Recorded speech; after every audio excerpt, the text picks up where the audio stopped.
Okay, I'm finally live with wet hair. Welcome to Restore Belief with Nikki. I am Nikki, a bit disheveled. Um, that's a little bit better. Okay, I think I can deal with that. And that light is still yellow. Don't like that. All right. Hello. It's been a wild, wild week. I'm about 8 minutes late, between 5 and 8 minutes. I'm finally here. Hopefully, you'll be able to let me know if you can see me in chat. Please. Unless I have to do what I've done the last 2 weeks. Which means shutting it kind of semi-down and then turning it back on again. Anyhow. It's been a wild week, folks. Yeah, looks like I'm going to have to do that. Yes, hello. Okay, I'm back. See, I'm not getting my live chat, so I have to shut it down and then bring it back. Okay, so hello, Jam Rose. Hi. Hello, Marilena. Good morning, beautiful Nikki. Yes, I can see and hear you. See, I couldn't see that. And now I can see that, so I don't know what is going on with YouTube, but that's crazy. Hello, Ep04. I should probably get my glasses if I'm going to be doing this. How you doing?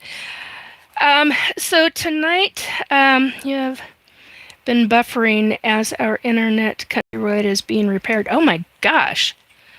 Looking for cats. Do you have any? No, I don't. Although I love cats a lot, actually. I love a lot of different kinds of animals. Anyhow, I don't even know where to begin with what has taken place this week.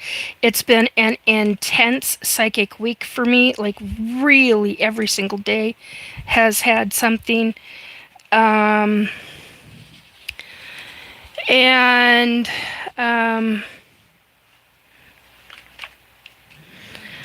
Look at in your city's pound or animal sanctuary, things like that. Okay, so welcome to Restore Belief with Nikki. I am Nikki Jacobs. I am a psychic medium and lifelong ET abductee. I am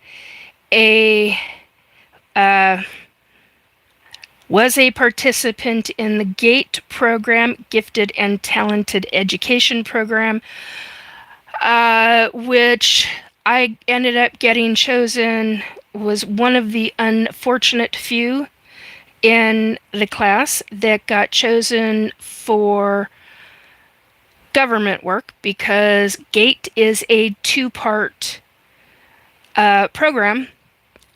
In certain situations, for whatever reason, they choose certain schools, whereas other schools have a regular program for GATE.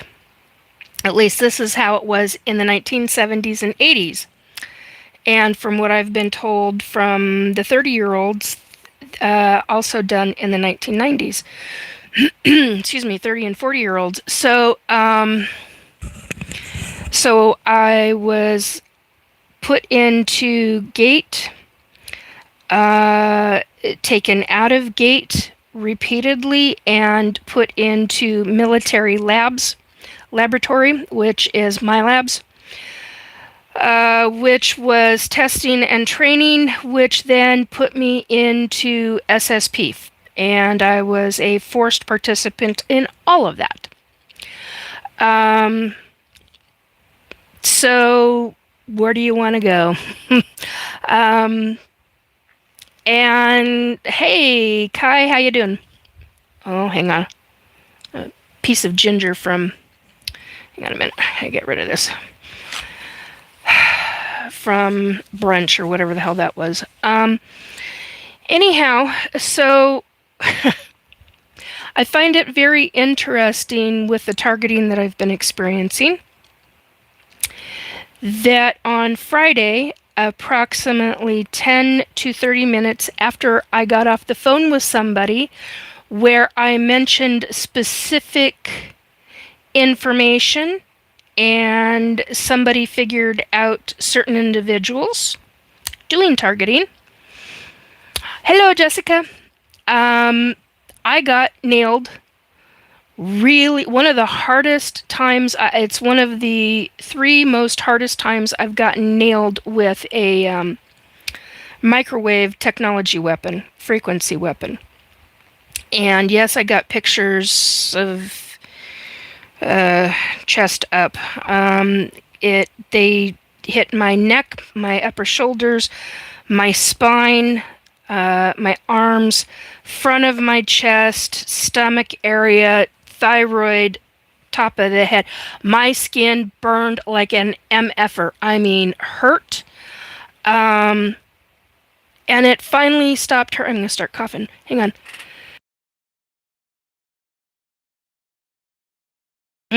Excuse me. Hello, Mason. How you doing?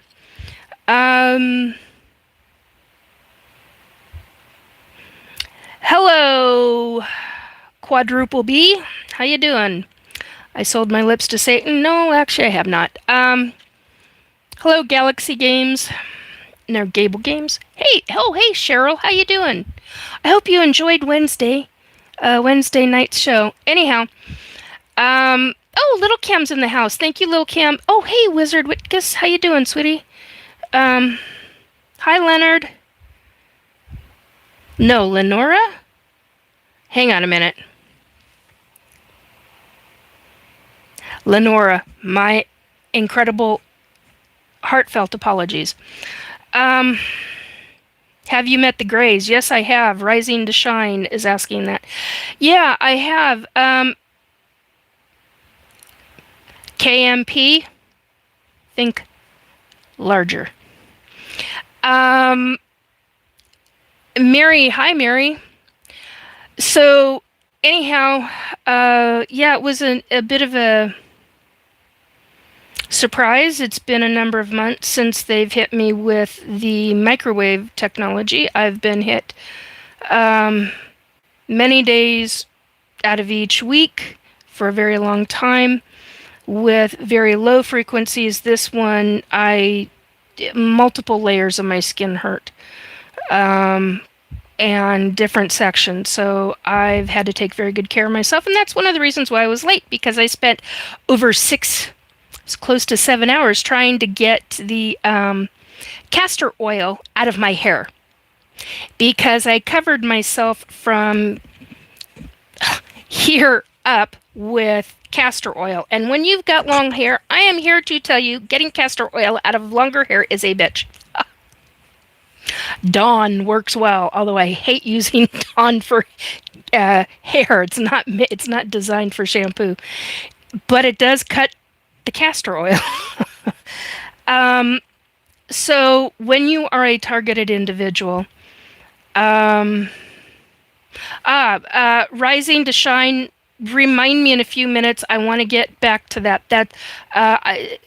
Rising to Shine says, I've encountered the Greys, but they were white looking. Yes, those are the ones that do the abductions. Depends on how tall they are. Just walked. Oh, hey, Nathan. How you doing, hun? Lauren's in the house. Hey, Lauren. Hi, my dearest Nikki. Sending you positive energy and love. Thank you. I can always use that. I appreciate that.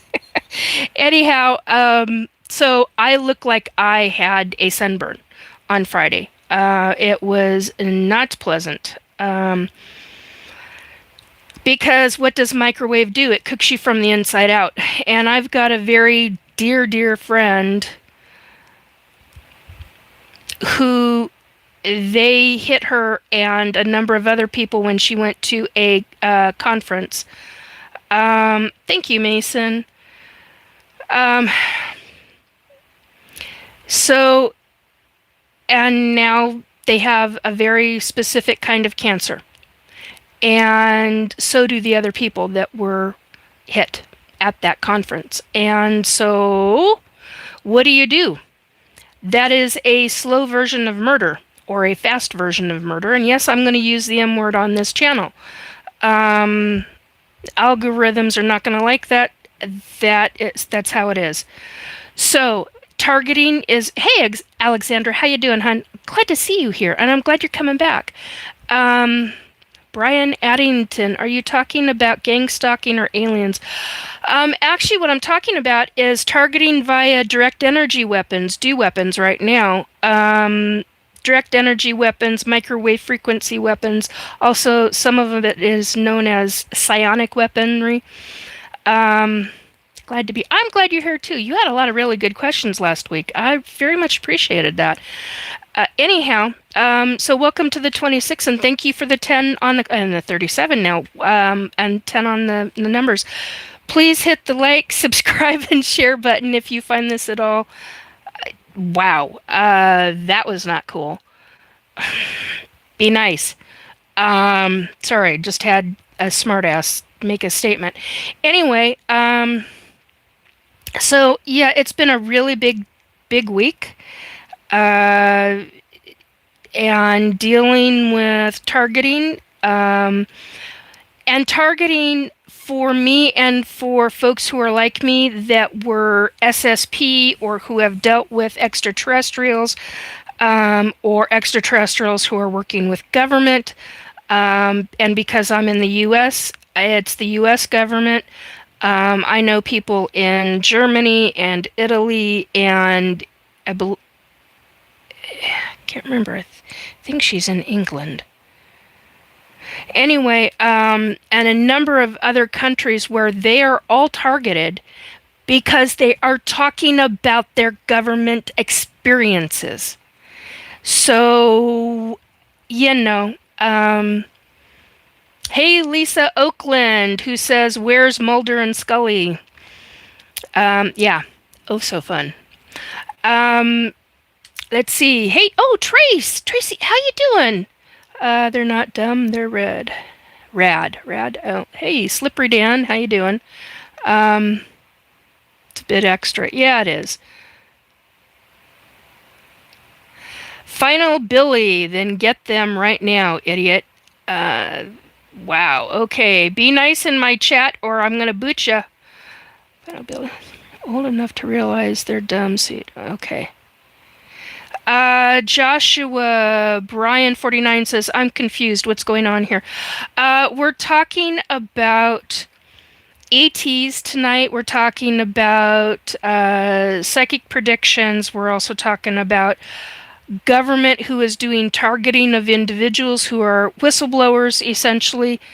Talking about ETs who work with government. We're talking about SSP, which, yes, it is real. A lot of people, that goes into public perception. There's a lot we're talking about tonight. A lot has gone on this week, including one of the former deceased presidents showed up during during a show I was on Wednesday. I absolutely stunned. Oh God, hang on. Don't remember if it was the father or the son. I gotta look. I had a lot of journal notes from this week. It's like, holy crap. I haven't written this much in ages, and I mean, oh my God. Let's see. We talked about Titanic, Twin Towers, Chinatown, Airplane, civil rights, ghosts who've been seen since the Revolutionary War. Blah, blah, blah. Where the hell are you? I know you're in here somewhere. Where the hell did you?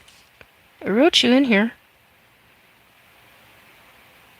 John Quincy Adams. Thank God I wrote journal notes. John Quincy Adams showed up. Shocked the crap out of me, man. I was just like, what? Abigail Adams. Yeah, Abigail Adams and John Quincy Adams. Oh, I didn't highlight it. That's why. All right. I forgot to highlight it. That's unusual for me. Anyway, and he's not the only president I've actually talked to, so that's been kind of freaking amazing, if you ask me. Hello from Mississippi. Hello.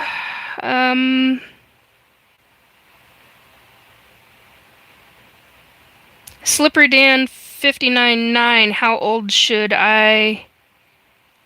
Your question doesn't make sense. How old should I get before I get tattoos? Okay, yes, I did not read that correctly.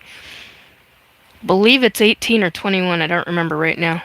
And you have to deal with a parent.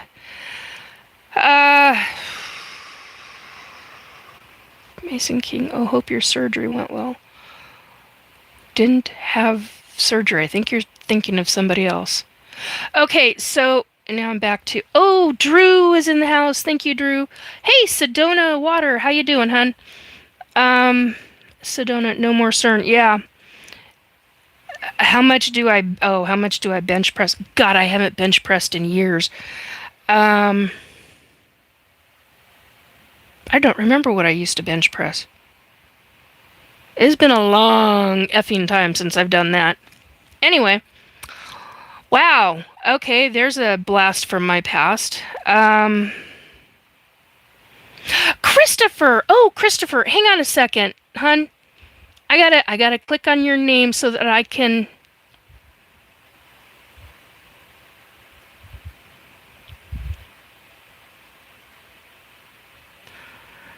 Okay, gotcha, honey. Haha.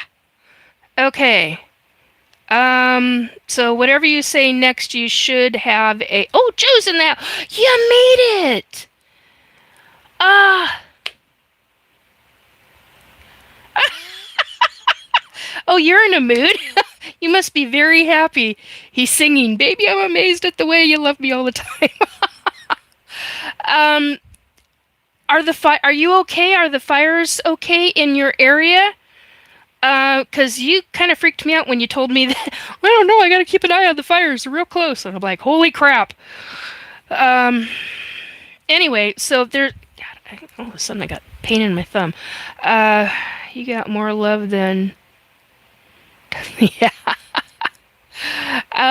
Yeah, I do. I love my friends. I love my friends. I love my family, and or what family I've got left. Quite a few of them are on the other side. I've had over 50 death. 50. Oh my God, my mouth. Bloody frickin' hell, Nikki. Pardon me. I've had over 30 deaths in my lifetime, and I pretty much stopped counting at 25, and then I went, crap, we had another 5, and I'm like, so yeah. One of the things that I wanted to talk about tonight, if I can ever get to it, is how do you get through all of this shit? Because of everything that I've been through, I've been asked time and time and time again, how are you dealing with these things, Nikki? And I thank God for the counselor that I had or the 2 counselors that I had in the 1990s. One left to get married because she was like, nope, not doing the counseling no more, not for a long time. And I was like, okay, so she referred me to somebody else. And he was phenomenal. He taught me a lot of wonderful skills. And that's how I've gotten through a lot of the stuff that I deal with these memories and these flashbacks and stuff. I'm so grateful to him and all this stuff that he taught me and how do I say it, speeded up because of how he taught me different things in counseling and how to deal with things. Because I always thought you just deal with it. Well, no, it's a process. So that's how I've been working through these things. However, one of the things that I did want to talk about tonight is the fact that while there's 2 aspects to this. Hang on a minute. I have it written down. I wrote 6 in the process of going into 7 pages of notes for tonight because it was like there was so much information. I was just going, wow. Area 50. Oh, thank you, Lil Kim. I appreciate that. Do they stare at goats? No, these are different kinds of folks, guys. Very, very different. Weather, warfare, DARPA. No, it's different. Let's go to Area 51. You might like that. No, thank you. I've been to deep underground military bases on this planet. No, freaking way in hell do I want to do that again. No, thank you. All right. Extra motivation. Yeah, no shit. Motello monk. Joe says my house didn't burn down. I'm happy. I'm glad. I'm really glad for you and your family. That's a big deal. Okay. A spotter, 2 tankers, and a C-130. Oh man, Joe. Wow. Oh, awesome. Love my background. Oh, thank you for saying that because I totally forgot. That's supposed to be in the picture. That. Christopher. Oh, good. Oh, Sil. Oh, good. You made it, Sil. How you doing, hon? Should have been told the story about how we leg wrestled to find out whether we were going to watch Little House or Star Trek. We ended up. Oh. Well, supposedly there's a new one. I am the Casper. Okay. Hello. How you doing, Casper? Anyway, so one of the ways, something that I've learned. Hang on, let's start coughing again.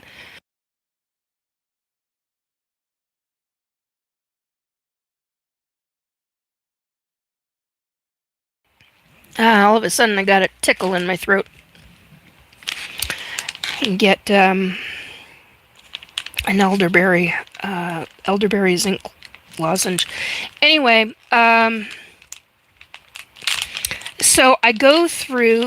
One of the things that I've learned is that I have not gone through my grief from being picked out for grief and anger. Picked out for being in the government programs, right? These deep government programs, hidden government programs, I should say. Hang on a second, guys. Gotta get rid of this damn piece of plastic. And this is older, but I kind of need it, so I'm fighting for it. Anyway, come on, damn it. What the hell? Hey, thank you. Alright. God, that's nasty. Tastes good, though.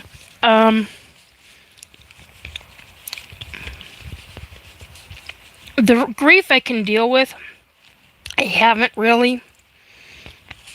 Because what I need and want for the grief, I need about 3 months away from everybody just to deal with it. However, the anger, no, I'm not Mormon.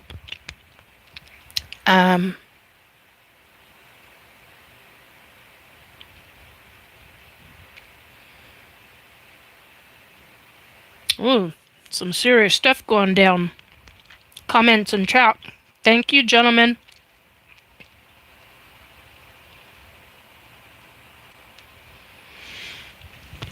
Alright. So basically what takes place... Oh, now we got the chair going. One of the things that I learned in counseling in the 1990s was that I really needed to get my anger out. And we tried everything. My counselor and I tried everything that would work. Now, a lot of people are going to find this very funny, what I'm going to say next. What I found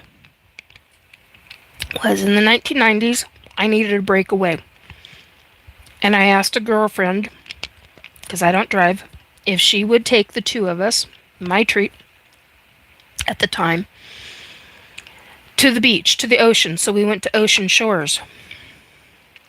No, that's not Roseanne. My name is Nikki Jacobs. And I'm not eating. I got a cough drop because my throat went wonky.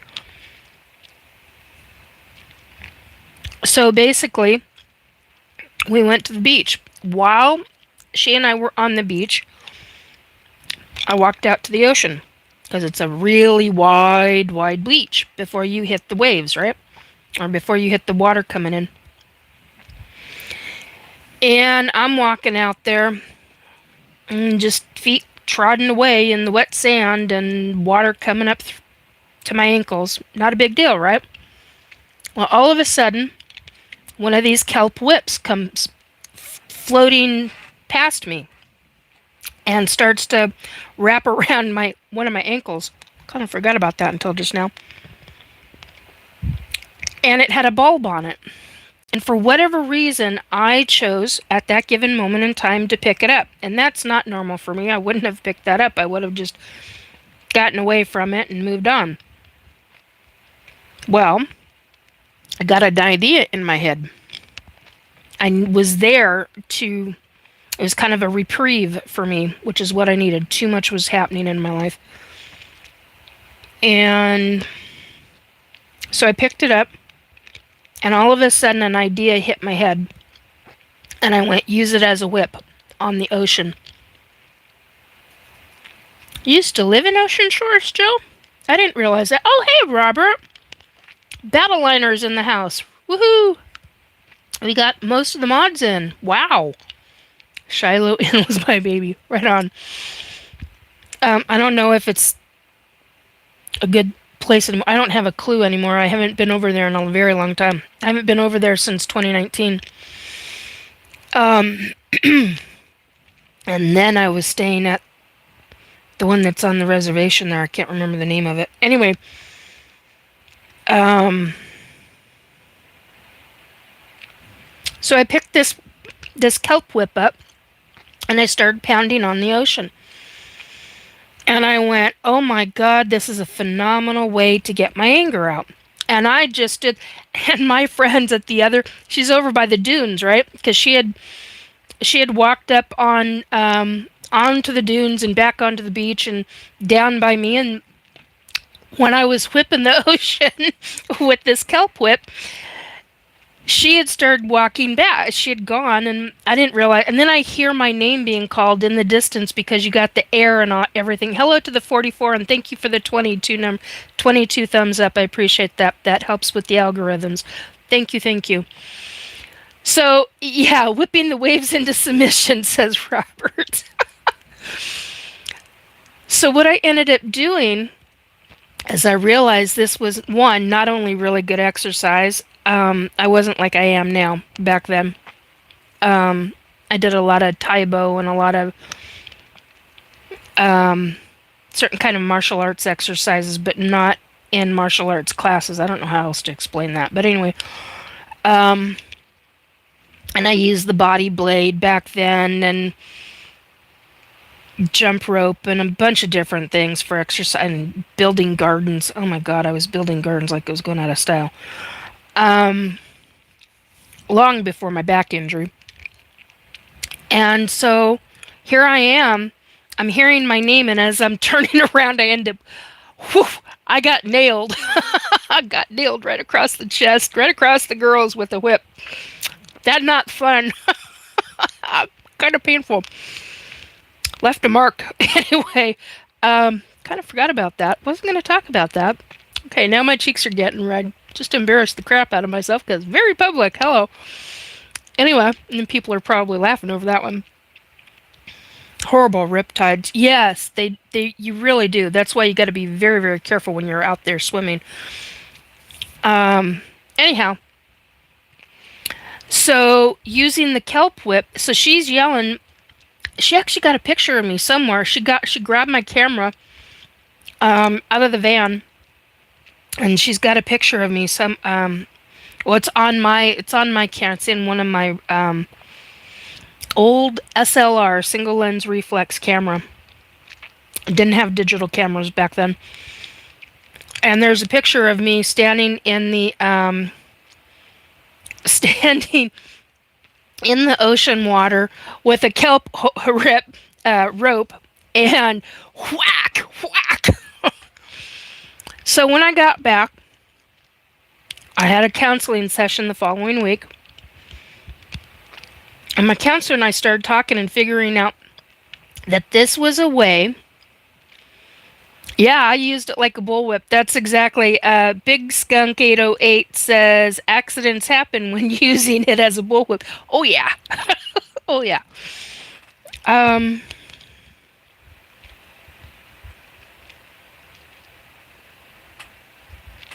User JG2CM. Thank you, Tex. I was sent here to the Dear Angel on the site here by the algorithm. I'm glad you are. Hi, Indiana Nikki.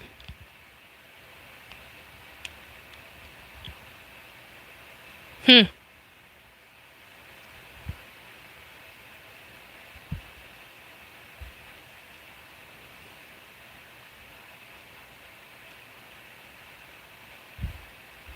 Um.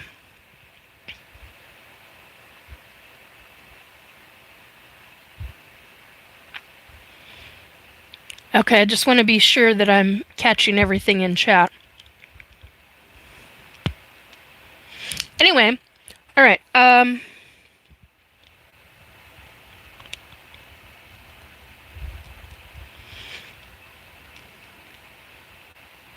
Yeah, I've seen that a lot too, Joe.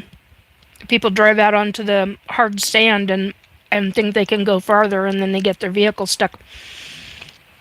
So anyway, my friend, here she comes, and she comes with the camera, and she's like, "I want to get a picture of you." I'm like, so I have to teach her how to use it, and it was really nice. We had a lot of fun, and got to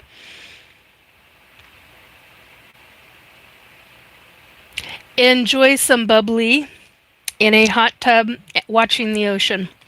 We were just like talking. I mean, it was a really wonderful girls' night. It really, really was. But when we got back, I talked to my counselor about using this um, bullwhip idea. Spent the next 20 years trying to find one that would work because we figured out that that was my thing. Was bullwhips were my thing. Washington State. Um, and so, or at least I'm in Washington State. I don't know what you guys are talking about in there. So it became an issue of how high, how long the bullwhip could be.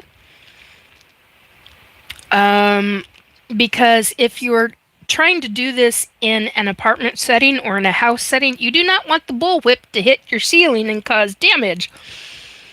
So what I ended up doing is finding a whip. It's a very specific kind of whip. It's only about this long, the actual whip part of it. The handle is about that long too. Made out of rubber, made out of recycled tires, and what the hell are they called? Inner tubes of tires, bicycle tires. That all worked. And you can actually use it like a whip on your bed. So, and you're never going to guess where I found it. I haven't talked about this in a while, have I? Like a riding crop. Yeah, kind of like a riding crop. And so, periodically, whenever I go to the ocean, I have a little grocery bag that has my whip in it. And people think I go out into the water and people think I'm absolutely stark raving Looney Tunes. I don't care. This is a way that works for me. It works to get out my major frustration and anger over what has happened to me and what has been done. So that's actually what I need to do. The problem now is I don't know if my body can physically handle doing it. I certainly hope so, or I'm going to need a serious massage and a lot of acupuncture afterwards. But yeah, I need a week of just being at the ocean and being away from everything and being on a piece of property that doesn't have spirits on it. And Faye, I don't mind. Faye, oh, matter of fact, that was the other thing I got. I was like, why are the gnomes here? And I get told, well, they're protecting you now. And I'm like, why are the gnomes protecting me now and not the fairies like they were before? And basically, I'm going to be in some kind of an environment where that is going to be an issue. And I'm like, wow, okay. So apparently, I'm going to be seeing gnomes. So, like a number of years ago, where it was witnessed by a couple of psychic friends of mine when we were on a video call. You got snow coming down in your apartment, Nikki. What the hell is going on? I'm looking up, going, holy crap. And then I start feeling little flutters and feelings all up and down my arm. And I'm like, what the hell are these things? And then I get told, you got the fairies. And I'm like, what are the... And then I get told, they're there protecting you. And I'm like, why? 3 months later, I was on a piece of property where I needed to be protected by the fairies because it was a very, very serious situation. And we were dealing with a necromancer and a bunch of other things. So when you have a team with you, you always go in with a team. You always have backup. If you're on a 2-person team, it's a 2-person team. If it's a 5 or an 8-person team, so be it. You don't go in doing things alone. I know psychics that do. I'm sorry, I disagree with that for damn good frickin' reason because of what I've experienced. So, okay, what do we got going on here? Yep, hello, Kaylee Dunn. He loves you too.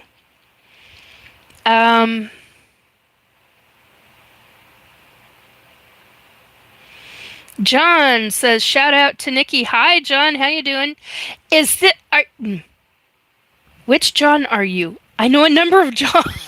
That's going to sound wrong, but you know what I'm saying. I know a number of guys with the name of John. Oh, my God. Anyway, are you in California? Are you back in Skagit County? Up in the mountains? Or are you with family on the campout? Anyway, like I said, there's a number of gentlemen that I know and young folk that I know that are with that name, so I figure I better ask. Anyhow, were you? Oh, that's sweet, Joe.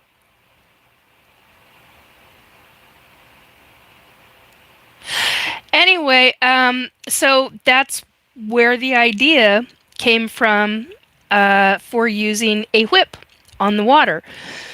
It really does work, but I am here to tell you if you've got a short one, like the kind that I've got, because you needed something that would, because it was going to be hitting ocean water, salt water, you had to have something that was going to hold up to salt water. That's what I was most concerned about. I was most concerned about if I ever needed it. It used to hang. It used to hang on a rack I've got over here, and it hasn't ever since I moved in here. It hasn't been out. Well, I have had it out, but I had to put it away. And so, just an FYI, if you've got kids, that's a really good way of showing them, look, if you're angry, there's an appropriate time, and here's where we can do it, and it's functional, and it gets out their anger and their frustration, and it's healthy. Or at least that's how we looked at it back then in the 90s and early 2000s. And then when I started using the whip, I was like, oh my God, this helps. Oh my God, this helps. Whack on the bed. Whack on the bed. It made a difference. It really worked. Cheryl, I'm in Skagit in the mountains. I know you are, although I keep forgetting that. um, so, and you got to remind, sure, we need to talk sometime because sometime when I can get up there, I'll come and stop by if I can. I'm not joking. I mean that wholeheartedly and very sincerely. Anyway, I had no idea Nikki was into webs. Well, I found there's something about the crack sound, and I think it has to do with certain aspects of the anger level, certain aspects of how that crack sounds to me. It's okay. Now this is going to be funny, or maybe not. It's one of the reasons why I follow the gentleman calls himself Jock the Whipper, and he goes to Renaissance fairs, and he is a professional uh, whip expert, and was raised a very specific way, and so periodically he will on his videos he will do a crack of one of the really long whips, and I'm like, oh my god, that sounds like a long rifled um I lost the word, pointy stick. I always think of you, Joe, whenever I think of pointy sticks, because that's the word that I got used to with you. um Yeah, I'm not going to say that out loud, Joe. So that is how come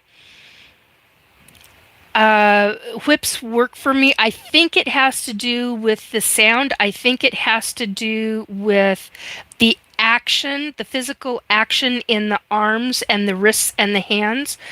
Uh, and I also think it has something to do with uh, we're talking my labs and SSP, and probably something to do with the MK Ultra torture that I went through. Now, I do not remember all of the MK Ultra torture. That was something that has really hit me hard regarding, I don't have all those memories.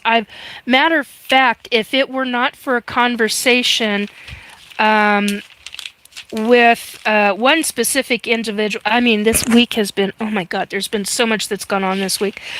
So I ended up talking with a number of people this week, which, can happen. That kind of an ebb and flow thing. Ebb and flow thing. And we were talking about, we were all SSP. At some point in time or another in our lives. And so we're all at different ages.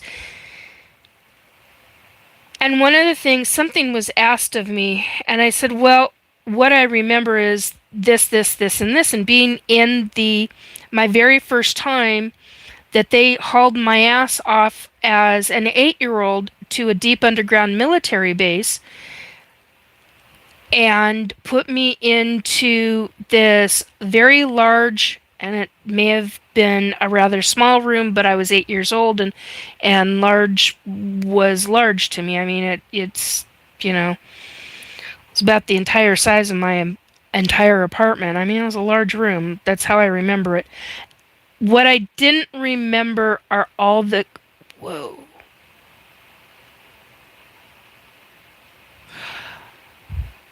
Okay, wow, having flashback memories again.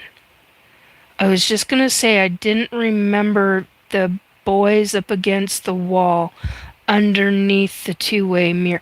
Holy fuck. Pardon my language. I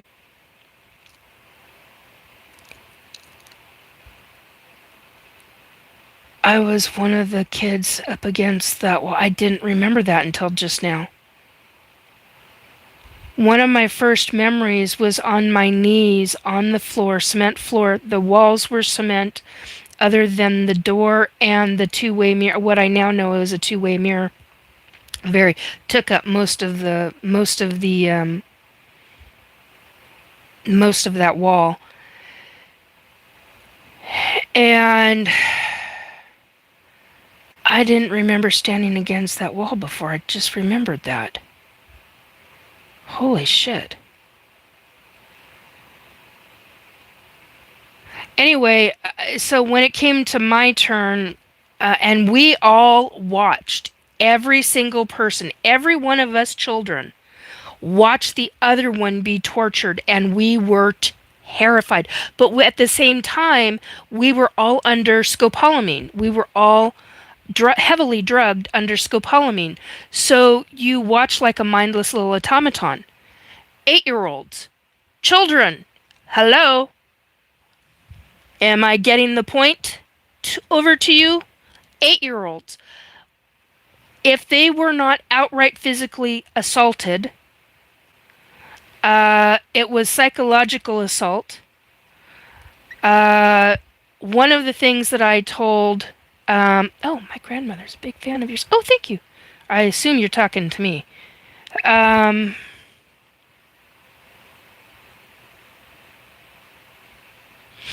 Anyway, that kind of threw me for a moment. Anyway, what I had remembered was, so we're all under control of scopolamine, which is a drug that mind wipes you. And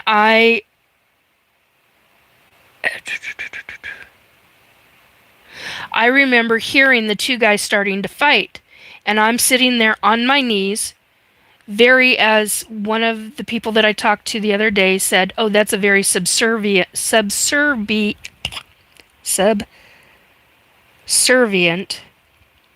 position to be in, because normally when I sat down as an 8-year-old kid, I sat with my legs cross-legged. And I was, oh god, and I didn't remember that until just now. I sat on my toes. So normally when you sit on your knees, your ankles are a specific way and your toes go out. I wasn't like that. I was sitting on my heels. My heels were bending my toes down, and I would start to rock, and I would start to rock a specific way because of my toes. I didn't remember that until just now.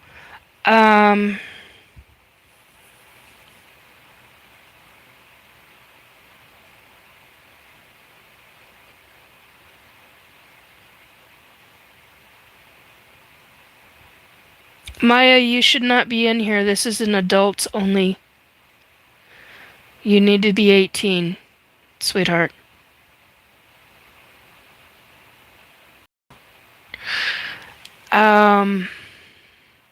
These are adult conversations.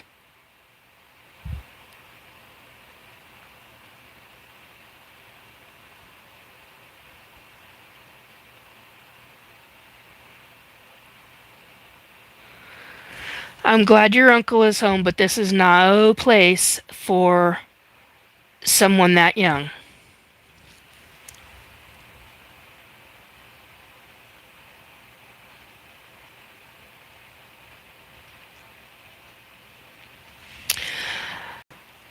Wow.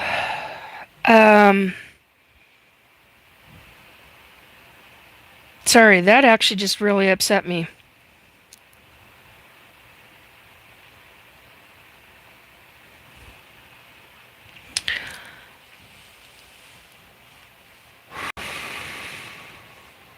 Okay. I need a moment, folks.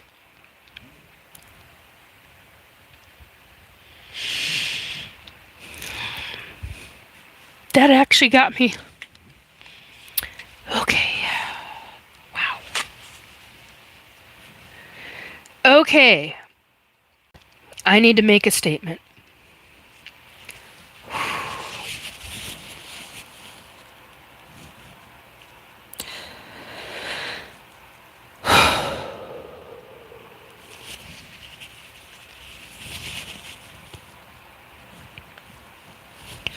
Wow.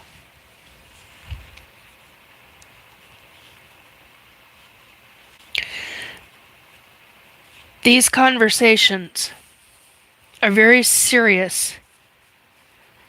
They are not a laughing matter, not a joking matter by any stretch of the imagination. If you are under 18, please find a different channel for you. This is not one for you. You can reach out to me privately. There are people that I know that might be able to help you. That's not a guarantee. There are other areas that if you're seeking help, there are ways to go about that. Okay? These subjects, if you are in and are remembering, breaking through your blocked memories, there are, wow, there are different ways to get you whatever you need for help. That's not a promise. There are possibilities, and there may be other options that you're not aware of. These are not subjects for discussion under 18. Excuse me. I have never had, oh, stop it, stomach. I have never had to remove somebody under 18 before. That young, too young for these conversations. Way too young. Excuse me 1 minute. We kicked in the emotion, we kicked in the mom part of me, and the mama bear, and the protection mama.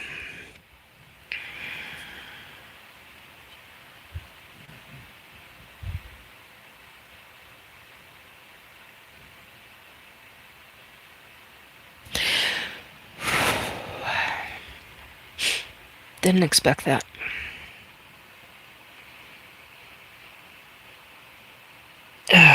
Okay. So, what I was saying before, getting back into this, these two men, adult men, where they had taken me to an underground military base, and I was in a cement room with some kind of camera in two corners and a two-way mirror. At one point, we were all standing against the wall. I didn't remember that until a few minutes ago. And of course, now the nose is going again. God damn it. Pardon me. Sorry. I swore a certain way, and I don't like doing that. And I really get angry at myself when I do it.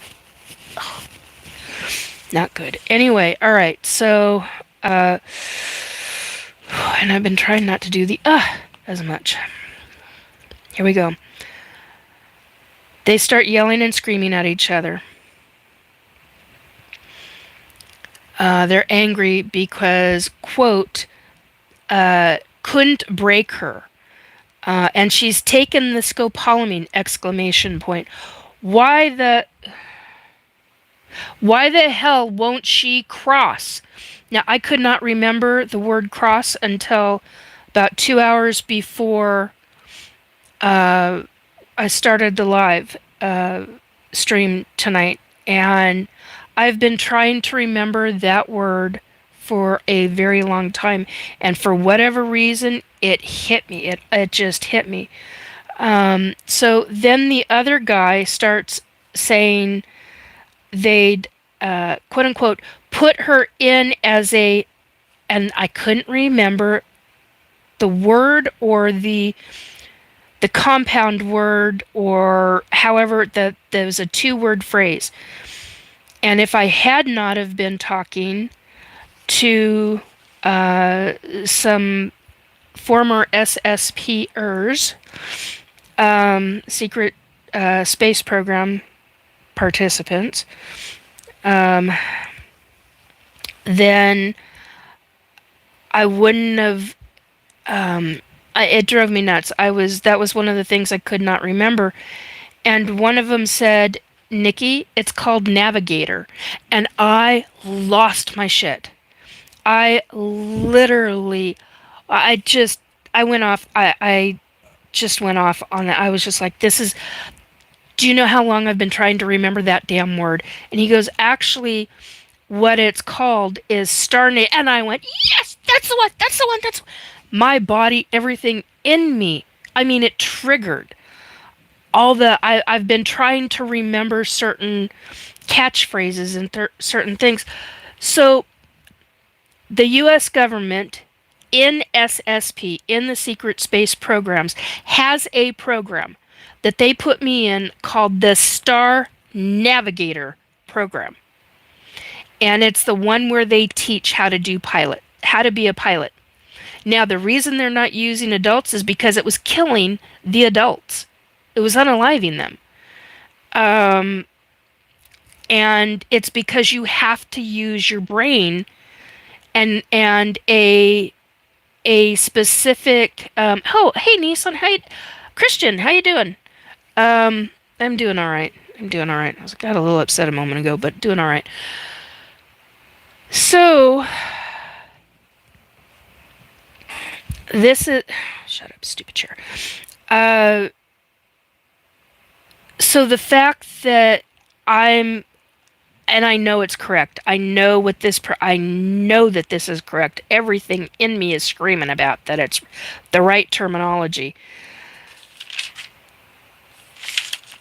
That is one of their programs. And that program is a testing and training program in my labs.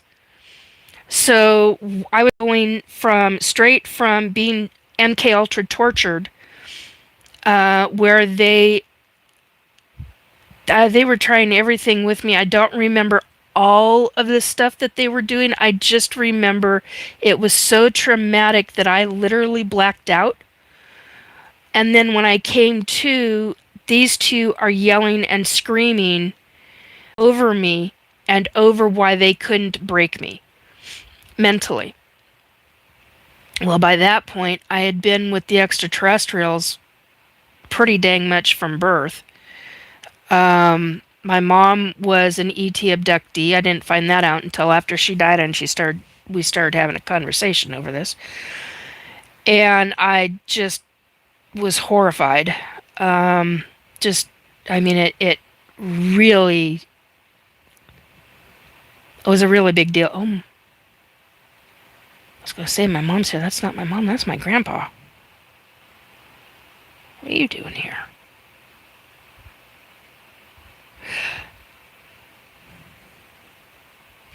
So, well, I guess I got an audience. Anyway, besides you guys. So anyway, that's what I got put into. I went from the deep underground military base where I had electric cattle prods, or an electric cattle prod into my back 3 times the very first time that they started with me with MK Ultra. I don't remember anything else after that. The next memories, and see, now this is all starting to make sense to me. The next memories that I have are walking down the hallway of a different military underground base. I know it's different. I don't know how I know it's different. I just know that it's different. And I'm older. I'm a teenager, and I'm walking past an extraterrestrial who is walking with some kind of scientist. There's another memory that I've got, and that's the first time I've ever talked about that. But the other memory that I have talked about is walking down and passing a military man in uniform, and I'm the military uniform. I can't say it's fuzzy. It's like I can't fully. One of the things that I have learned is that we were trained to never remember faces. in our part of our not only our training but in how we were controlled, and so that we could not identify real military men and women of, well, they were men at that time, real military men of who had ID and rank. That's kind of a big frickin' deal, folks. And I have breaking all of that. Oh, hey, Scrumptious Shy. That's a great name. How you doing, hun? And welcome to the chat. Hey, Barb, how you doing? So, it doesn't surprise me that it's still fuzzy, but it's like I can see it, but yet part of that memory keeps trying to get blocked. Well, I'm in the process of unblocking these effers. I'm tired of not having my memories. And the scopolamine is how they started it with me. The earphones is how they stopped doing the control with scopolamine, and they started doing. And I only found out recently that that's called hemisync. I don't know where else to go with that. It's a form of how they can control the brain and put you into a specific state. I just want to see what that says. Whoopsie doodle. Hit a wrong button. There we go. Okay. Doo, doo, doo, doo, doo.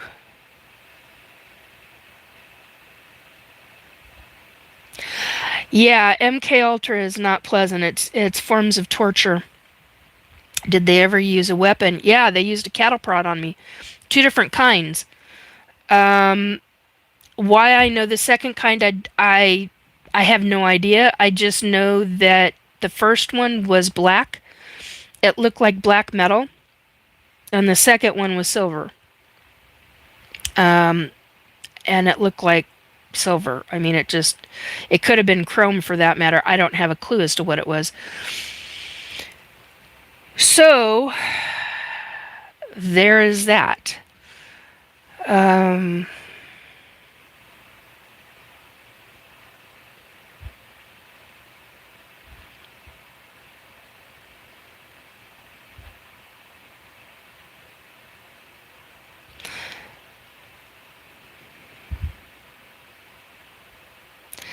Wow, some people can't be nice. That's too bad.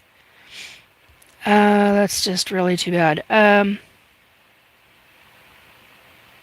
The scopolamine, yeah, it came in the pink drink. There were two Dixie cups, and oh God, I am so sorry to the Dixie Company. I mean, seriously. But that's what they use throughout the country. That is literally,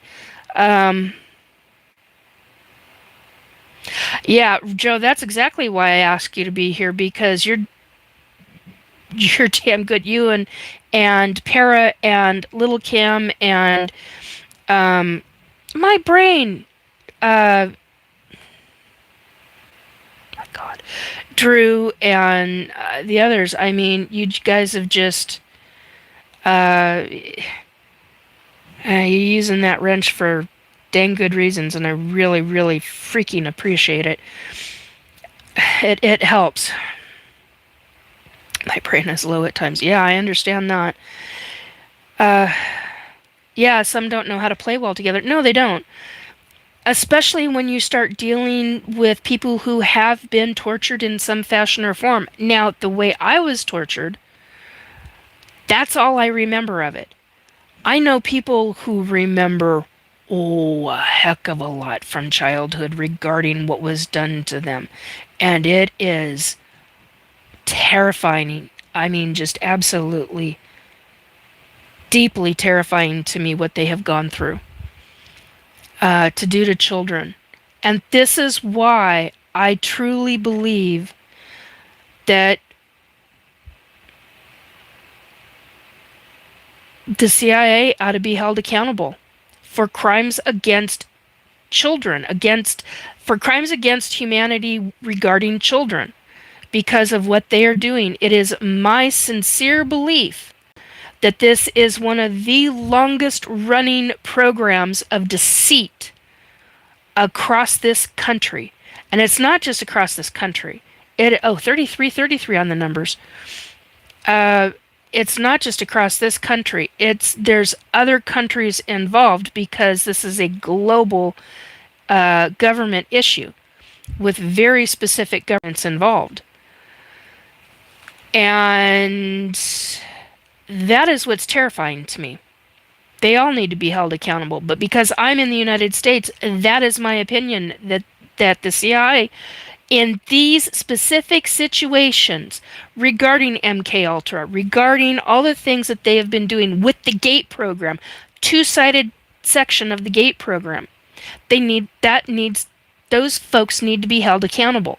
And the 33 on the numbers, and the ones who did the torture themselves, who were using cattle prods on 8-year-old children, who were using serious mind effery to mentally break these children, and then rebuilding them into what they wanted, and then controlling them in such a way to where they're mindless little automatons, so that they will do exactly what they're told and then be returned to their families as if nothing's wrong.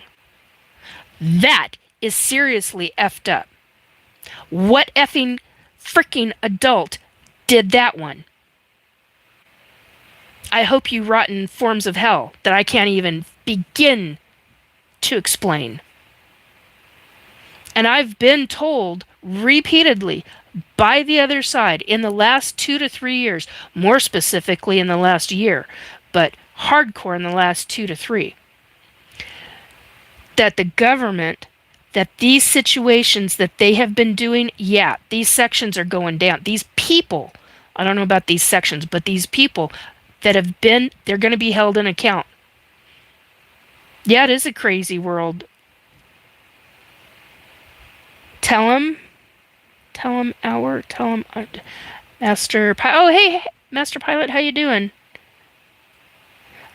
Christian is asking, do you ever feel like your memories aren't real? Like you remember like memories, but not physically being part of it? Not sure if that makes sense. Yes, it does make sense.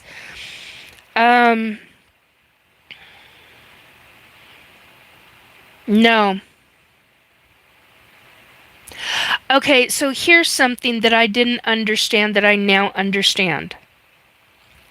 Some of the ways that the ETs have dealt with the human brain, one of the things that they do specifically to counteract the human remembering the ET abductions, one of the things that they do is they control the brain in such a way that they make it appear in the human brain to where it is like a dream state, when it's actually physically taking place to the human. So they do something to the brain, the center of the brain that controls the dreams. You know how when we're in REM sleep we dream? Well, there's a section in the brain that deals with that. And that section, I believe that's the section that they control. I don't have anything to validate that on, but that's my belief based on what I've been learning over the course since 2018. And that's fine if you don't agree with it. That's totally fine. If you have something better or something that makes more sense, that's what makes sense to me, is that this is how they're going about it. Well, from what I have learned with the ETs who work with global governments, specifically who deal with SSP, because, that was the other, the ETs who are white. I do not want to forget that. Somebody had asked about that. I do not remember your name, hun, but you had asked, okay, Greys who are white.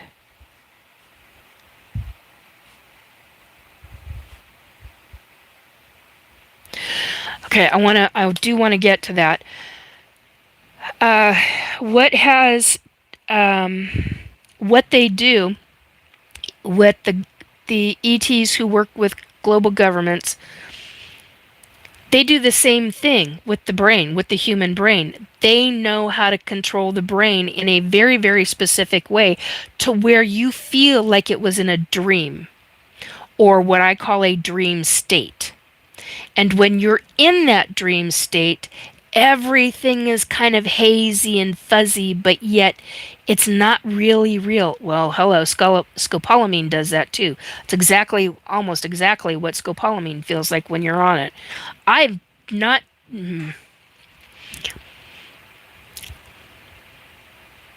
I had one experience in high school where I smoked pot.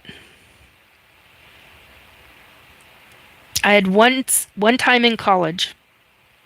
That's when I found out I was horribly allergic. Figure that one out. How can you be allergic to marijuana? Anyway, but I was, which makes sense why the first time it didn't.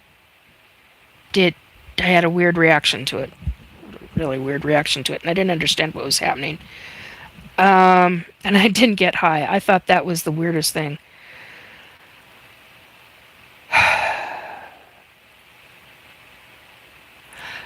What I was going to say is that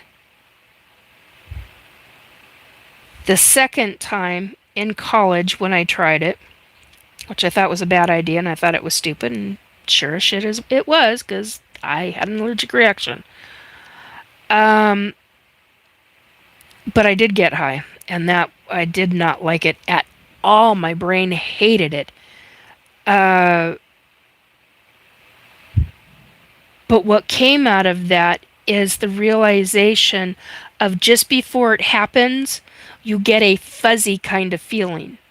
That fuzzy kind of feeling is what it was like when all these years I'd been having what I thought were dreams of ETs and extra being. Nah!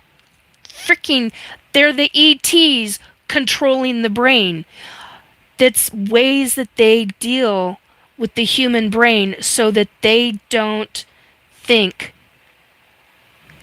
so that you don't have a reaction. Cheryl, hit me up privately. I'll talk with you about it. I'm not doing that. I don't know who Lindsey Graham is. Suki, I don't know who that is. What is this about? ET abductions. Ouch, ouch, ouch, ouch. ET abductions. I'm a lifelong ET abductee. Been so since birth. It's about governments, global governments working with ETs. It's about dealing with the emotions of that, dealing with what happens to you physically. It's also about SSP, secret programs. It's about MK Ultra. It's about my labs. My labs are military laboratory, which is where you go in and you have testing and then training. And that's where they trained me. And that's what I'm understanding in the last couple of weeks is the my labs for me is where I got trained to be a pilot, because they put me in, hang on, I'll go find the damn name again, the Star Navigator program. Or the Navigator program. It's either one or the other, but I think it's the Star Navigator program. And yeah, I know that's not going to go over well with a lot of people. So what? What else is new? A lot of things don't go over well with a lot of people. That's one of the other subjects. Public perception of what is taking place. Okay, this is absolutely driving me stark raving Looney Tunes. Just a minute, please. My hair finally got dry. Sorry for the high pitch. Oh, at least the castor oil is out of my hair. That's the other thing, being targeted. That's the other thing I talked about. Okay, I'm going to do it. Heck with it. There we go. That was driving me nuts too. Oh, good. It'll stay out of my eyes. And I did an Damn. So the public's perception of the ufology issue and it is an issue. The public's perception of the government's so-called disclosure. We are disclosure. ET abductees are the disclosure.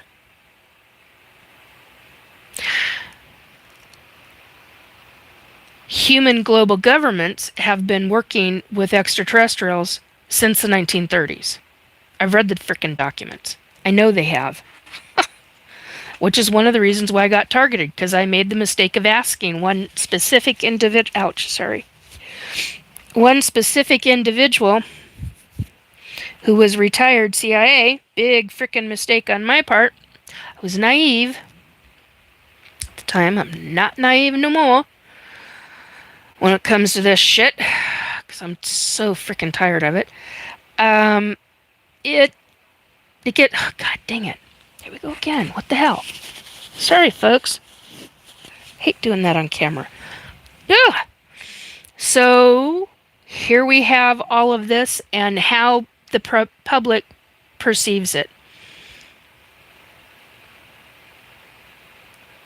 Oh, Anchor Haven. How you doing, hun? Hi, how's it going, Julia? Lindsey Graham is a U.S. Senator. Okay, thank you, Joe. Subliminal, but was aiming at Sublime. Oh, got it. Oh, hey, Teresa. It's gonna be Mitch McConnell. Yeah, that's a whole nother subject. I got weird psychic information on him, and I am not making that public just yet. Not ready to. That's a whole nother ballgame.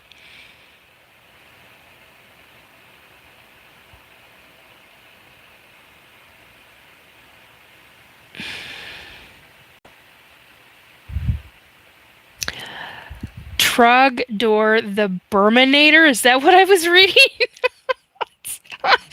Man, you guys come up with some great names. Oh, the squeakies of the chair. Sorry. Hey, girl, everything could be. Oh,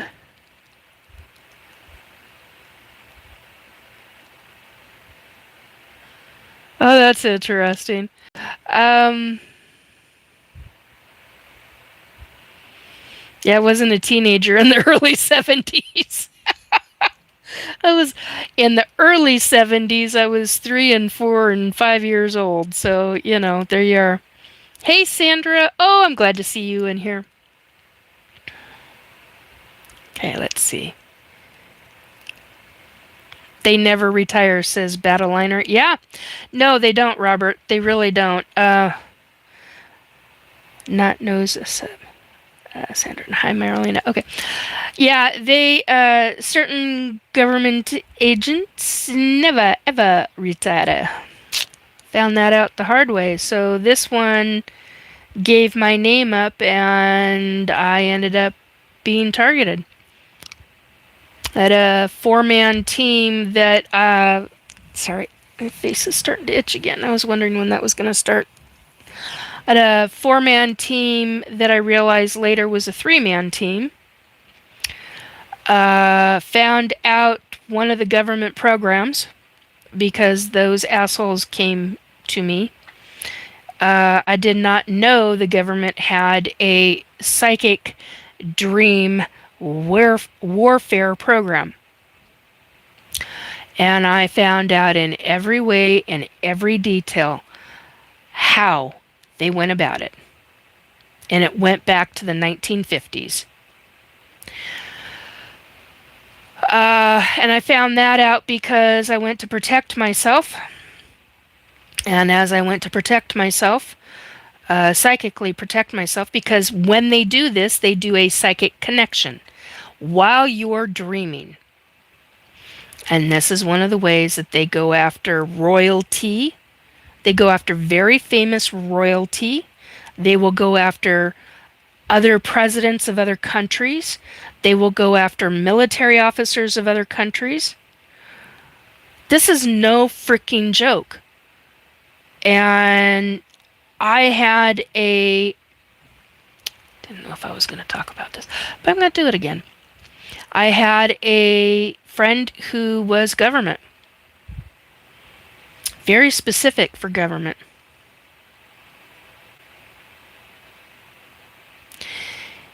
And you play nice, Ella.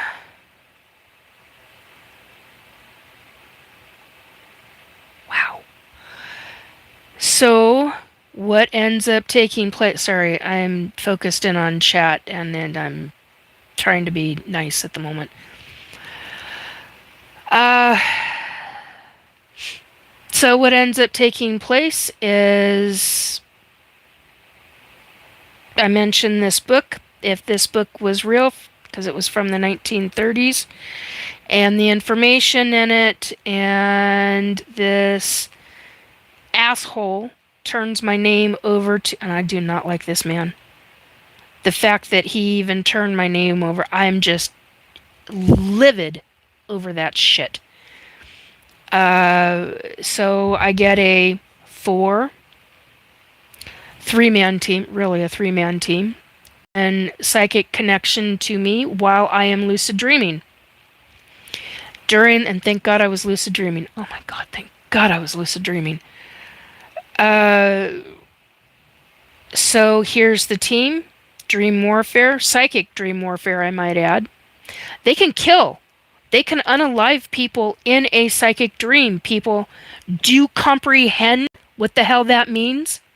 Seriously.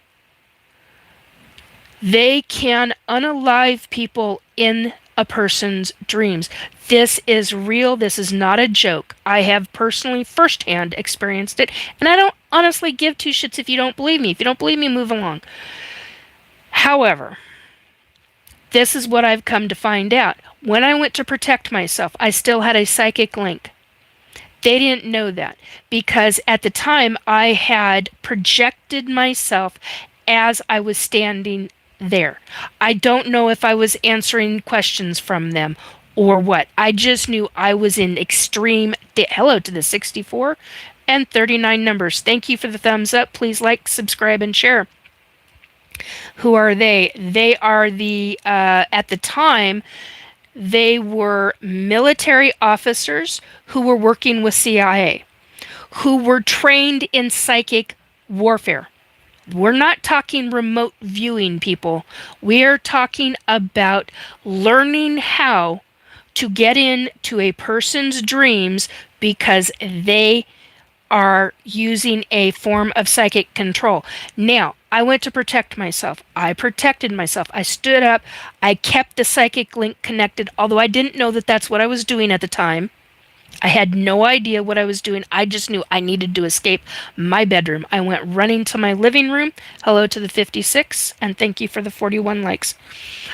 I went running from my bedroom.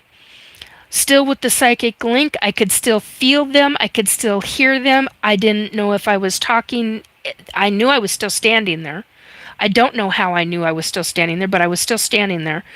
I'm in my not bedroom. I'm in the living room at this point, and I let out the loudest scream and burst of energy from me.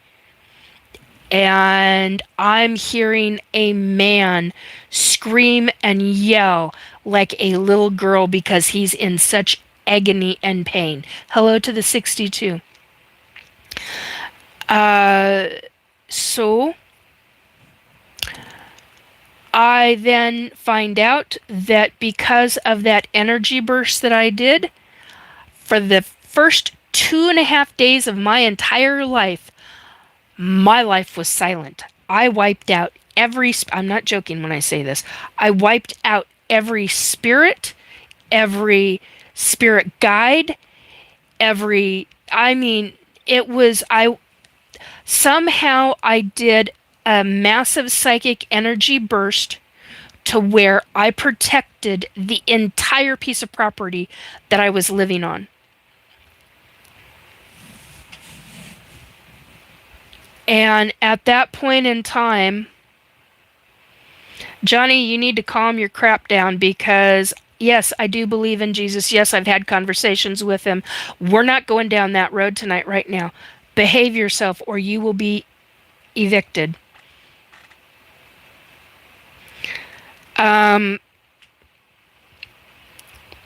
So I did not know that that's what I did, but that's what power can do, and any single person on this planet can do it. Now, the following night, God, I can tell you, I actually had my first nights where I was starting to fall asleep. I had my first night where I had no spirits around the head of my bed. Yep, yep, yep, yep, yep, yep, yep, yep, yep. Sounded like they were having a freaking party around my head every night I went to sleep. Drove me nuts. It was the first, and I love having the spirits around. Don't get me wrong, but when they're and I'm like, I'm trying to sleep here. Take your party elsewhere. Well, we want to talk. You're not going to talk to me right now. Right now is my sleep time. You need to let me sleep or I'm going to get angry. Leave me the f alone. So they did. Okay.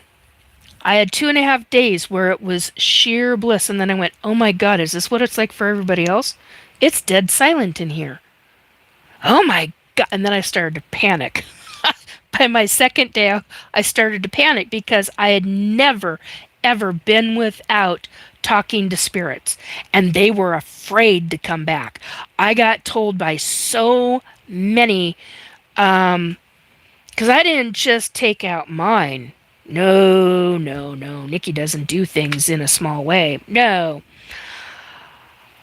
I found out afterwards that I evicted every spirit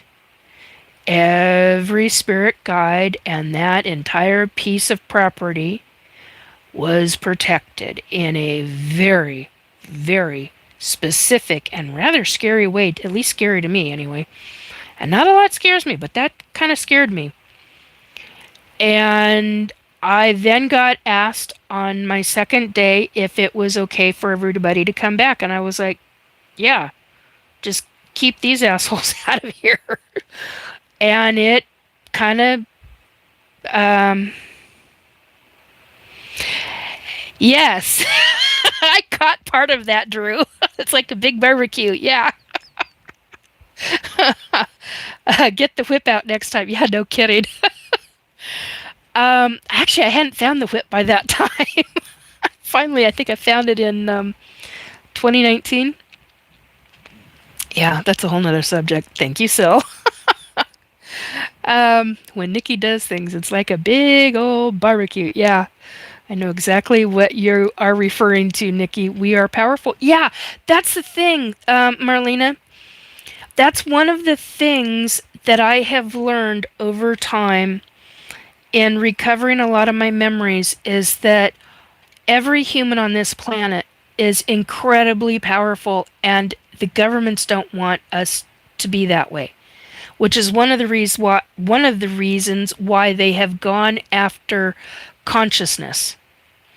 Now you can laugh that up all you want, but that's the truth of the matter. I mean, when the rubber meets the road, why do you think fluoride was used? Why do you think all these different things are aimed at consciousness and at higher consciousness? Because the lower we go in levels of consciousness and the dumber people get, they're not going to be aware that they're in the pot of boiling water.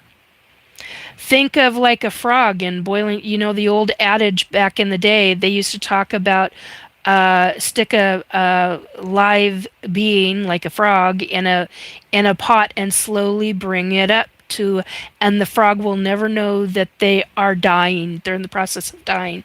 Well, that's what's going on with consciousness across this planet. That's exactly what's going on with consciousness across this planet and what all the governments are doing. Take a look at what's really going on. Look into what is happening with the different technologies right now. Hello? This is not a joke. I'm dead ass serious when I'm talking about this. I'm very serious when I'm talking about this. It all has to do with higher consciousness. Our higher consciousness. The more that we do not become aware, the more that we ignore what is actually taking place, the more problems we're going to have and the more control they're going to have over the populations. Hello to the 7047.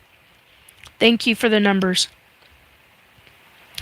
I'm not joking around when it comes to this stuff. This is why I think and truly, honest to God, believe that we, as the people of this planet, need to be standing up and saying, hey, this shit is not okay. This is not right with what's taking place. And it's hard. It's hard to stand up. It sure as hell hasn't been easy for me. I got family who thinks I'm balls out nuts. What else is... I'm to the point where I'm like, what else is new? So what? BFD. Big effing deal. I don't care anymore. People think that way. So what?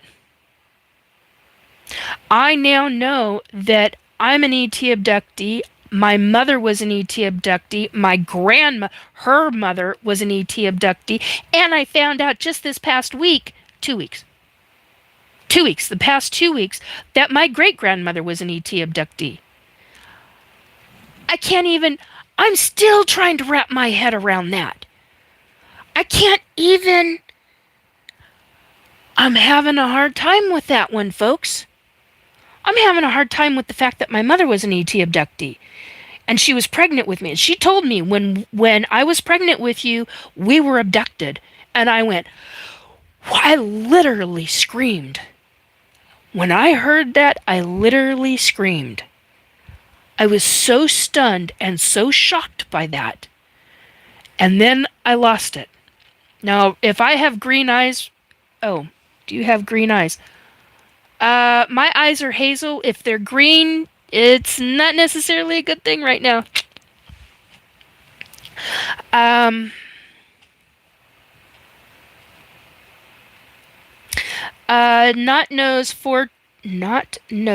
Noza? Is that an A at the... Noza, not Noza. 420 says, why your family, specifically women, get abducted by ETs. It's not just the women. I know some of the men. I just haven't named them yet.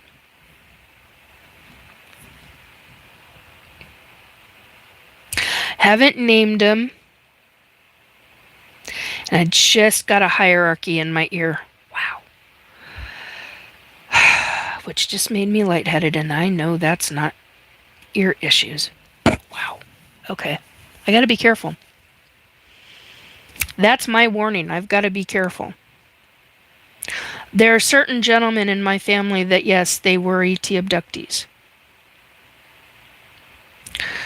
But the women, yeah, it's a genetic issue. And I know that there are firstborn females in my family who all have very specific symptoms. Genetic issues. I have been learning where those issues come from and why. Those people are still alive and living. Am I going to divulge that shit right now? Are you nuts? You think I'm... No. That's for them to work through and work out. It's not my job to go, oh my God, you're an ET abductee. Oh my God, you're in the hybridization program. Oh my God, it's this, it's that. Screw that. No, it's not my job for them. They have to figure things out on their own. And if they don't ever figure it out, they don't ever figure it out. So be it. I've had a hard time with this. I can't imagine what other family members, and some are extremely religious and others are not. And others, I think, would terrify them.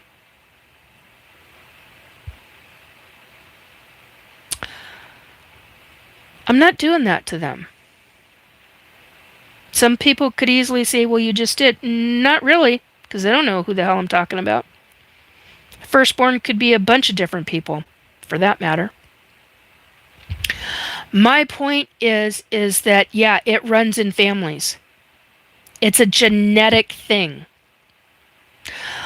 Matter of fact, I made something known that I hadn't told anybody. I made something known in a group that I was in. And I'm going to say it. If I can remember it now, because it just went out of my head. Shit.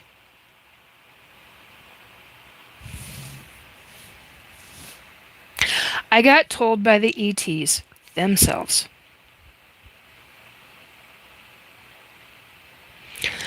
that if there came a time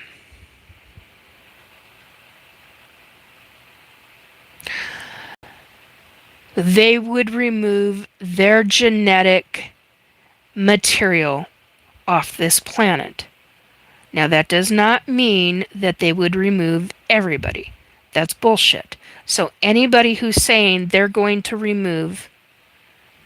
No. What I more specifically got told is that they will remove the ones who have the genetic connection. That doesn't mean they will remove everybody. Hey, Pacific Northwest Greens. How you doing, hon? Okay. Am I seeing that correctly? I gotta get my glasses out. I think that says Heather. Hello, Heather. How you doing? Okay. Yeah, I gotta get the glasses out because I just not... Ooh, hello. Okay, now hopefully they don't go dark.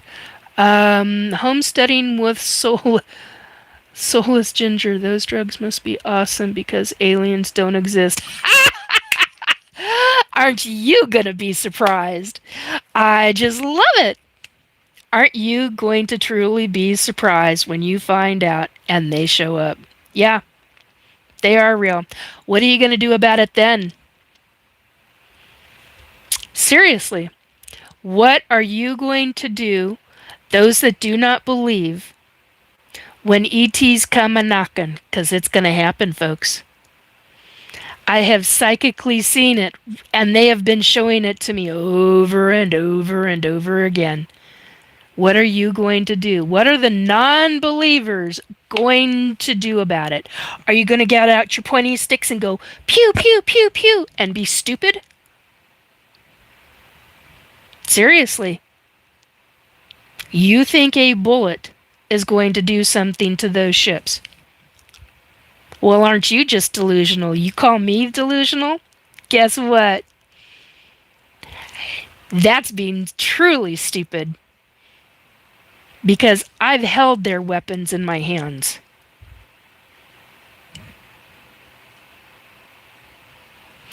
Yeah. Yeah, Heather says poop their pants is what they're gonna do. Yeah. I mean, the most stupidest thing you could do, really, is to take out a pointy stick and aim it at them and fire. I mean, truly, it's really absolutely ridiculously stupid. Talk about an international incident? No, interstellar incident would be more like it. Yeah, they will, Marilena. They'll call them demons.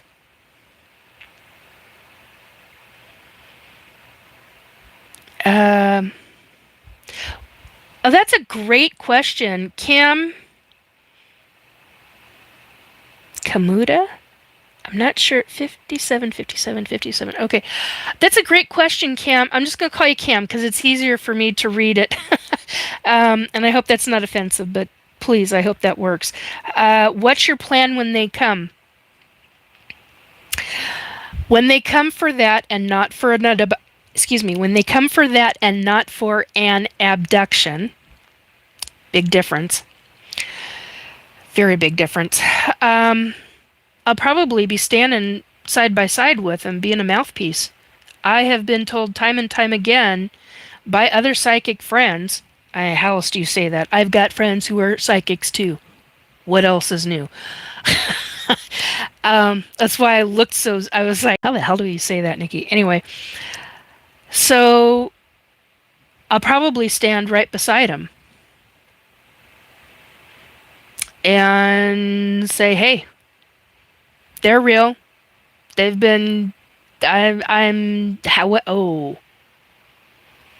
Holy cripes. I just gotta... Oh, God, that's gonna make me do math. You suck. You make me do math. I hate math. Just a minute, please.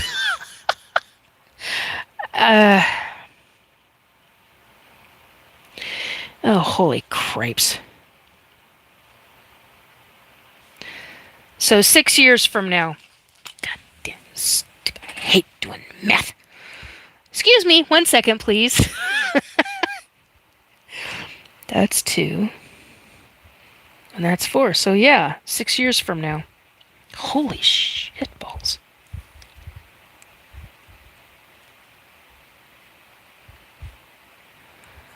They're going to be making an appearance, but they're... Okay, what I was shown... Oh my god. Okay. One step at a time, Nikki. One step at a time. What I was just shown was that when I am 64 years old is when they will be making an appearance on television with other humans, with hybrids, with extraterrestrials. That's 6 years. Oh my god. Brain fart.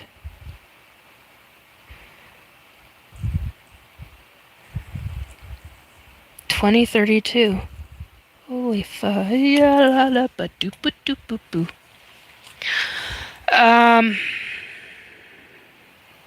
Wow. Just absolutely astounded me. See, and I get stuff like that psychically, and I'm just like, what did you just say? What? Cripes. I know that they're going to be seen more and more and more again. Really now, this year, at the end of this year, this summer, there's supposed to be something happening. I don't know what. I just know something is supposed to be taking place. 6353 on the numbers right now. Thank you for the 63 who are here. Thank you for the 53 thumbs up. That helps the algorithms. Thank you. Thank you. Most humbly, thank you. Please hit the like, subscribe, and share button if you're able. Appreciate it very much.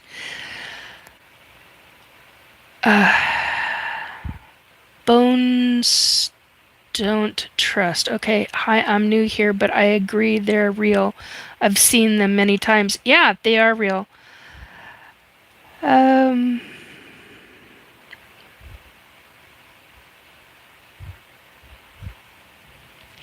It's a good question. Traditional Rose 1 is asking, why would aliens come visit you? What do you have to offer? Genetics. They're going for genetic material. There's a number of species of extraterrestrial who have literally wiped themselves out.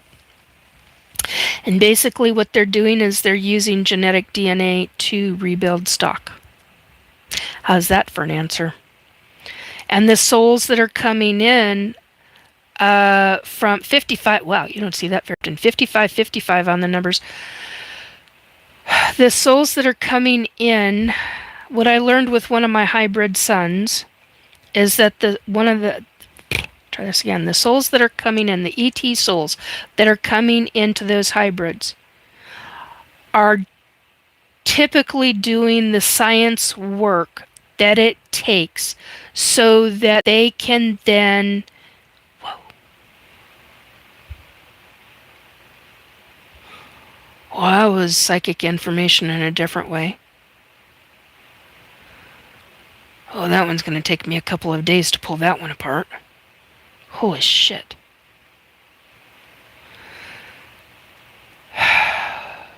Okay. I don't even know how I'm going to remember that. Wow. They're going after our genetic material to create more hybrids. The souls of the extraterrestrials who are going into those hybrids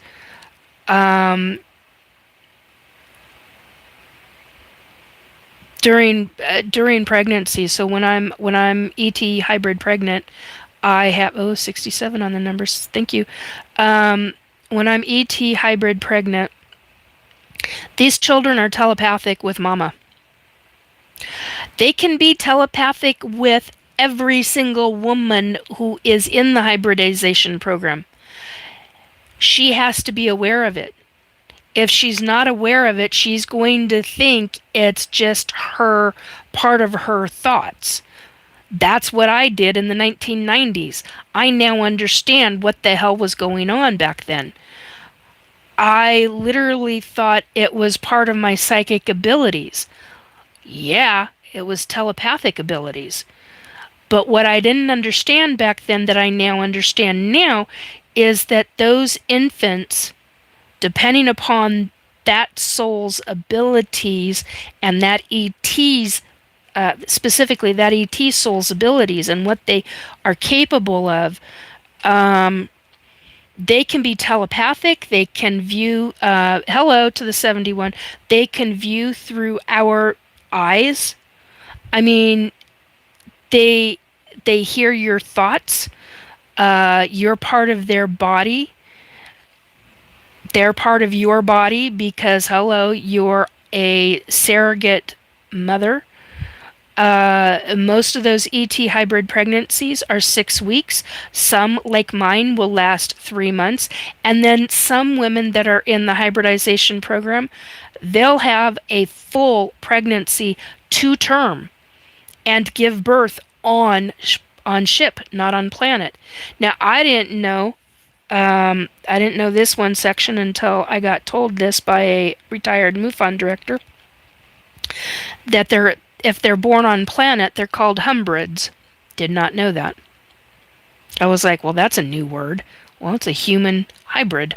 It's a but it's born on planet. But the ones that are born on ship are called hybrids. I'm like, okay. Yeah, Pacific Northwest Green says ignorance is bliss for most, but we know the truth. Yeah, we really do. It's hello, Jean. Jean? No, Jean. Jean Barbara. Okay.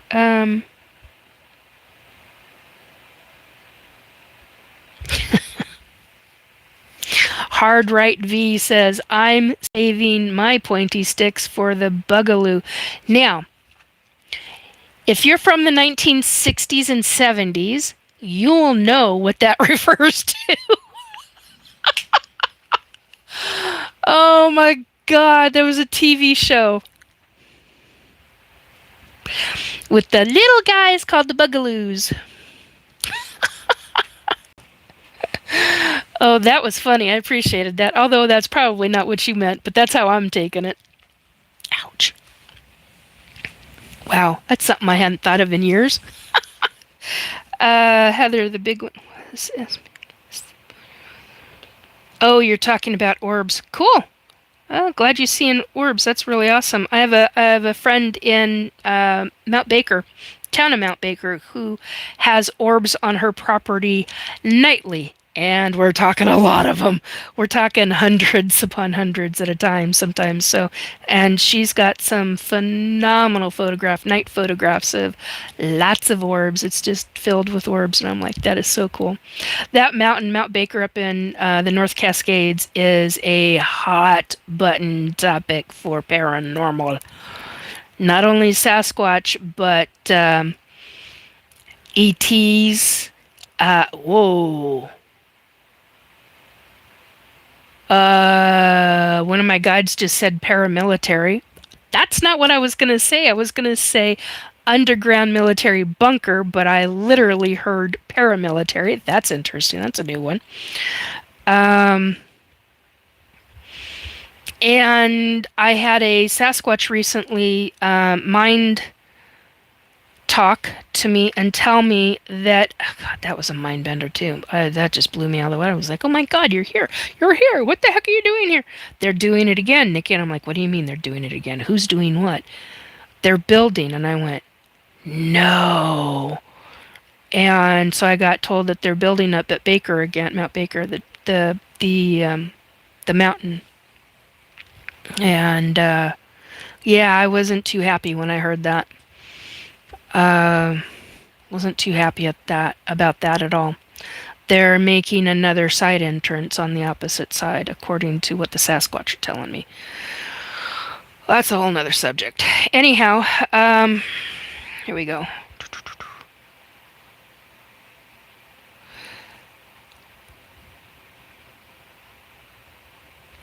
Yeah, Pacific Northwest Green says, quote unquote, they told you to reject the evidence of your eyes and ears. It was their final, most essential command. End quote. Quote is from George Orwell. Yeah. Heather says, I have abilities and know they are real. Yeah. They did not, Joe. They did not make me do that. Hello, Joseph. How you doing? Looks like they've been busy boy. Yeah. Oh, Para. My God, Para, did you actually get some sleep? Oh my God, honey, I hope you got some sleep. Looks like you've been busy boy again, Joe. Yeah, yeah. Everybody, all the mods have had quite their hands full tonight. um, Teresa says I'm 60, 62. Okay.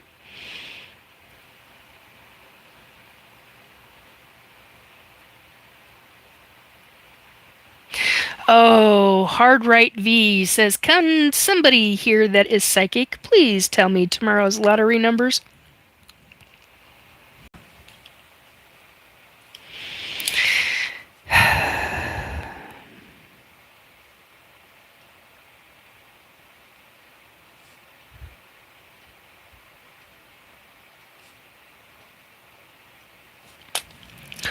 No. I'll look at those, but I ain't using them. Anyway, a psychic to use their abilities for profit in that way is a major no-no with the other side. So, no. It's a great question, though. What is the difference between all those you just said? Says Jeff Crystals. What subject are we talking about? Because I'm pretty far. I'm really high up in the chat right now, and I'm trying to get back down. Amber Earth Ember. 6 more years, unfortunately. AI, and nobody will believe it and think it's all fake. Anyway, Amber. Supposedly, U.S. government is or global governments. I'm not sure who, but supposedly there is a plan to do a fake invasion, and supposedly it's gonna look real, because supposedly it'll have real ETs and blah blah blah, but it will not be real. It'll be their setup. I think this is fascinating. Sorry, I've got to get something on my lips. My lips are just driving me nuts. So we'll see what happens. Oh, that's so much better. I can function again. You just gotta have one of those girl things, you know? I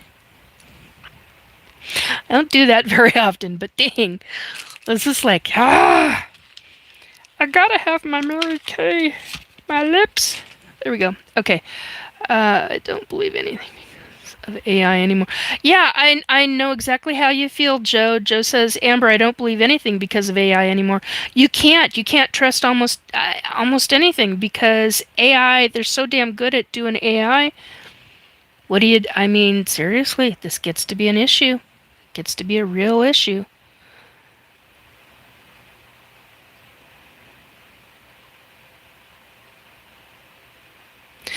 Not Nosa 420 says some people just mean in the chat, man, just to hate. Yep, exactly. 55. Oh, so we're talking a number of minutes ago. Okay, hang on a minute. Let me see if I can get.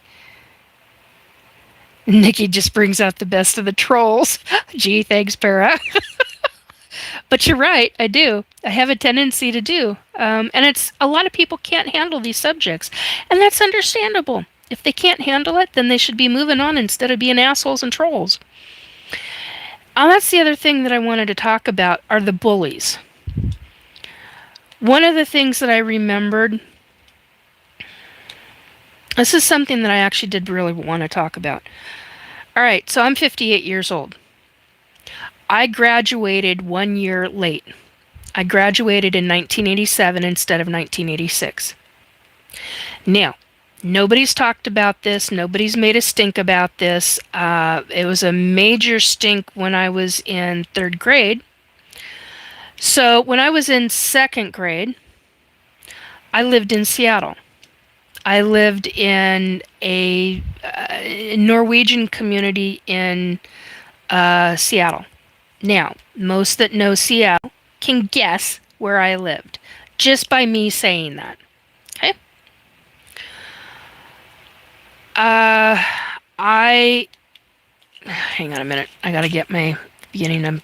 I got things written down. I had to do it because of how often I talk about these things. So I had to get it all written up. And speaking of which, let's put a post-it. Ouch, ouch, ouch, ouch. Let's put a frickin' post-it there.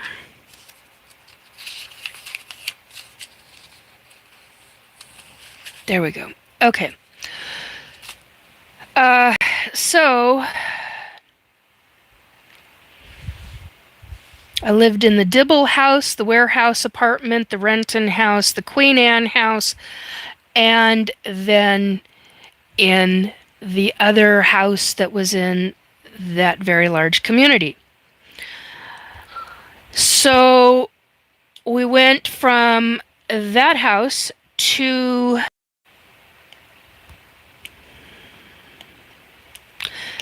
living in a mobile home in a area that is no longer, God, it's driving me nuts, sorry. In a mobile home in an area of very far north Seattle in the hell year was that? 77. It was still considered Seattle, so I was 9 years old the first time I was in third grade. Now, when I was in second grade, in that area of Seattle, in the Norwegian section of Seattle, we were there for a number of years. I was there in kindergarten, first and second grade. Now, here's where the issue gets. In second grade is when the GATE program got me. I was in a specific elementary school. I still happen to have a friend from that elementary school because they went from elementary to junior high to high school together, all of them. I did not. I did not stay in the area. I moved. And I moved about a half hour away, half hour north, to an area at Echo Lake. And yes, I am going to identify it. The land has been repurposed at Echo Lake. Okay? It used to have a motel on it. It had a mobile home park. It had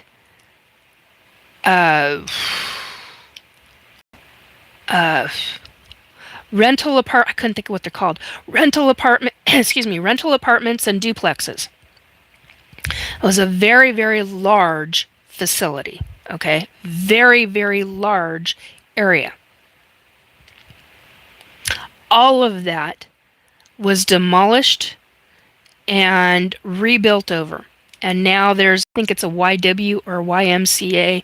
There's 4 or 5 story building apartments there. There's, all different kinds of stuff. Used to swim in the lake, used to have parties at the beach because there was a beach. Used to have ice skating that one year, I think it was 1978, that was or 77 or 78, where that year was so bad in the greater Puget Sound region that you could walk on the lake all the way out to almost to the middle of the lake. I've talked about this before. So that was my first time around in third grade. I had a wonderful teacher named Mrs. Vogel. Yes, I'm calling her out. She was awesome. Loved her to pieces. Here's where the issue comes up.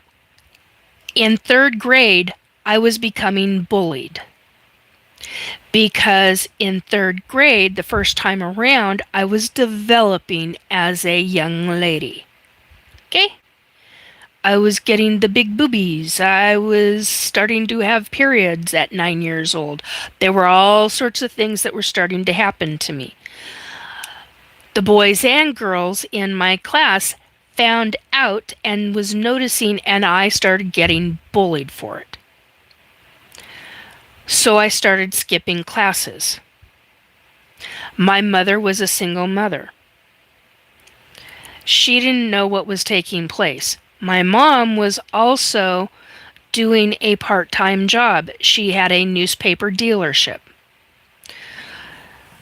So we had a lot of business experience because originally when I grew up in Seattle, my mom was the dispatch person, the accountant, and a number of other things for my grandfather's plumbing shop.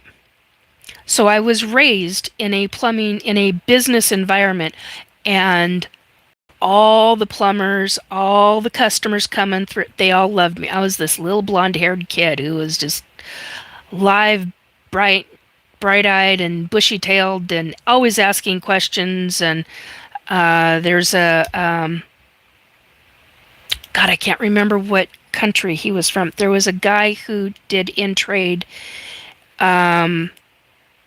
I think I've talked about this before, but there was a guy who did in trade plumbing for glasswork, and and this is one of the reasons why I love like Chihuly glass and things of that nature.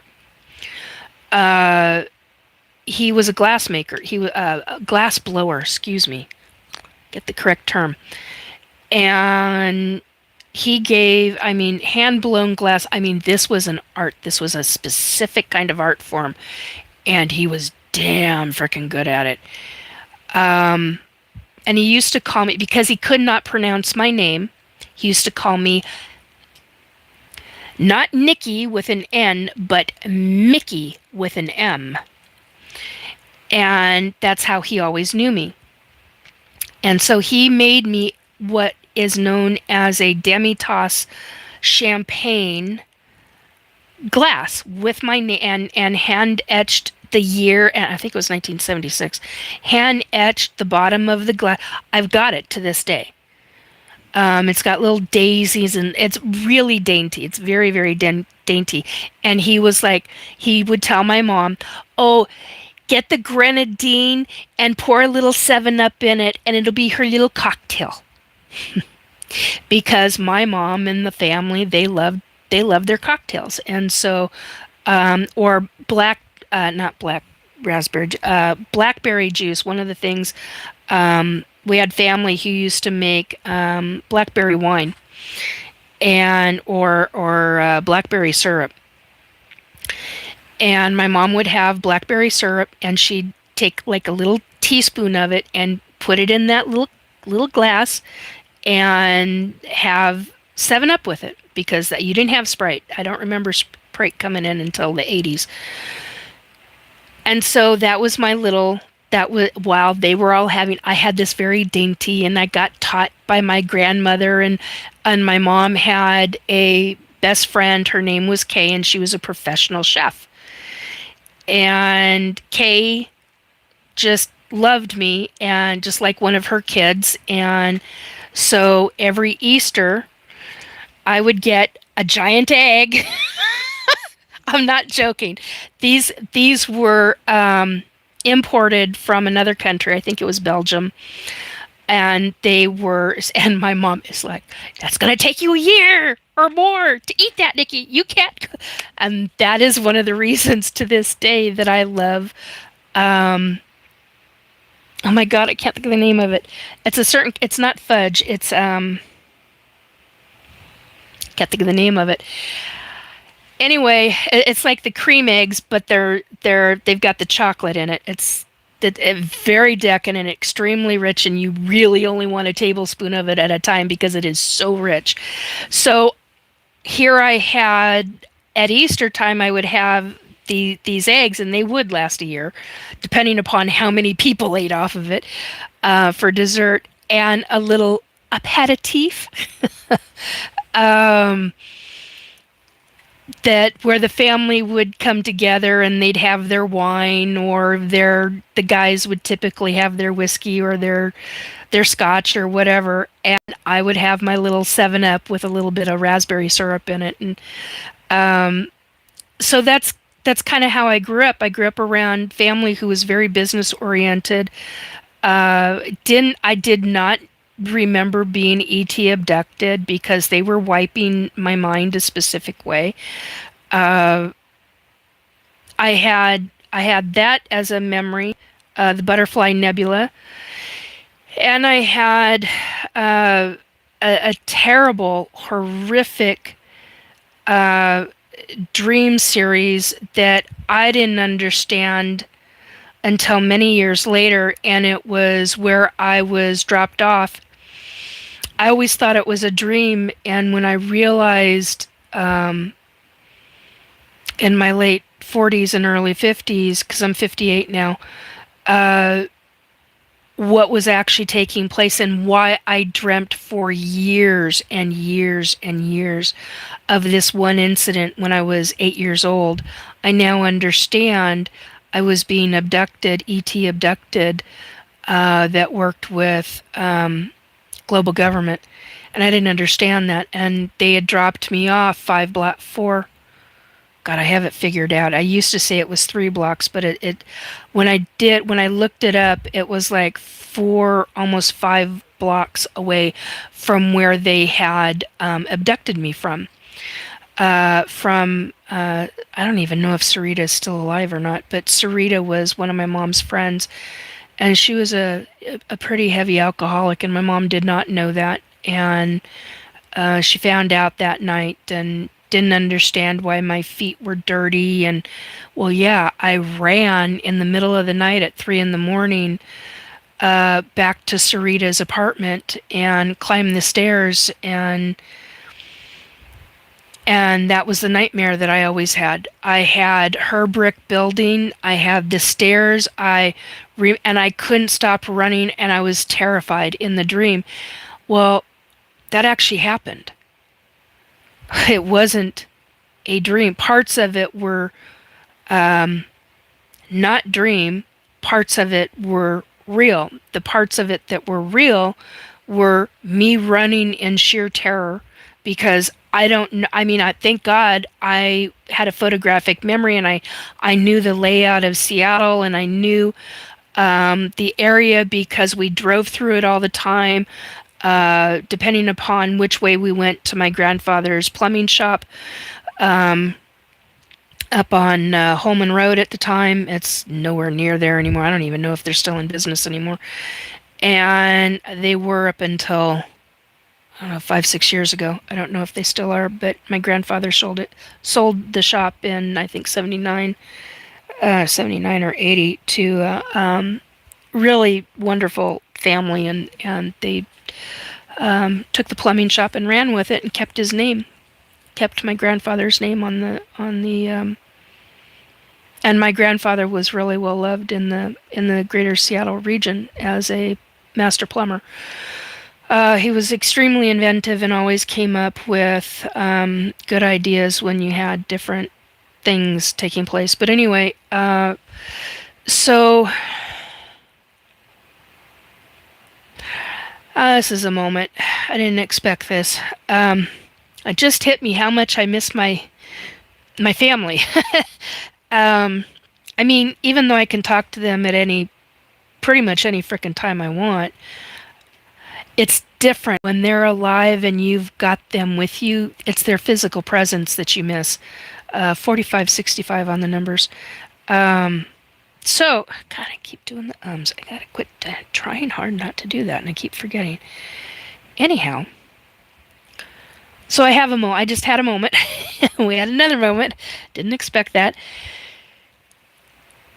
So when I moved, back to the 3rd grade thing. So when I moved at the end of 2nd grade, to this location, and I do not remember the name of the teacher. Otherwise, I would have called her out. I would have asked. Because if she's still alive, I would be going, why did you have us go into the GATE program? What is going on? The thing is that I had asked somebody from that time frame, because I still know somebody from that. That's what I was going to say earlier. I still know somebody from that elementary school. They don't remember the GATE program at all. They don't remember anybody unless you had the what did she tell me? Something about the I can't remember how she worded it. It wasn't. She didn't call them the disabled kids. I can't remember the term she called them. But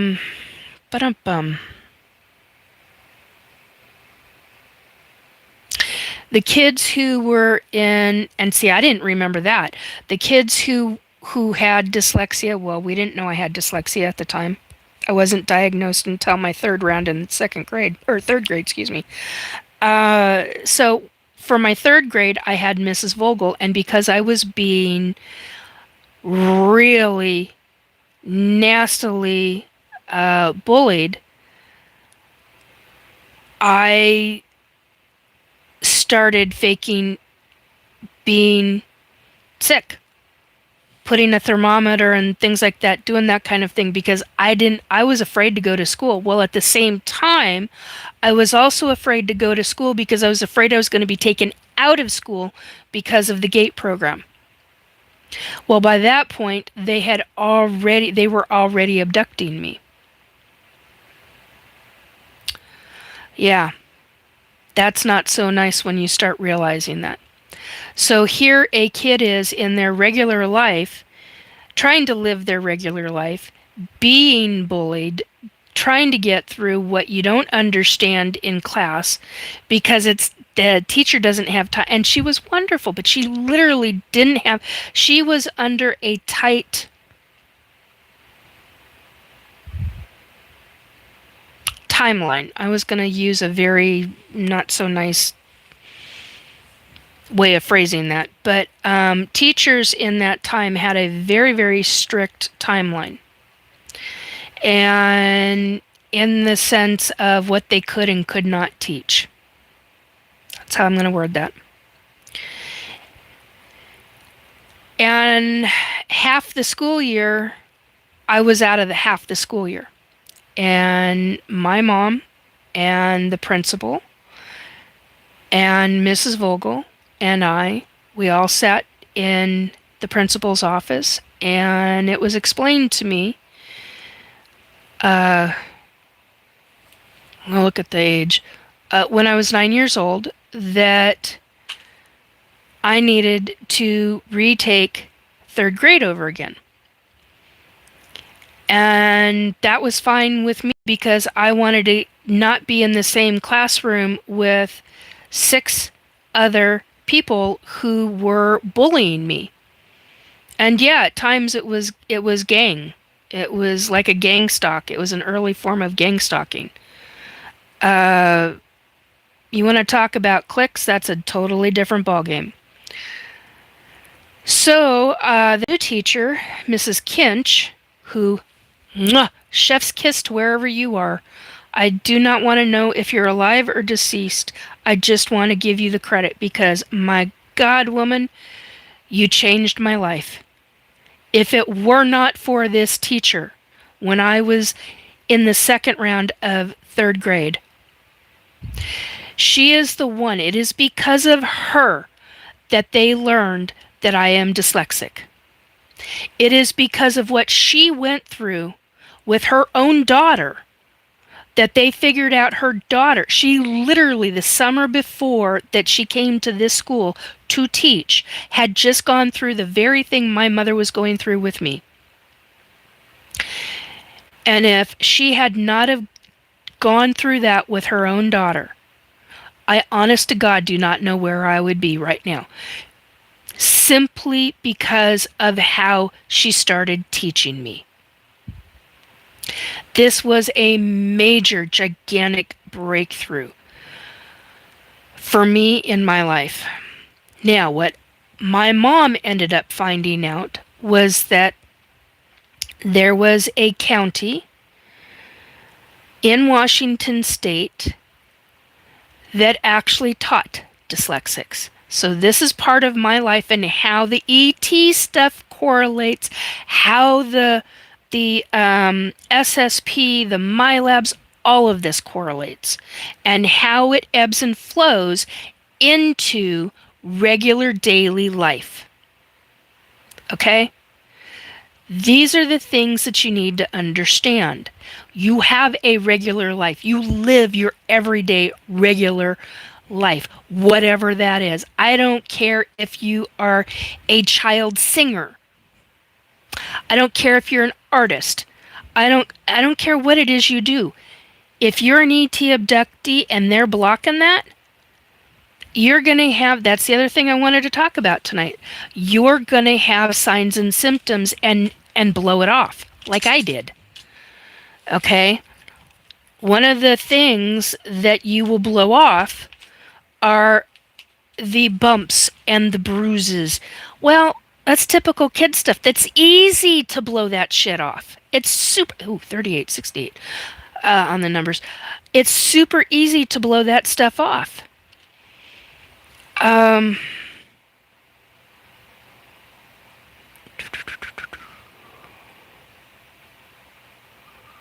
Hang on a second. It's been a while since I've looked in chat.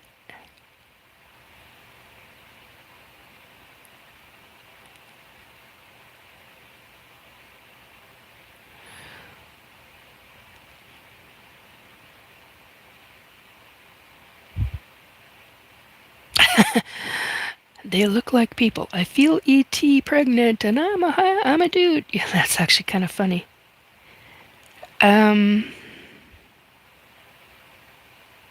Marilena says, "Thank you, Nikki, for taking the time to connect with us." Yeah, hon.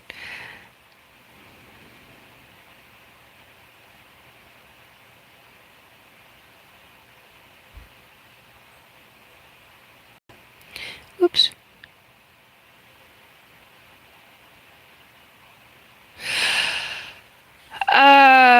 Jinx Cat is asking, what type of aliens use the saucers seen in the Pacific Northwest in the 1990s? Oh my god.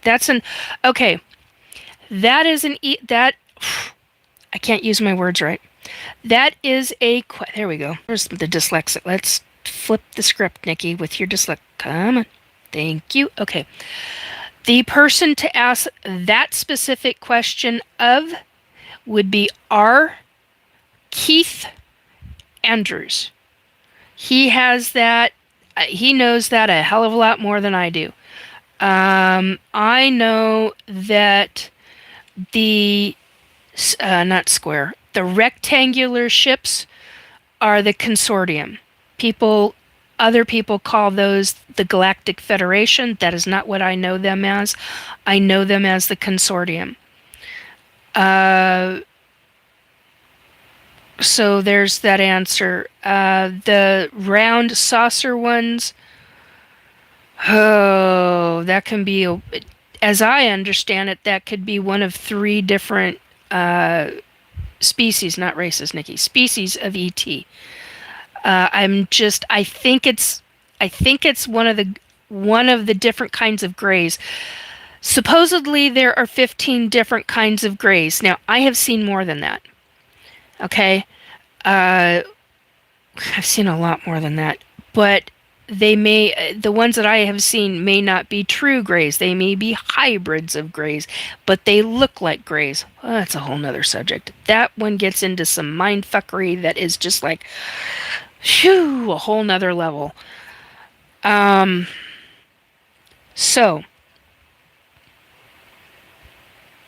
somebody had asked about the white grays. Okay, so the white grays depends on how tall they are. The tall ones are typically known as the controllers. Okay, they're the ones that come in. They're the 7-foot tall ones. They are gray, but they look white. but they've got the great big oval head, the almond, big black almond eyes, itty bitty teeny tiny nose or hardly any nose at all, super skinny mouths, very predominant defined chin. God, it's driving me nuts. Sorry. What else? But they are a gray. They are not hybrids. They are known as the controllers. That's how I know them. I've seen the little ones. They are gray. I've seen little ones that look like them that are green. Hang on. Kind of this color of green. Not quite, but I mean a much paler version of green. Speaking of which, I love this company. You make wonderful pistachios. I love them. Can't eat them very often, but I love them. Anyway, but this color of green, but a very, almost like a pastel color, but a gray or gray, kind of like a gray version of it. I have seen grays that are, the hell is it this one? That have a blue, but it's super pale. It's really, really pale. I've yet to come across anybody who can tell me what kind of gray they are. So I've seen the blue ones, I've seen the green ones, I've seen the white ones, I've seen the gray, green, blue, white. There we go. What else have I seen? I've seen ones that have, that's not pink. I don't know what the hell to call it. Skin tone. I suppose I would call it Caucasian. But they are a hybrid. That I know. Those ones are a hybrid. Now the green and the blue ones, I have not a damn frickin' clue as to what the hell they are. I do not know if they are hybrids of like an Arcturian, because I've seen some Arcturians that are, they look human, other than the fact that they're blue. Hang on a minute. They are, let's see if I can do this. This is one of my back scratchers. They are up that color of blue and gray mixed together. It has a little bit more blue like that, but it's real close to that. Okay?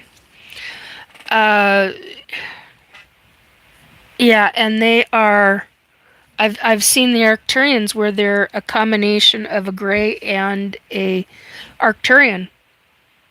Some have hair, some don't have hair. Some have black hair. I hadn't thought of that, forgot about that. Most of them are blonde, not all. No, that's not right either, because quite a few of them are blonde, but quite a few of them have long black hair. And when I mean long black hair, I mean a little bit longer than mine, and it's a straight cut. It's like they don't know how to cut hair. I've never thought of that before until just now. It's a straight cut across the back. It's either at the neck, just like right, cut like about right there, or a little bit longer than mine, and not much longer, and not fly away like ours, like mine is. Theirs is very smooth. I mean, it's like they wear product in it, but they don't carry. No. They don't have product to put in their hair. I find that fascinating. Anyway, just a weird thing. So, Jinx Cat, ask R. Keith Andrews. I will try. Matter of fact, I need to write his name in here. So, and I did the. Wait, we did that. I did that. So I need to put in R. Keith Andrews. Andrews. I need to put his link in because that's one where you go ask him. He would be God, that man is knowledgeable. Holy crapes. That man has, I mean, he's just phenomenal with information on extraterrestrials.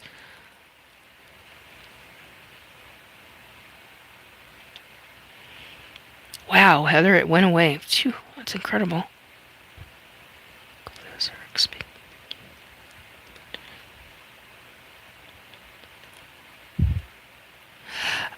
They look like people. Isn't it funny how the picture of UFO changes as human technology changes? Sounds like an op to me. Oh, that's actually a really good point to make. Looks like people. And the reason I say that is because human global governments have made their own ships. So what's flying in our skies right now? That's why I think, in my personal opinion, I think that that's why the U.S. government made the classification between UFO and UAP. I believe that the UAP are the ones that are being flown by government. And those are the ones that are flying around. At the same time, you've got extraterrestrial flying around. Think of that. That's a hell of a thought process. Well, that's a real mind pisser. Amber, do aliens explain some of our missing people?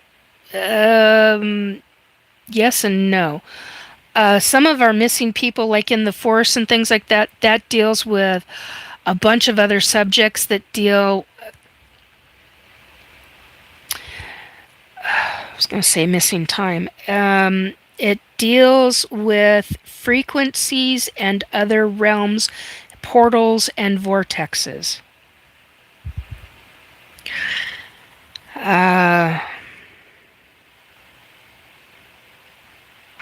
And other beings other than ETs.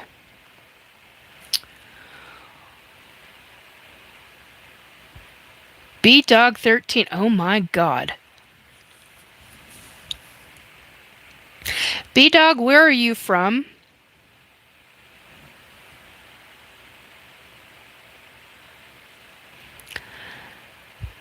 Woke up a bit after 3 a.m. Kind of thought I would. Yeah, you did. Okay. Back in the batter's box. A time machine. Yeah, that's funny.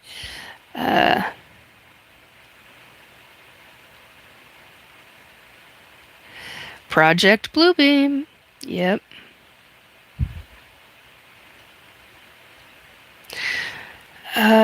Jeff Crystals, I meant like extraterrestrials and all those you mentioned, hybrids. Like, what's the difference between all those? Oh, wow. I haven't been asked that in a very, very long time. It's been a few years. Okay. Extraterrestrials versus hybrids. Hybrids are a combination of two different species. Or, for that matter, two different races of one species. Figure that one out. Or, for an example, thank you, 51 here and 70 on the numbers. Thank you for the thumbs up. Seriously, that is very heartfelt. That means a great deal to me. And I didn't expect to be this long tonight. There's so much information that's gone on in literally the past 7 to 8 days, the last 8 days that I've just been kind of like mind blown about a lot of this info. Okay, so the difference in the hybrids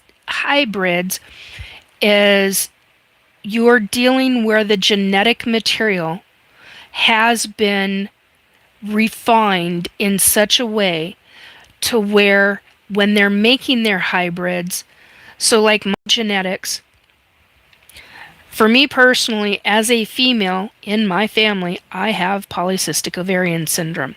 Many abductee women, not all by any stretch of the imagination, but many female human women that have PCOS many of them are ET abductees. I do not make that statement lightly. Polycystic ovarian syndrome has been renamed as something else. I'm not getting into that shit tonight. I understand why they did it, but I'm calling it PCOS because it's just easier that way for my brain to think of how it functions. It deals with the endocrine system. It fucks over the endocrine system in the female body in a major way. And for me, it caused a autoimmune issue. Isn't that fun? Or I suspect, I need to rephrase that. I highly suspect that it has caused an autoimmune issue. Choose your words carefully sometimes, Nikki.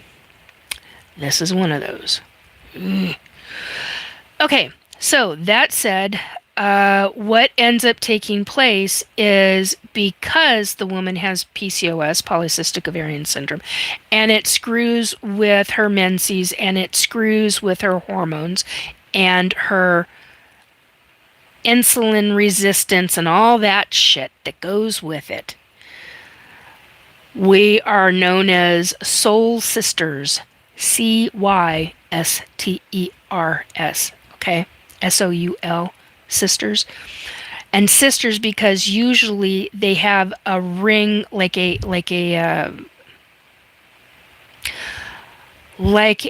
pearl necklace around their ovaries or their fallopian tubes, that kind of thing. All right, that all said, it is, in my opinion, personal opinion, as an ET abductee with PCOS, that it makes it easier for the ETs to impregnate, implant, and deal with the fertilized egg.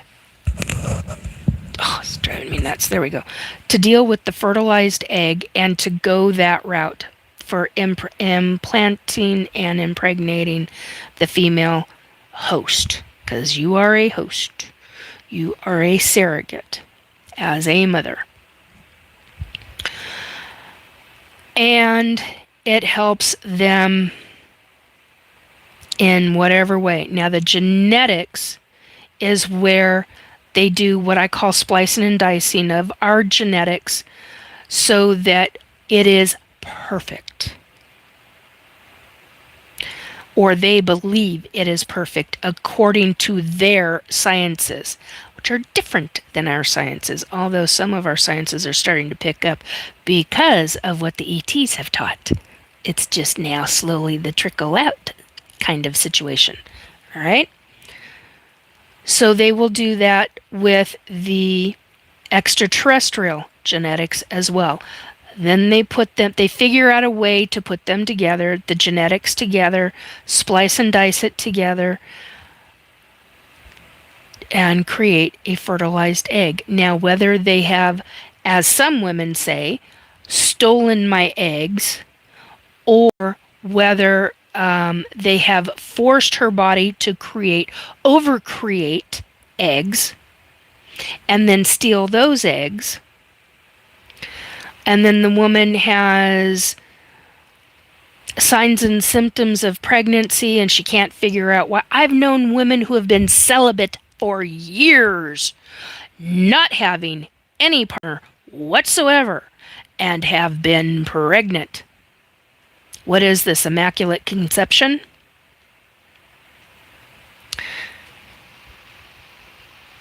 I literally just had somebody walk through here.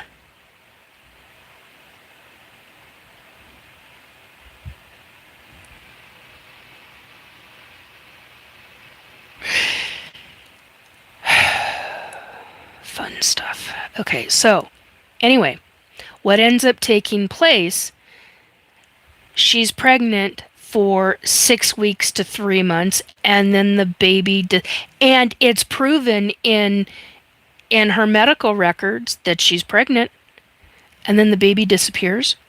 Where the hell does that baby go? And then she's accused of having an abortion.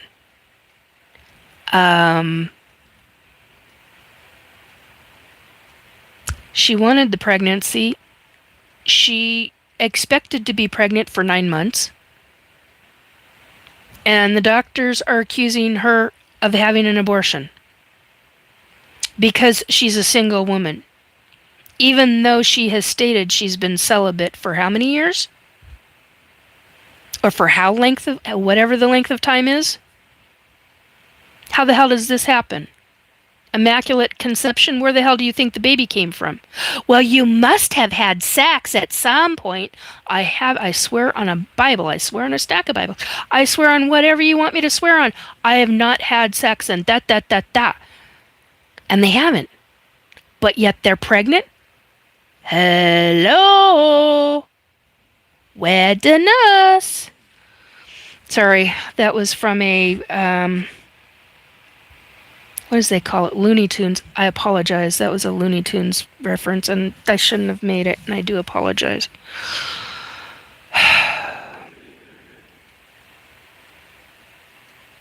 Laffy. No, that's not right. I can't think of the three. Da-da, da-da, and Dot. I can't think of the names of them right now. Anyway, and I don't know why that's going off in my head, because that kind of stuff usually doesn't, but it is right now, and it's driving me batty. So, well, it wasn't Alexandra. It wasn't just. Is it true that the Egyptians made a city inside the Grand Canyon? I don't believe it was the Egyptians. Not the Navajo. Oh my God, Nikki.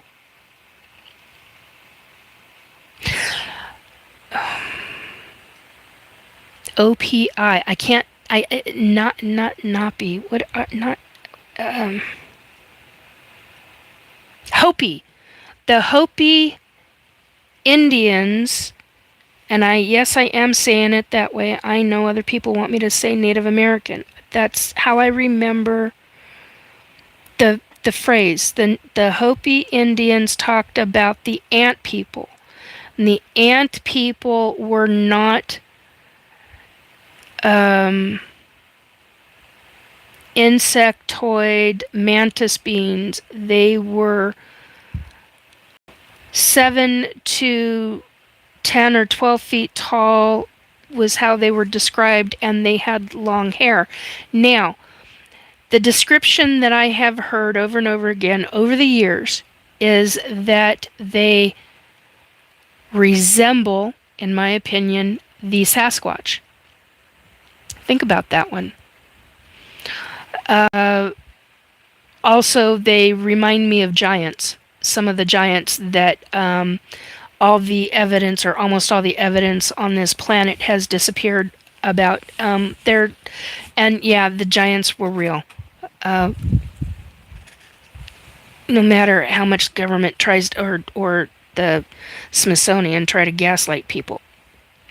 And yeah, I do believe they gaslight. I used to have a very high opinion of the Smithsonian, and then after I started doing some research and finding out a bunch of things, I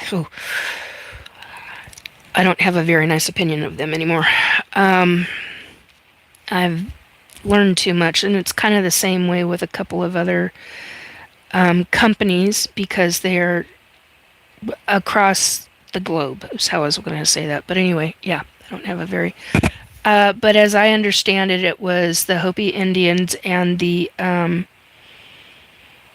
ant people who created cities underground.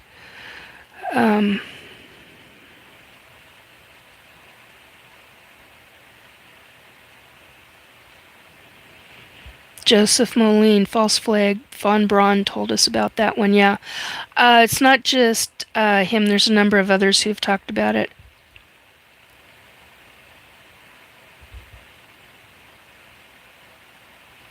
What's 58? I am.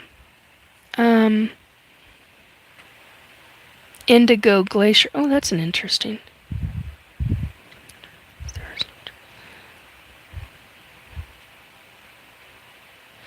Yeah, Joe, I agree. Joe Monk is saying, I used to believe in conspiracy theories, but then they all turned out to be true. Yep.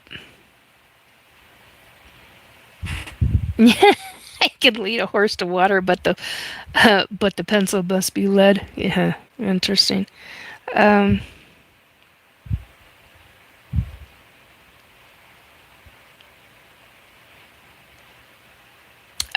Agreed, Joe, and I'm not repeating that out loud. They were talking about planes.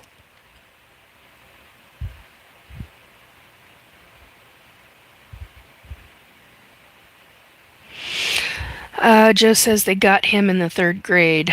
Yep. Yeah, so when I graduated at the age of 19. That's my point that I wanted to get at. So 12th grade. So now that I've come out with that publicly, because I wanted that said, I felt that that was very important tonight to get that out into the open so that there is no confusion why I graduated at 19 in 1987 instead of graduating in 1986 at 18 years old. And that is why. Because at the time I was in third grade, the first time around, halfway through, I was being bullied so badly that I started skipping school. And so, and if it were not, and Mrs. Vogel, I mean, oh my God, she tried so hard, so many different things to help me with different ways, and she knew something wasn't quite right education wise, and she knew that she's kept telling me, you are very smart. You are very not smart, she used the word intelligent. She said, you are very intelligent, Nikki. There's nothing wrong with you. Do not, and she tried to help decrease what the bullying was doing to me psychologically, and it was really taking its toll. And the only way that I knew to protect myself was to stay out of school, which is not what I actually wanted to do, because there were things that I loved going to the music classroom. I actually loved gym at that time. I loved playing baseball. I loved doing double dutch with the girls out on the cement platform. I can't think of what the hell that's called. My brain's having a brain fart.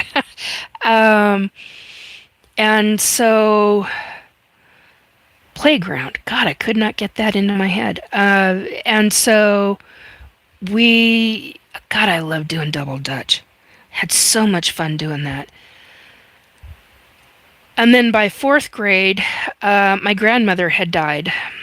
And in fourth grade, when I was 10, that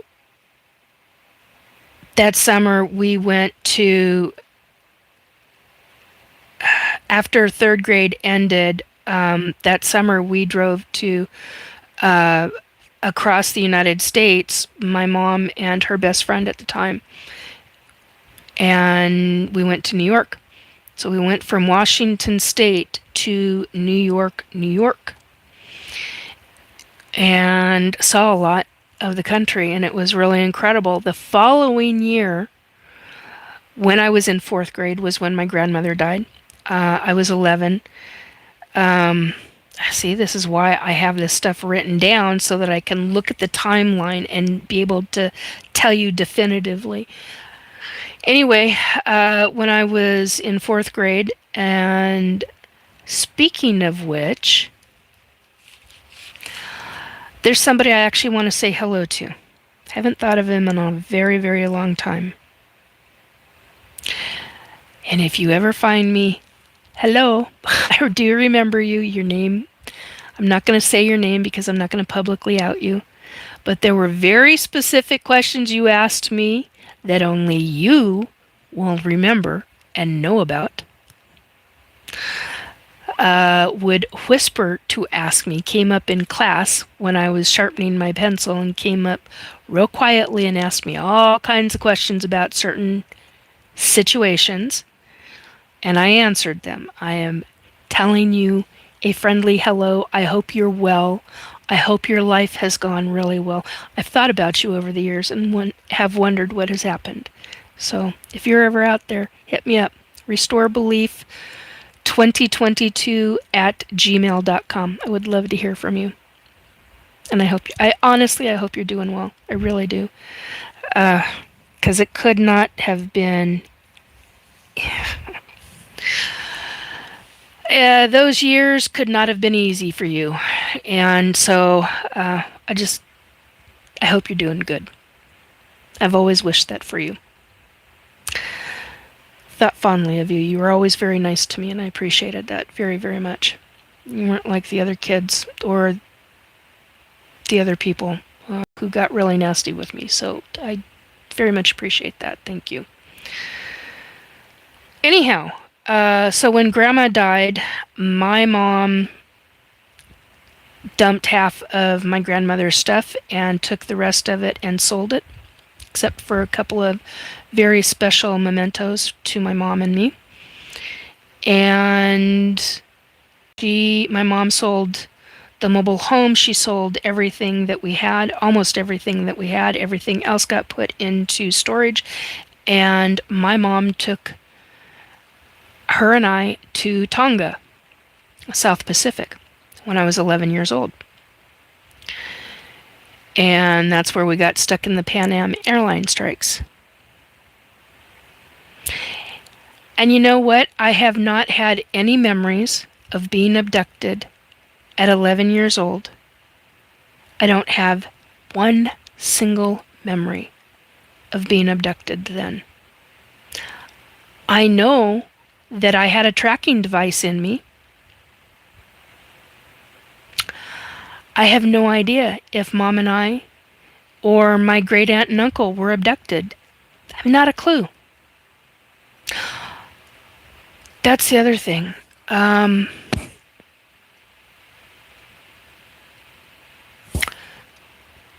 This one's going to get me crying.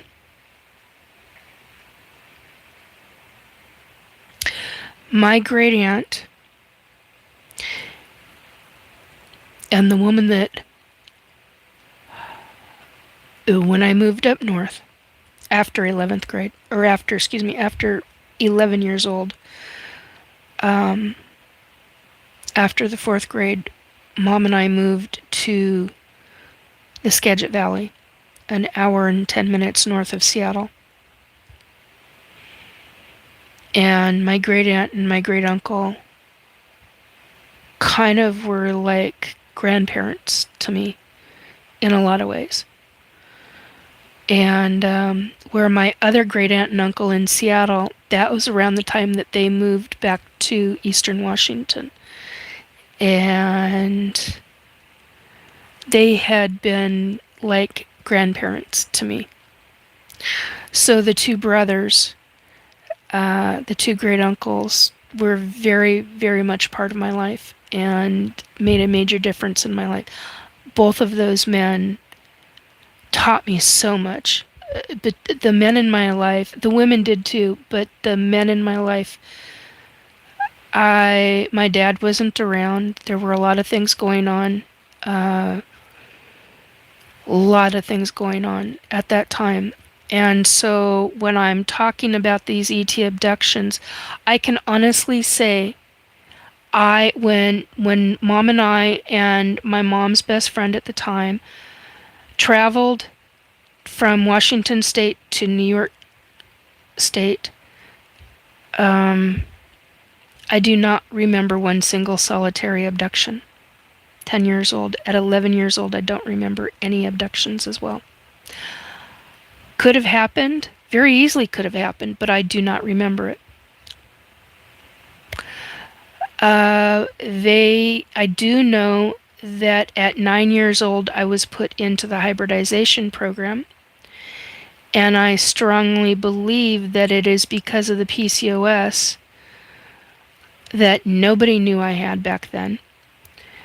And at 9 years old, having menses, hello, that's kind of a big deal. A lot of girls with PCOS, that's what happens to them. They have early menses. Now, I'm talking about this for a reason, folks. This is not over-information. This is how some of these ET abductions work. So what I'm going to say is that I believe that if PCOS does not run in a family of women, and it only runs with the firstborn females in every line of succession, isn't that suspicious? I know there's genetics involved. I get that. It can be a hit and miss in some girls in the family. I get that too. I totally understand that. But I find it really suspicious that quite a few female women have grown up with PCOS and that are ET abductees. Now, it screws enough with the female hormones to start menses early, but it also gives opportunity for the extraterrestrials to implant at early ages. Think about that. Now that I take great issue with, because I believe that at 9 years old, I was put into the hybridization program. I always had it in my head that it was at 11, 12, or 13, because my first hybrid pregnancy was my first ET hybrid pregnancy was when I was 13.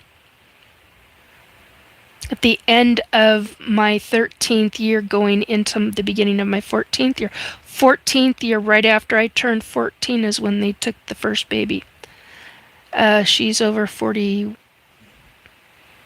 years now. I'm not doing the math again.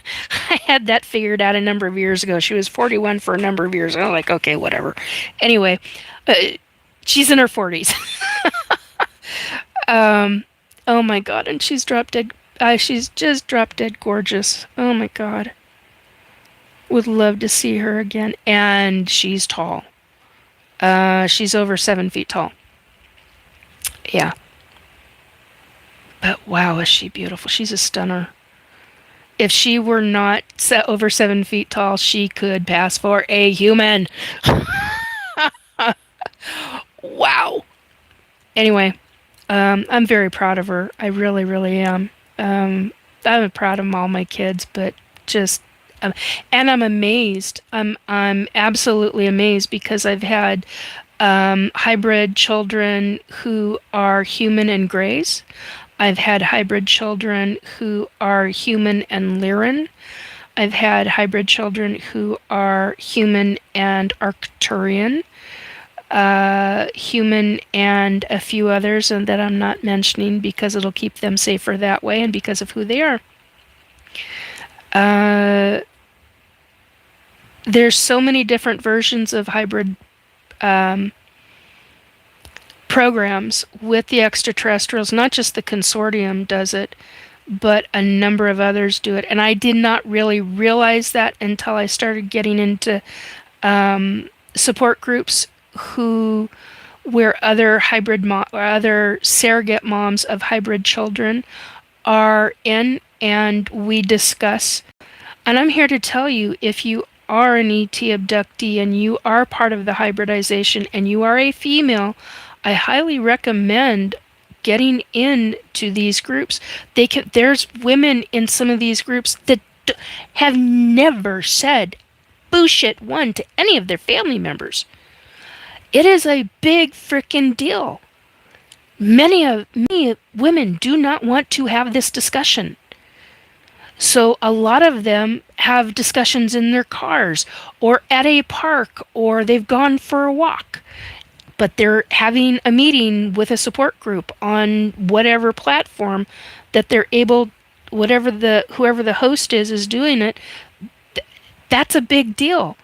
Being an ET abductee and a surrogate mother in a hybridization program for the ETs, big frickin' deal. And if you've got a life where, as a matter of fact, I know people in ufology who give a fake name because the company that they work for, I was going to call it a shell company, that's not what I meant. The conglomerate that they work for cannot have their real name in the public because that company does not want to be affiliated with ufology or ET abductions in any way whatsoever. So there are certain people in ufology who are very well known who have to create fake names in order to be safe. Do you understand what this means? A lot of people are not safe because of how society treats us. You think bullying is bad in your daily life? Think about it at a work environment. Think about it in every aspect of your daily life. You're dealing with a whole different ball game here. Okay.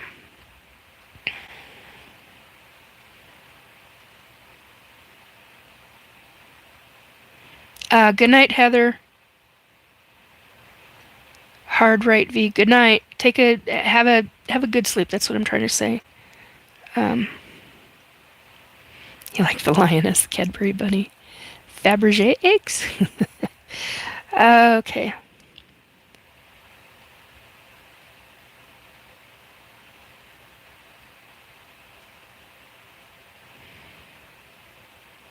Oh, hey, Cindy. Oh my God, how you doing, Sydney? I keep calling you Sydney. It's because my dyslexia is kicking in and overlapping on shit. I apologize. Cindy, how you doing? God, did it again. Ugh. Eating hair, I hate that. Ugh, gross. Ugh. There we go. What the hell was that? Ugh. All right, sorry. John Doe blog. Hello, John. How you doing?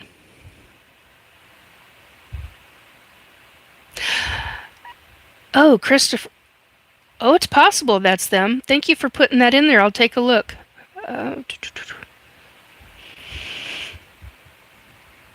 Yeah, they were expensive eggs, Christopher. Dyslexics of the world unite. Yep, no kidding. Oh, hey, Basie. How you doing? Jacqueline is in the house. Awesome. See, I'm really far back, guys. Joseph, the clones, short grays. Okay. To cry much. Similar to... Oh, Sky. Sky to limit. I'm about to cry. My childhood is similar to yours, but I was born in the early 90s in Eastern Europe. Sadly, my parents and teachers weren't really aware of dyslexia back then. Oh my God, I'm so sorry. In first grade, my elementary school teacher even volunteered to teach me privately. Yeah, I thought this is Vogelmite. But they needed to have a powwow conversation with me about it. It was really intense.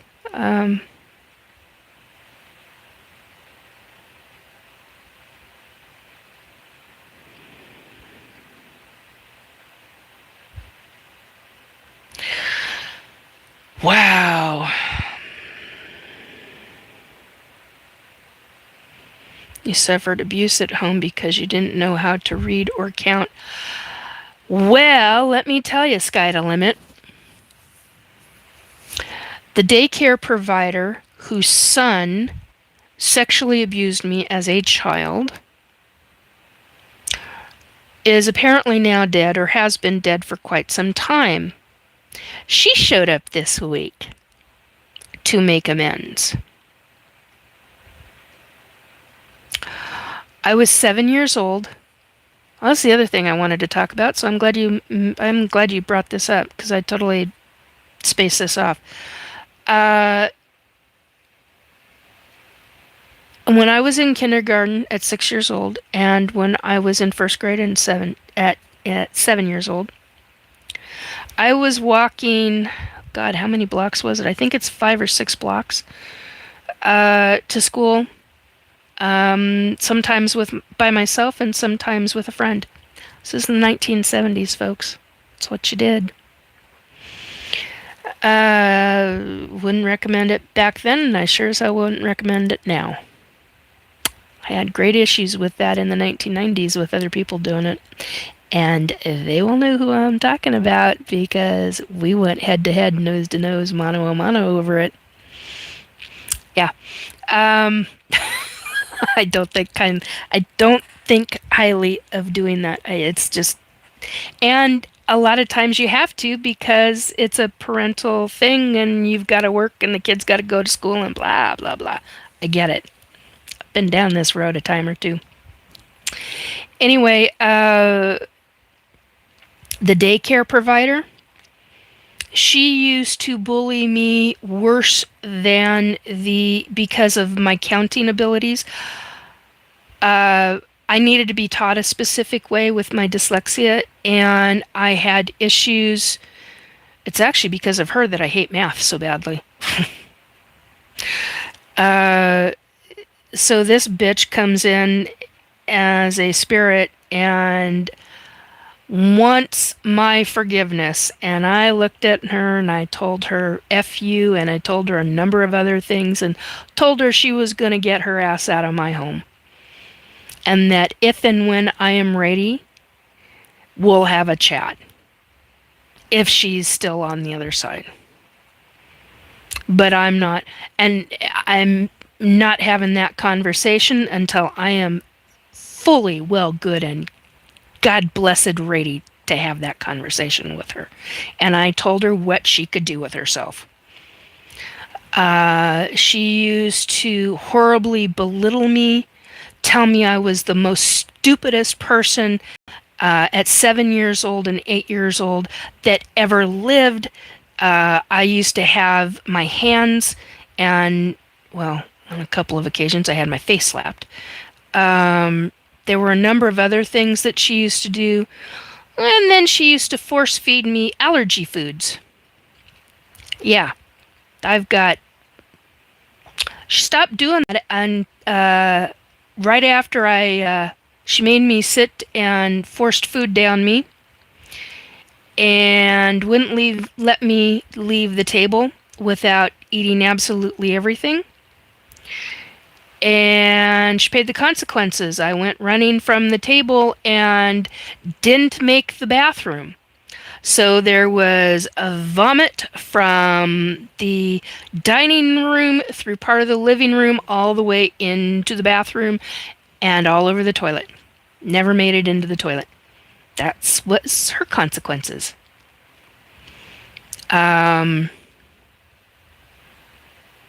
It was shortly thereafter that my mother removed me from there. Yeah. Yeah, I've got all kinds of stories that can... and her oldest daughter, though, was just... she tried everything. I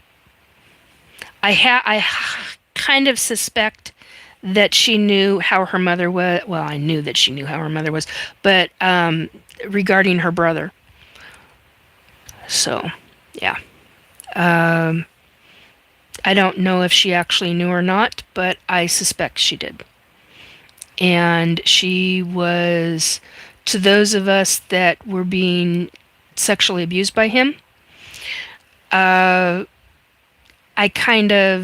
she was a lot nicer to us. The certain of us that were being affected, she was much nicer to us than she was to any of the other kids. So I kind of always wondered, and I don't hold any grudge against her, but man, that brother and her mother, pieces of human shit. Yeah. So yeah, I've got anger issues over that. And I actually worked through I thought I worked through my issues with him, about him. But apparently last year, the beginning of this year, when he walked through my wall, my living room wall, and he showed up, fuck that, pardon me, no. I was so ecstatic he was dead. And I literally told him, I hope you had a horrible, horrific, horrendous, painful death. Didn't like that too much. Well, hello. When you do to a child, I have a right to have how I feel. And I said how I feel. Anyway, Uh, life path number 6. Somehow I've known since I was 6 years old that this is. Yeah, there are some people, sky to limit, that will have. They may go in to be ETs in their next lifetime. Just depends on what stuff happens. So, you know.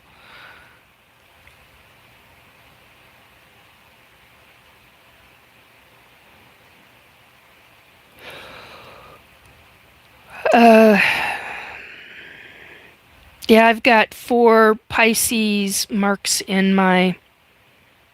Whoops. I've got 4 Pisces marks in my birth natal chart. I only thought I had 2. I didn't realize I had 4, but it was kind of a gigantic deal when I found out this year. I've seen my birth natal chart off and on for years. Didn't even dawn on me. Didn't even frickin' dawn on me. Anyway, okay.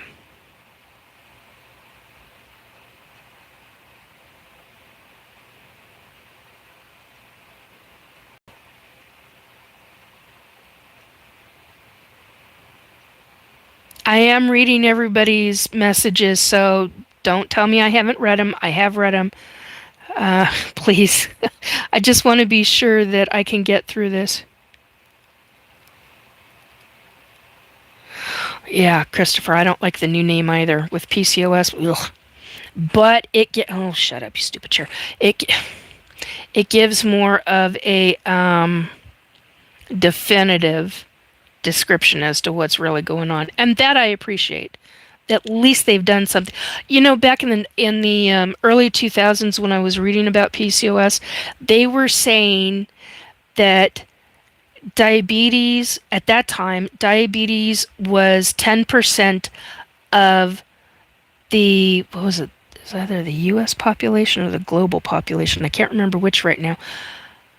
But that 5 to 7% was PCOS, and it was almost as high as diabetes. And I was like, oh my God, I can't even fathom. So, and that was in the late 90s, early 2000s. I can't imagine what the hell it is now. That's just like, woo, complete mind blown.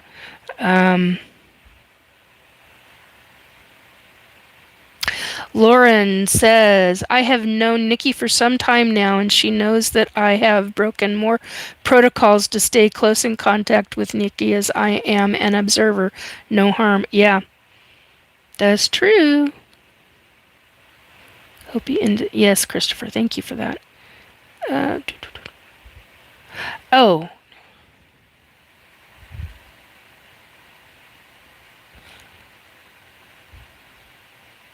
No, that's a good. So Paramarv was making a comment to Christopher and is asking, are we, humans, the only ones being abducted, or are, for example, Pleiadians also abducting Martians, etc.? There are ETs abducting ETs, as far as I understand it. Now, I don't know all the ins and outs of it, but oh God, I'm starting to get knife shooting pains in my sciatica. Wow, okay, that's got to calm down. What I have seen on board ET ships, real ET ships, not the ET human bullshit ships that I call bullshit too. They are real ships, but they are nothing, absolutely nothing like a real ET ship. Real ET ships actually metamorph. They're alive inside. The metal is ouch, ouch, ouch, is alive. Is alive, and it morphs, and it has a higher consciousness to it. But what I was going to say, when I've been on board those real ET ships, what ends up taking place is that, sorry, it's finally just hit, is that they end up having some children who do not look human. They look like a combination of two, like a between a gray and a mantis. Trying to think of some of the others.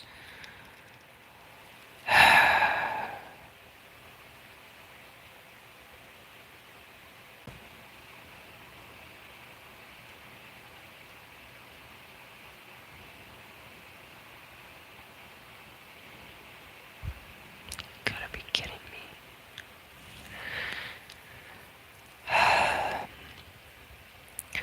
Johnny, if you are listening, and most likely you will, if you are doing the dew or the microwave technologies,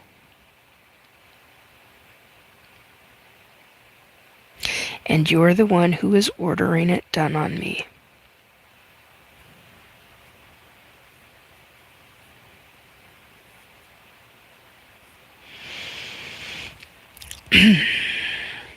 Mm-mm-mm-mm.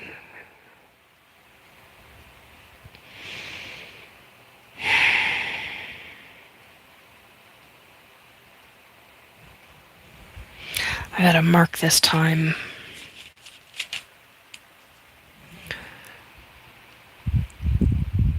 18 or 19. I think that's 17. Yeah, it is 17.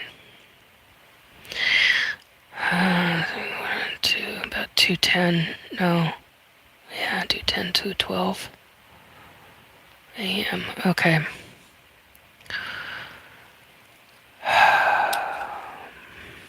If you show up again, I'm going to do a yelling and screaming match at you. And I know you're telepathic. So we'll have a nice little chat. Underdiagnosed, finished, test, dark time.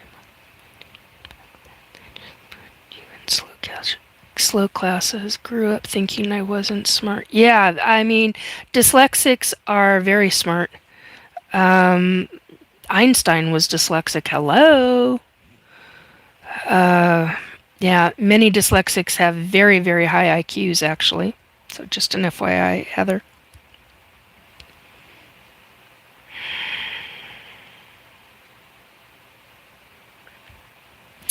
Lauren, note, not all ETs are evil. Thank you, Lauren. That's what I was trying to talk about earlier. And I got sidetracked. And that leads into my other thing. Okay, so let me finish reading what she had said. I'm not saying the first word in that. Arcturians and Pleiadians are the guardians of the part of your galaxy. Yeah. There are some Pleiadians that aren't, but there are quite a few Pleiadians that are. And the Arcturians, they're very logical, very sequential minded, very businesslike, friendly. They do have a sense of humor, at least the ones that I've been around. But they have a tendency to be very serious very quickly. And I gotta say, I love them dearly. They've been, in the grand scheme of things, as much as I bitch about certain things, somebody put it to me. Complain is the word that's used, but I'm going to use the word bitch because I have a tendency to bitch about it because there are things about this I'm not okay with. And then there are things I'm totally fine with. It's like, okay. But you got to understand, I've been around this my entire life. I'm 58 years old. I've been an ET abductee apparently since birth, before birth, while my mother was pregnant with me. So there's that. Now, what I wanted to talk about, one of the other things I wanted to talk about was the fact that somebody was fear-mongering, in my opinion. Really kind of pissed me off, and I went, you know what? I'm just going to say no, and that is a form of fear-mongering, I think is how I worded it. I think there was something else I said, but I can't remember what at the second. And then I had a real smart-ass, nasty bitch response. Nasty bitch attitude response. That's how I want to say that. And I was like, nope. With an attitude like that, I'm not going to respond to you. And I'm going to tell you flat out, there's good reptilians, there's bad reptilians, and then there are truly vile reptilians. Most are pretty dang good. Not all. And not every single one, as you were classifying them, and this is what pisses me off, because everybody does the lump sum of one species. Well, guess what we are lumped sum as by the ETs?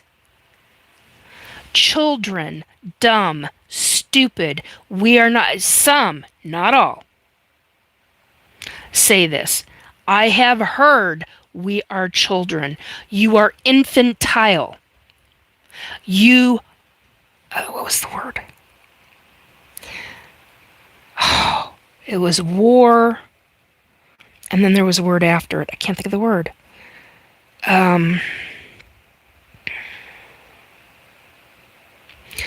You're angry, you're violent, all down a list. Now, that is lumping all of us. So when you, as an individual, lump one group of extraterrestrials as they're all like that, you're lying.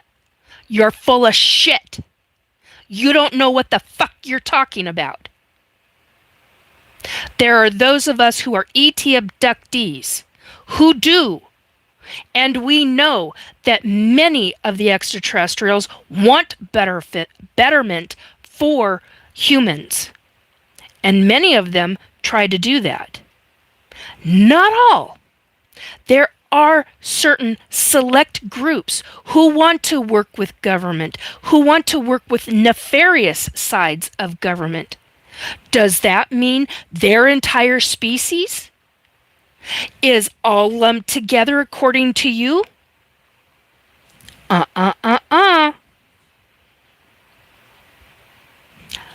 Don't start. I am here to tell you, when you lump all of the extraterrestrials the way that we're lumped together in what was said, that is fear-mongering. What's going to happen when they are standing right in front of you? They have abilities you can't even conceive of. Granted, not all extraterrestrials have abilities that can't conceive of, but many do. What are you going to do then?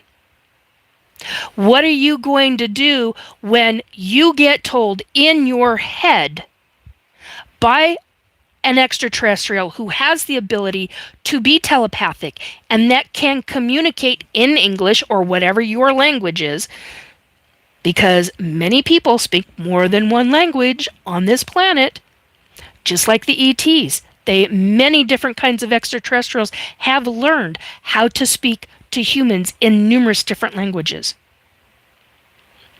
When you do that, you are doing the bigotry that has been on this planet for generations. It speaks volumes as to how you think and how you believe and what you are really like. That's not okay in my book. This is one of the things that I get very frustrated about with the regular public, with the, not regular public, but with the public in general. That's how I'm phrasing it. The public in general has a misconception and has been deliberately given a misconception by two factions on this planet.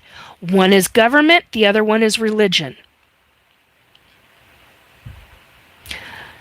Extraterrestrials are not demons. They are not fallen angels.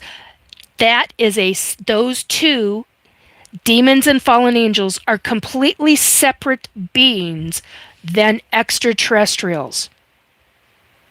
They live in different... You have fallen angels and demons who live in their own separate, what we would classify as realms. You have extraterrestrials who can be interdimensional, who can be, and I mean going from one dimension into another dimension, or from one galaxy into another galaxy via wormholes, vortexes, or portals, or thereof, or things of that nature. They can travel in multitudes of different ways. They have the not all, but many have the frequency abilities to do those kind of things, and the ships to transport them. Okay? But when you are lump summing one group of being, as they are all that way, you are doing a disservice to the public, you are doing a disservice to yourself, and you are, I'm going to be blunt, you're being a bigot. That is my version of what you are doing. Now, I'm not naming names, I'm not calling people out. I am in that way, but I am saying, if you are somebody in media, or you are somebody with a mouthpiece that has the speaker volume to where you have thousands of people following you, and you're pulling this bullshit, you are part of the problem. You are creating fear-mongering, and that is not okay, because when the ETs do come onto the, and they are already here on this planet, that's beside the point, when certain types of ETs do start coming to this planet, and according to tonight, what I was told, in front of cameras in 6 years, real ETs, not the bullshit. If government actually does this bullshit fake narrative crap, if they do, what are you going to do then? Are you going to lump them in as evil and demonic and all this bullshit when they're not? What if people are saying that about you? Would that make you feel? Are you evil? Are you demonic? Are you going to be racist? Because it's also a form of being a racist. Hello? Think about these things, because it makes an effect, especially when you have a mouthpiece and a microphone and an avenue or a platform. It makes a difference in who will want to be around. This is a big deal. This is why I said it is fear-mongering. This is not just my opinion. And it's not just how I see it. You should hear some of the things I've heard from the ETs about this kind of stuff. They don't think it's okay. Neither do I. And I don't think it's okay because I don't think it's the right thing to do. It is a form of fear-mongering. If you're lumping one entire species, that is, okay, here's an example. Real basic example. You know how dogs are lumped in all one category of one specific kind of dog is lumped into an aggressive and a bad kind of species of dog? That's what you're doing. Or how Sasquatch is always aggressive and nasty? That's not the case.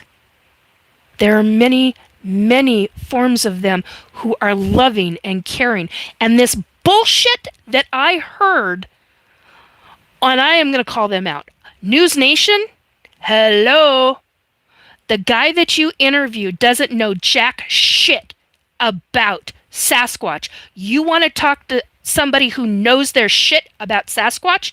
You go to Robin Haynes. That lady knows her shit about Sasquatch. She knows the information. She works with them. She deals with them. She mind speaks with them. You want to talk to somebody who really knows? Also, get in to talk to Dr. Melba Ketchum. News Nation, you need to get your shit together when it comes to this. There are people who really know what the hell they're talking about. That man, yes, he has the science. I understand that. That's one version of science. Get your ass in and start talking to the real people in ufology, in cryptidology. Then I might start following you again. Or others might, in the cryptid arena. You've had pretty good running on a number of things. This is where I take great issue, and this is where I'm being vocal. Because what I heard this guy say, that they don't have families, bullshit. That is a balls-out lie and a horrible assumption. And anybody in cryptology or zoology, whatever the hell it's termed as, knows better. They know that these Sasquatch, these beings, have families, have children, and are extremely protective. Do you understand? Find people. Yes, you found somebody with evidence. That is awesome. However, what is not awesome is what he said, and there needs to be clarification and understanding amongst the public in general. This is the kind of thing that we want. Those of us in ufology and those of us who know how to mind speak with Sasquatch and those of us who... look at Jeff Meldrum. Hello? Sierra Sounds? Why aren't you interviewing him? Or, oh God, I can't think of the guy's name now. Interviewing Duke Sullivan of World Bigfoot Central. Used to be World Bigfoot Radio. Hello? These people know about Sasquatch, really know.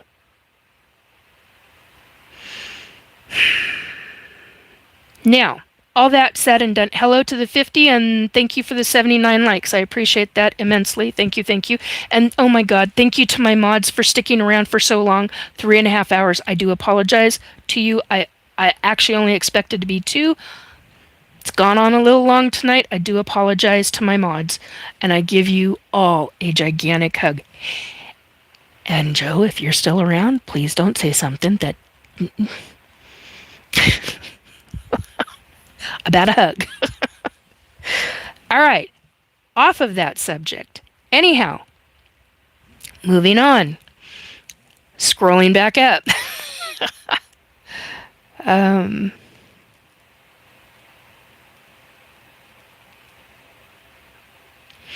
Laura and Nikki, it's the Hopi tribe. The ant people were before the Egyptians. Okay, thank you. Hopefully I'll remember that. Or I'll listen to this and go, oh my God, okay, I gotta write that down.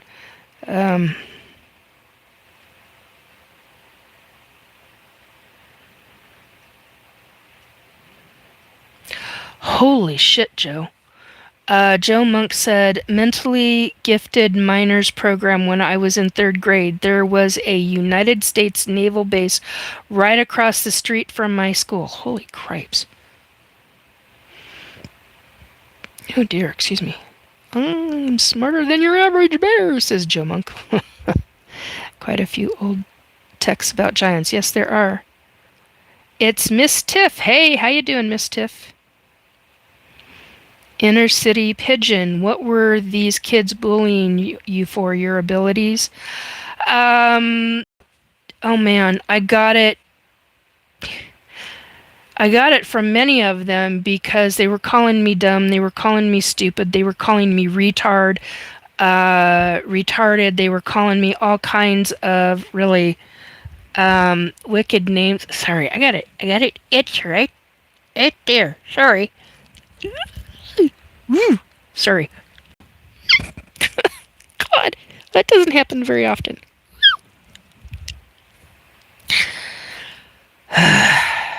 I don't know what the hell triggered that, but wow. Anyway,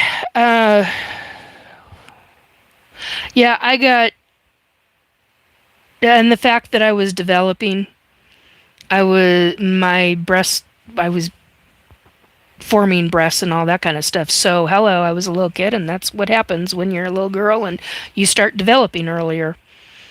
Um,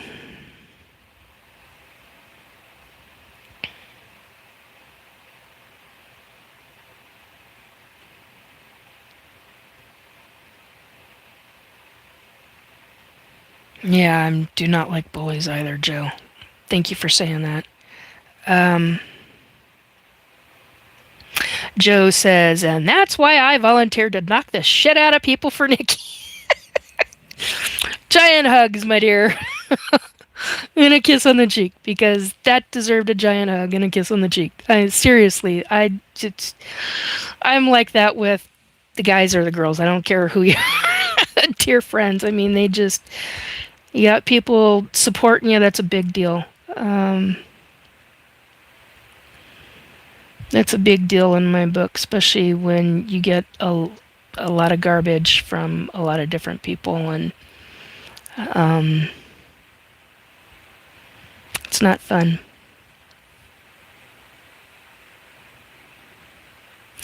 Paramarv says, I've been hearing more and more about the about the Ethiopian Bible. I want to look into that and why it was formed the way it was. Interesting. Okay. Joe says Ethiopian Bible has the Book of Enoch in it.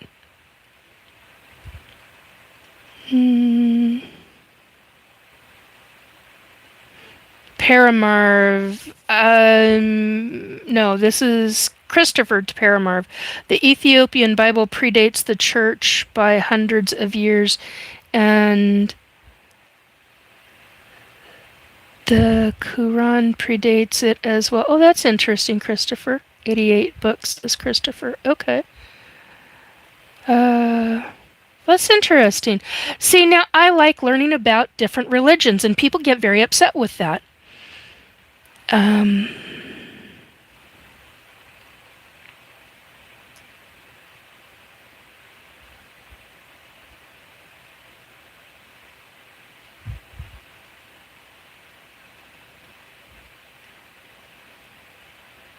Farpoint Station. Hey, a Star Trek fan.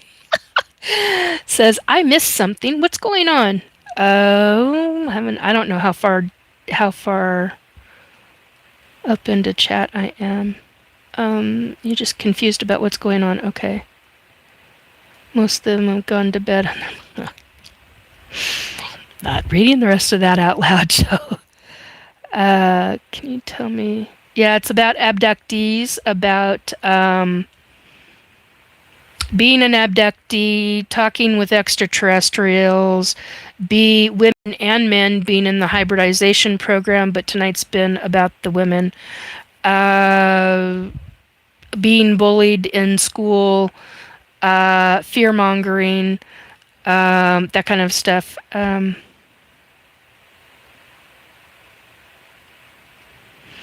7 feet tall would put her in the top 1% of female heights in the world. Yeah, it would. Oh,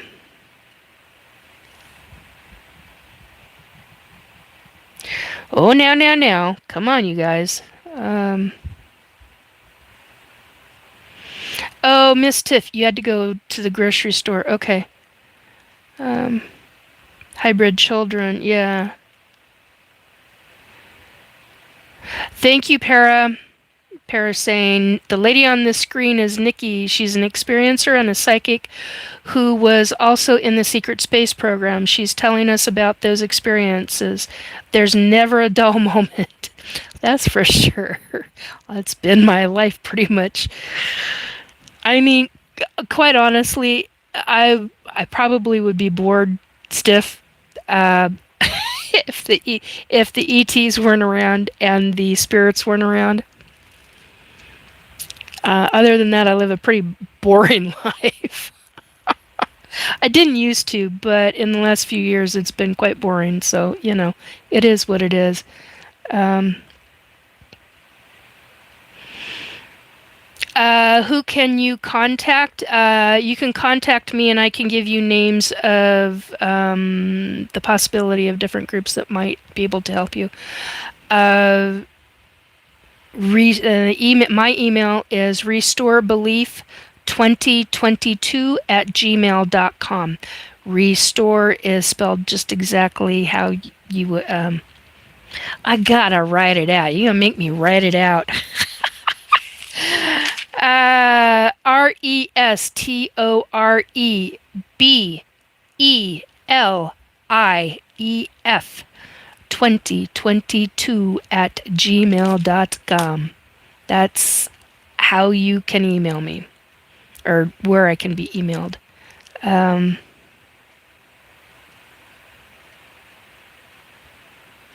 Oh my god, alias names? Oh my god, I'm so far up. Oh, jeez. Uh,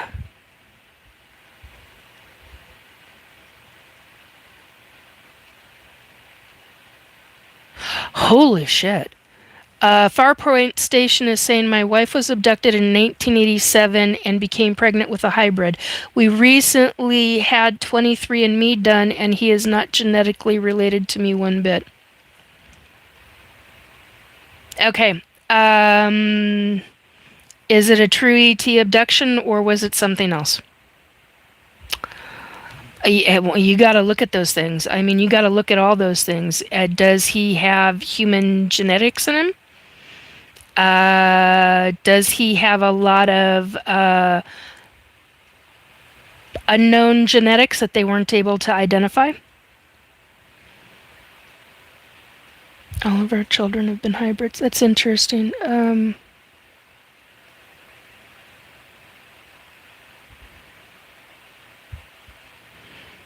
She was 22, I was 23. Okay. Yeah, we're not doing politics in here. They're all adults now, yeah.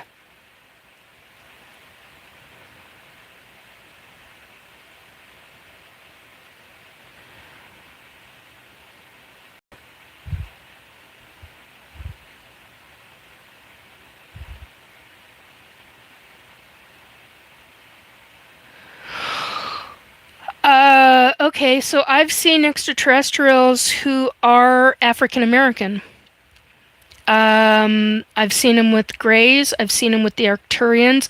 Just an FYI, I've seen both blue and green Arcturians, and when they are African American hybrids, they are capable. The one that was green was capable of. I want to call it phase shifting. I can't remember what the hell it's called. When they get really relaxed, their true skin color comes out. And he had a green overlay over I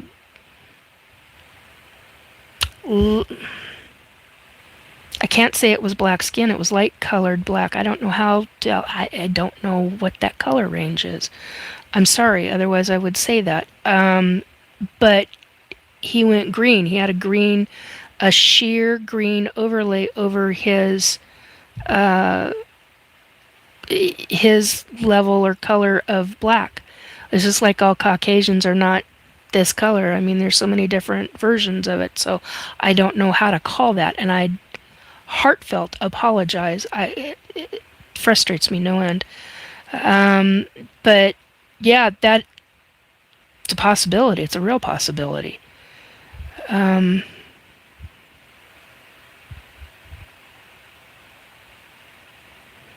Fascinating.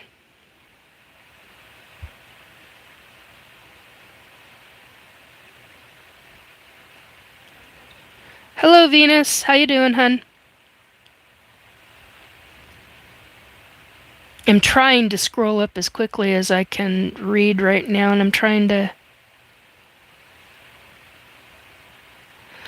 get through this.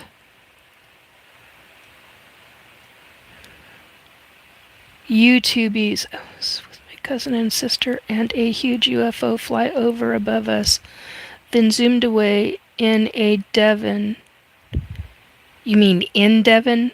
It was so close, and we all remember it to this day. Yeah, yeah.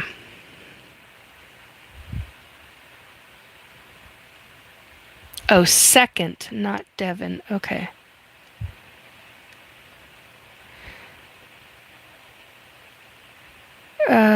Okay, hang on a minute. I'm trying to. It's microwave doing this. Yeah, it was. Yeah, I agree, Alexandra. Are movies like Disclosure Day being made to get us mentally ready for the coming aliens? Yeah, in a lot of ways, I think so.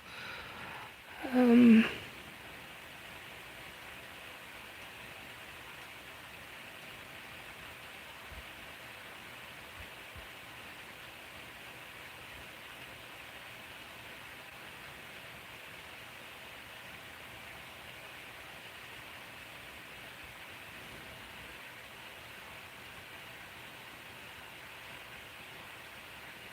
Interesting.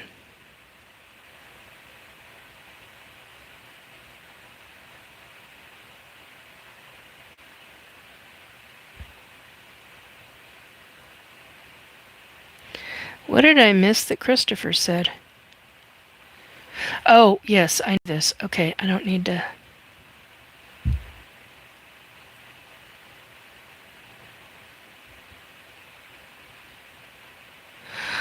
Uh,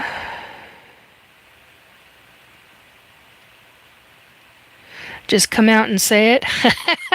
What are we talking here, Para? What is it that I need to say? Just come out and say it, hon?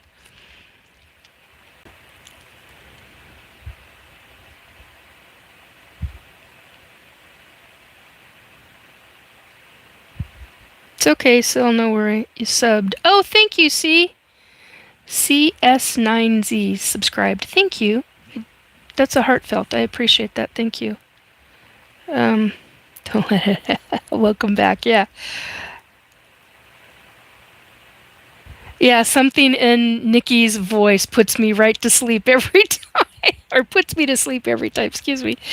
Yeah, so I know. I get told that quite often. Don't worry about it. I think it's a certain kind of frequency. Quite honestly, that's what I think it is. My dad was really good at it. Oh my God, he had a real. Let's put it this way: when my dad talked for the very first time to his grandson, I think he scared the living shit out of my son because his voice was so deep. But once, because it was a shock at how deep his voice was.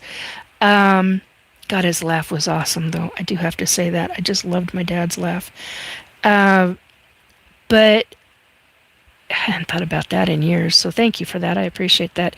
Anyway, point being is that when you, there's like a rhythm and a flow with some people, and there's just like a frequency with it, and there you go. Okay, moving on.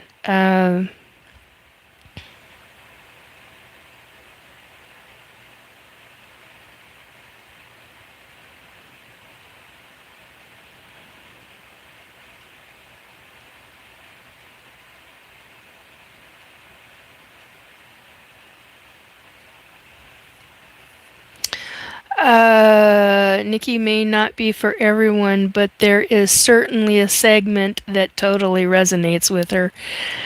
And the others are, yeah, it's just, there's just certain things that people say. And a lot of times I let things go because you have to. I mean, seriously, you really have to. Especially with the kind of things that I'm talking about. But when you got somebody coming at you with that kind of hostility, after a person says no, that is That is how I can't remember the exact words I used right now. That is fear mongering in itself. And you get that kind of nastiness with it, that means they're not open for a conversation. They're open for a fight. I'm not looking for a fucking fight. I don't give two shits. What I care about is the fact that when you're doing that lump sum and lumping all one group of extraterrestrials, it's the same thing as lumping together this one group of dogs. They're all bad. Every kind of species of that specific kind of dog, it's all evil. It's all bad. It's always going to be the... No, it's not. It's not that way. Same thing with human beings. And it really shows and speaks to your level and comprehension of what is actually going on. There are small sections of extraterrestrials who can or could be like what this person was talking about. They're not all like that. There have been some reptilians I have known that are truly the most kindest, most gentlest, and really loving and caring to be around. And then I've been around some that, yeah, they would rather rip your arm or your head off rather than even talk to a human. You want to give them a wide berth. But am I going to lump them in and say every single kind is like that? No, I'm not, because I've learned otherwise. And when you haven't learned and you haven't experienced, this is where I get really frustrated with even the Catholic Church, where you have certain priests stating that extraterrestrials are demons. That is a bald-faced lie.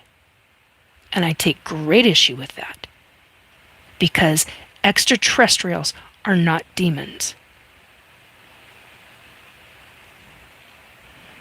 So yeah, you're lumping them, and you're continuing the bigotry and continuing. It's a form of racism, but it's speciesism. How else do you say that? And when they're here, are you going to be a bigot to them? What if they can hear your... What if they are a specific species that can hear every thought you have? Those are your... How humans think of our own thoughts, they are human, they are private, they are not for anybody else.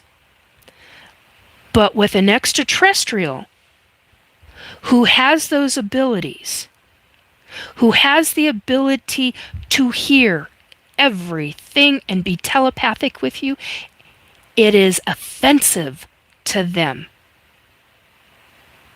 It is absolutely outright offensive to extraterrestrials who can, quote unquote, mind speak, as a lot of humans call it.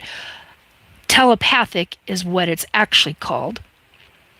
And when they can hear even your deepest, darkest thoughts, it is incredibly offensive to them, because it's the same thing as openly talking to every aspect of everything you think. It is the same thing as that. You're telling them absolutely everything, and you're overloading them. You have to learn to create a blank. When you're around extraterrestrials who have that ability, create a wall around those thoughts. Shut them down. Learn, as I did, to shut those down. Now, when I'm on Earth and I'm not on an ET ship, free range, baby.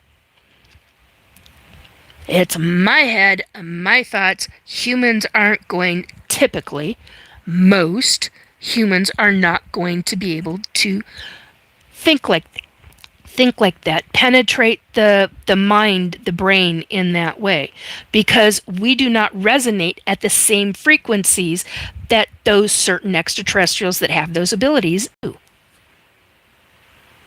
So anything you're thinking, they're going to hear it, and it's like talking to them. They'll want you to shut the fuck up because it becomes overwhelming to them.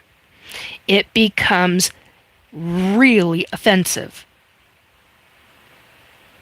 So you have to learn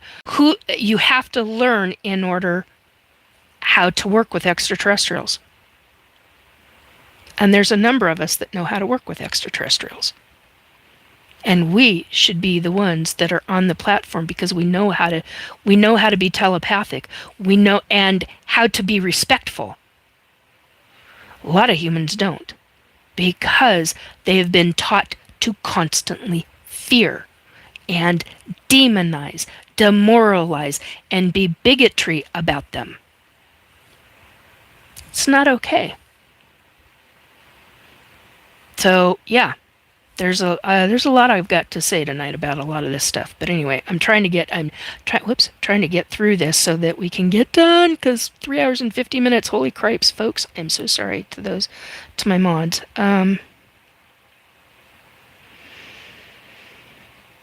Thank you, Para, for keep saying that. I appreciate that. Did Para? That's what I couldn't remember. I couldn't remember if Jeff Meldrum had died last year. I could not remember that. I had somebody laughing when I was saying that. They were laughing on the other side. Ha ha ha, it's going to be hard to talk to him now. Frickin' smartass. So that may very well be possible. And if it's not Jeff Meldrum, then there are numerous others that have vast information. In this day in, new sub here. Thank you. Most appreciated. I very much appreciate that. Thank you. Joe's gone, it looks like. Thank you, Joe, for being a mod, sticking around. Thank you, Drew, for sticking around. Oh my God. Why can't I think of... Little Cam, thank you. Thank you, thank you. Robert, thank you. Thank you for Christopher and Para for sticking around. Thank you.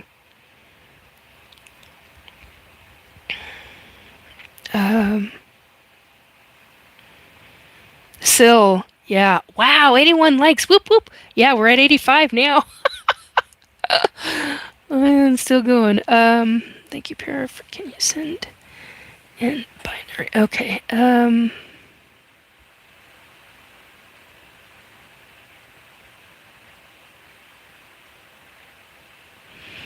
Thank you, Para, for that clarification regarding microwave weaponry versus microwaves that are used for food.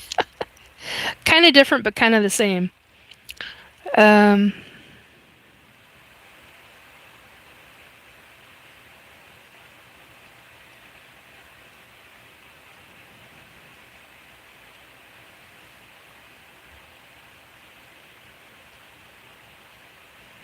Oh, Para, that's a good question. Para says, wait a minute, Nikki. They're not African American if they are from another planet, right? They resemble... Okay, thank you for asking this question, because if it came across wrong, I need to make real clarifications. There are hybrid children, and some I would call teenagers, but I don't know. Their height is what would tell me teenager. Most of the kids I saw, they were... Okay, I gotta open this up. They were... oh, damn. That means I'm gonna have to put that over there, because I am not bending down to pick that up anytime soon right now.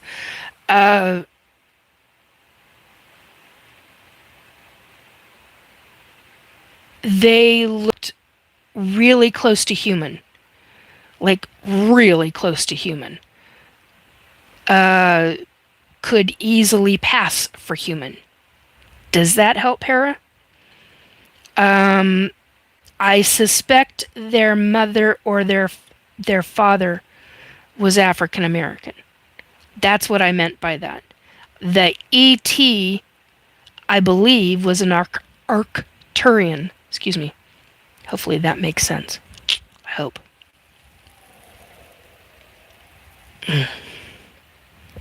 Putting this in the wrong spot. It's this one that needs to be over there, and that one needs to be here.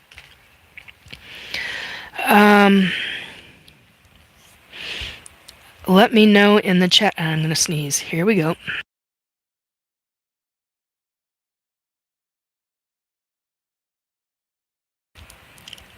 That was one of the loudest high-pitched screech sneezes I think I've ever done.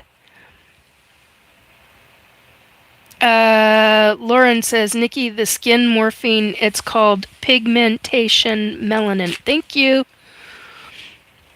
Yeah. I gotta write this. Gonna sneeze again. A pigment. Pigmentation melanin. Okay. Skin. Morphine. And that's from Lauren. H-A, Nikki. H-A, not Huntington. Good grief, woman.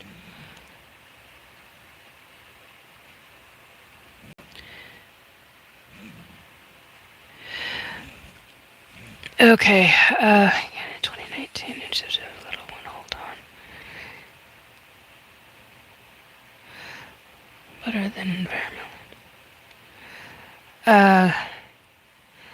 God bless us with intellect that most of it uses for their needs. That cause of humanity collapsed and harming people and young ones. This is the ultimate truth of it. Observe says chosen 624. Okay.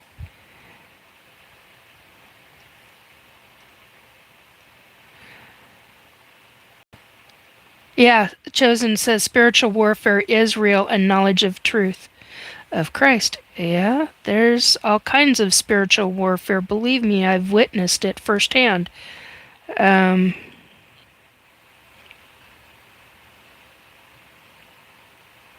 For they are...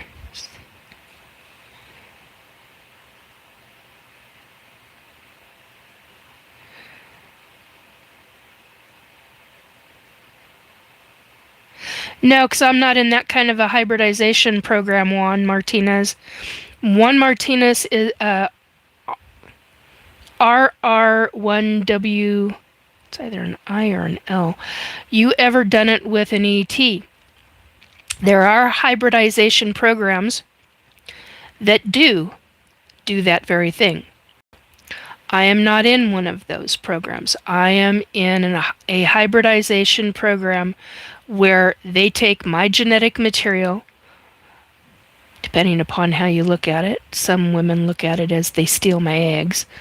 I look at it as my eggs are on loan to be used as the genetic material to make hybrid children who then grow up and go on to be usually very incredible, I'm going to sneeze again, very incredible people, and people that I get very, very, very proud of. A lot of them, quite a few of them are in the sciences. So,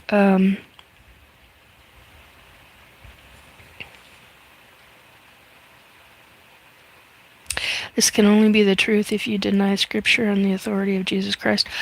I love Jesus. He was awesome. Truly, I remember him from that lifetime when he was alive. He was freaking incredible. Can't pay him enough respects and enough love. It's a beautiful soul. I quite honestly, I think probably, hopefully I don't get into trouble for this, but quite honestly, I think one of the most beautiful souls I've ever seen in my entire life. And I think probably in any lifetime. And that's saying something coming from me. So, um,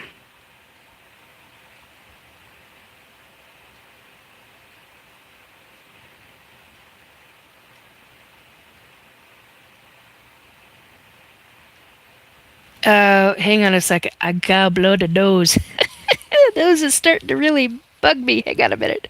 Let's get more of this. What else? What's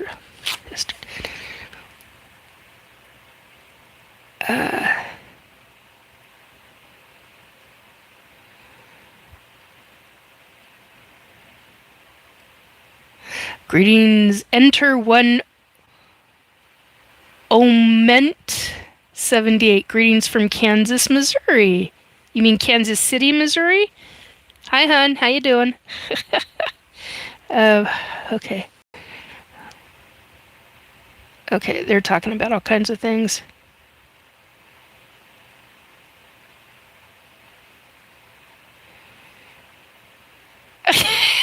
Wasn't the question. They can't be from America. They're from another planet. How do I even answer that? I think, ouch, I think I'm getting confused. Hopefully I answered your question. Hopefully I'll find what that is. Oh, I got a minute. Okay.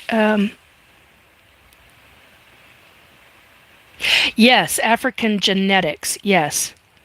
I'm at the bottom of the freaking chat. I didn't think I'd get there. God. Oh my God, 4 hours and 1 minute in. 39 here. Thank you for staying with me. And 86 on the numbers for the thank you for please hit the like, subscribe, and share button. This has been a wild one. This really has. I need to go to bed. I am starting to get sleepy. I hope everyone has a good night. Mwah. Thank you, Christopher. You are. Thank you, brother. I love you very much. Thank you, thank you, thank you.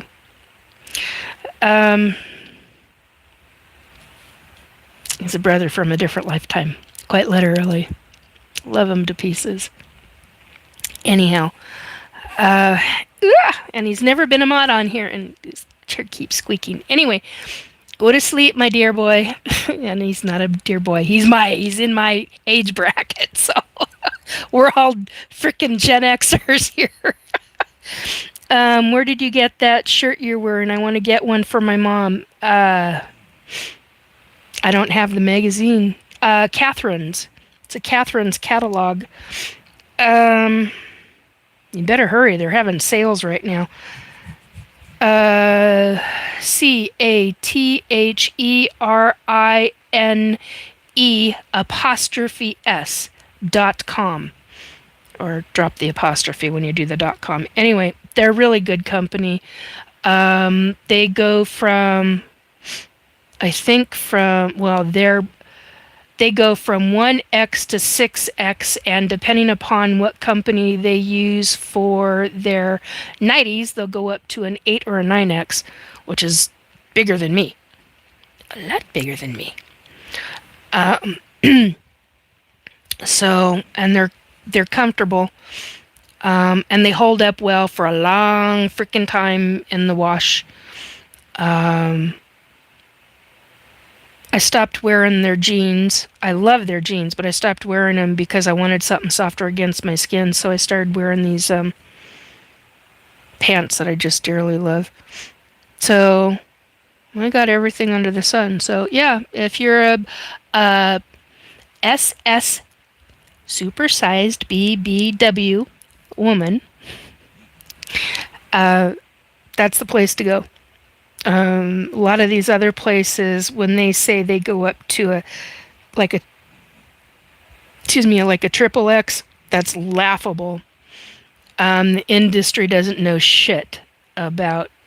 There's no standard. There's no clothing standard, and basically, Catherine's.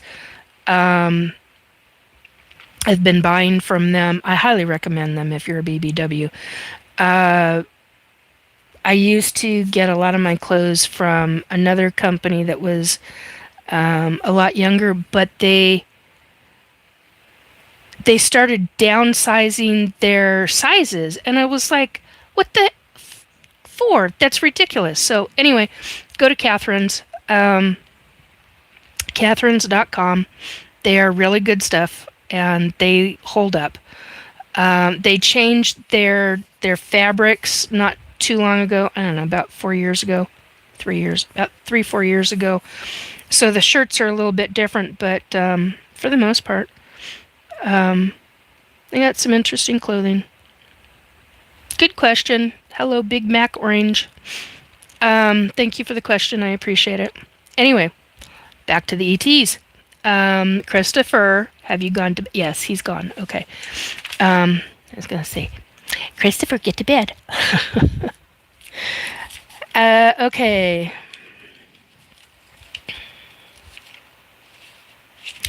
So in dealing with all these subjects, for me at this age, at 58 years old, trying to still continue to understand the ETs, deal with the memories of the the gate program leading into MK Ultra torture, leading into my labs, which was teaching and training, which led into SSP. Those are all programs. Every single one of those are programs. And our government, our deep black government, usually CIA programs. Now, they're not all CIA, but a majority of them are. They're very deep, they're very black, and they've got funding up the wazoo.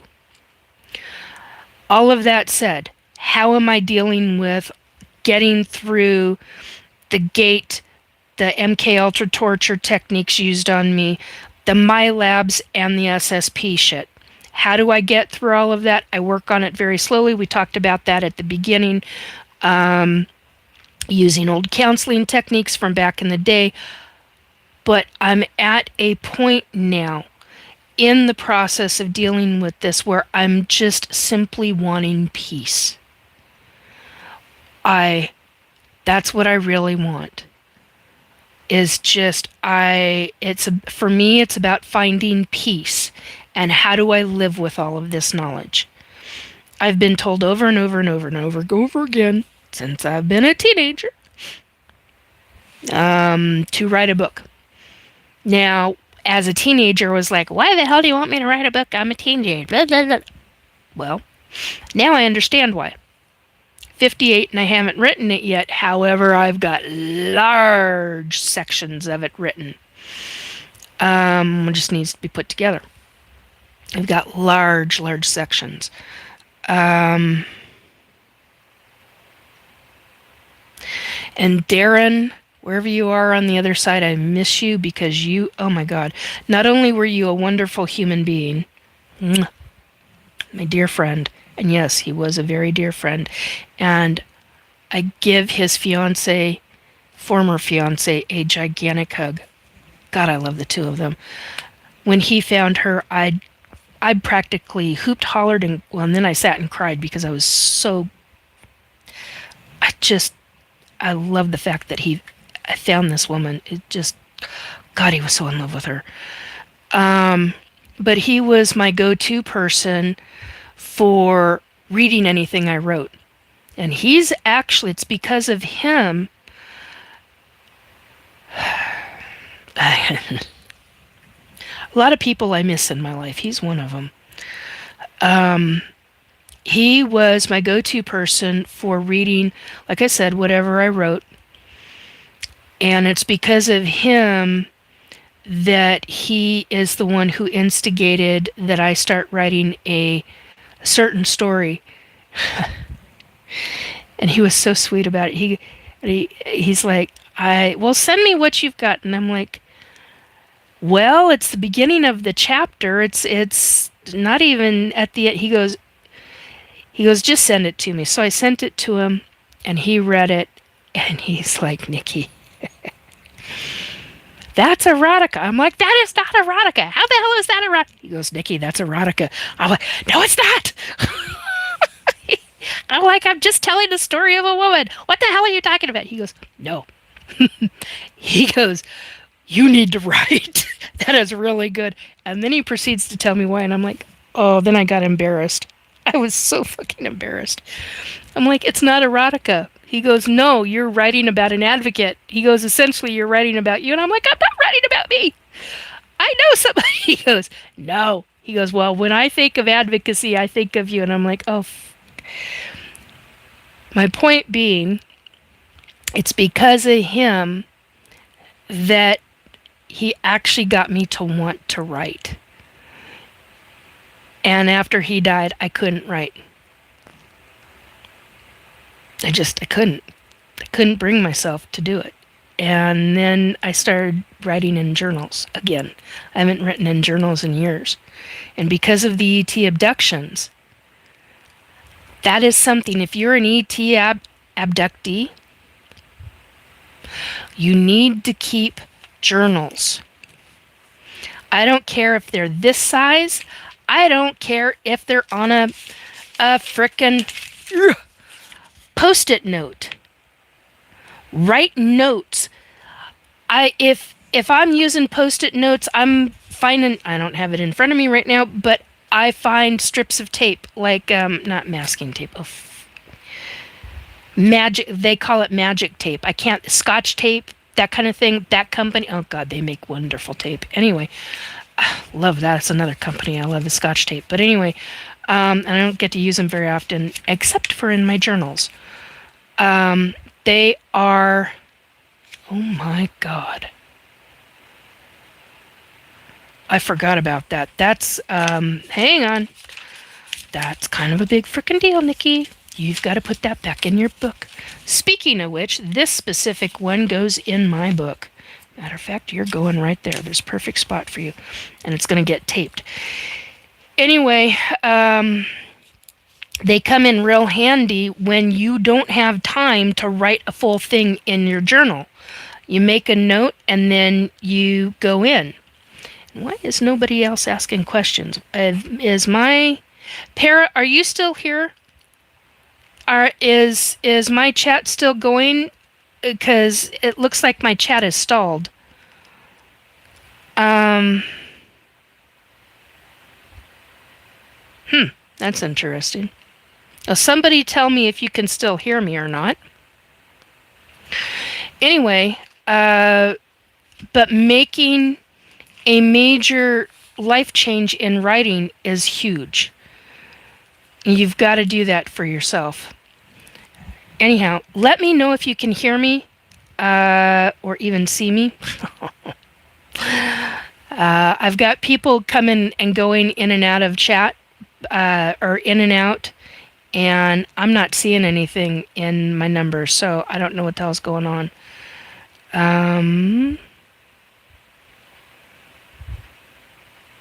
Wow, okay. There we go. Chat filter. All. Aha! See?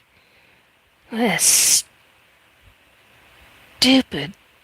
Okay, now I know what's going on. All right.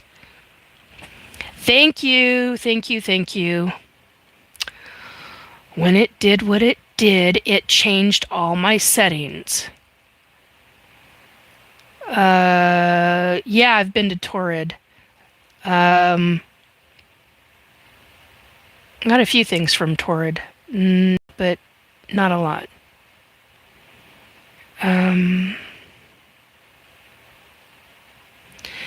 You guys, I asked please pause. I can't pause.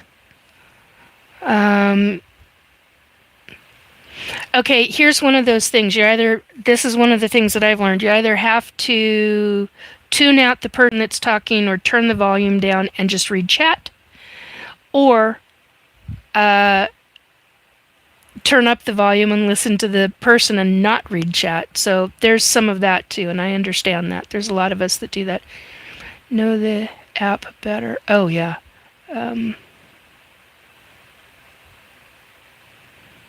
Hello, still going? Yeah, still here. Hello. Okay.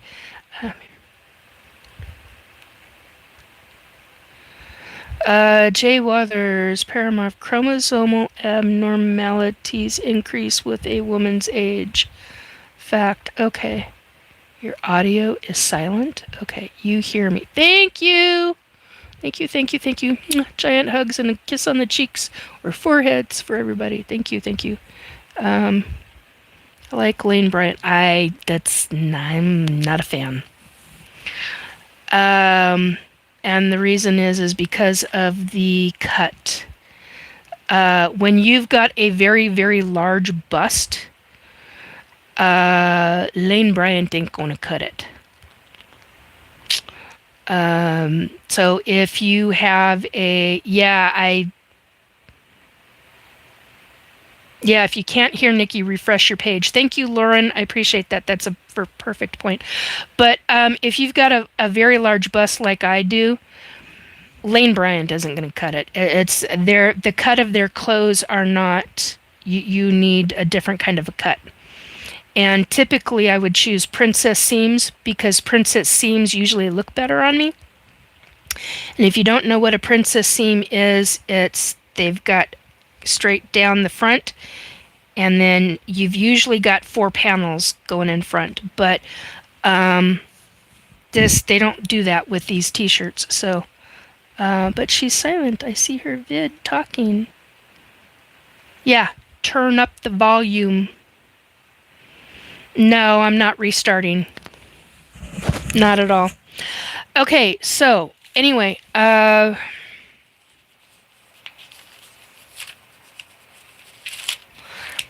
so yeah, you have to find peace when you're trying to deal with this. You have to get through. You have to use different counseling methods. It's quite a thing. Hit refresh. This is the fashion segment of today's UFO talk. Yes, it was, Vera, and we're done with it. Thank you, dear. God, I wish I could give your wife a great big hug. Just giant hugs to both of you. Okay, learning new info. Okay, so yeah, I was learning new info this past week as well regarding not remembering a word or phrase because of my lab stuff. Got through that. Just because we were talking about that a couple of days ago, it actually triggered more memories of my lab things that I'm not ready to talk about yet.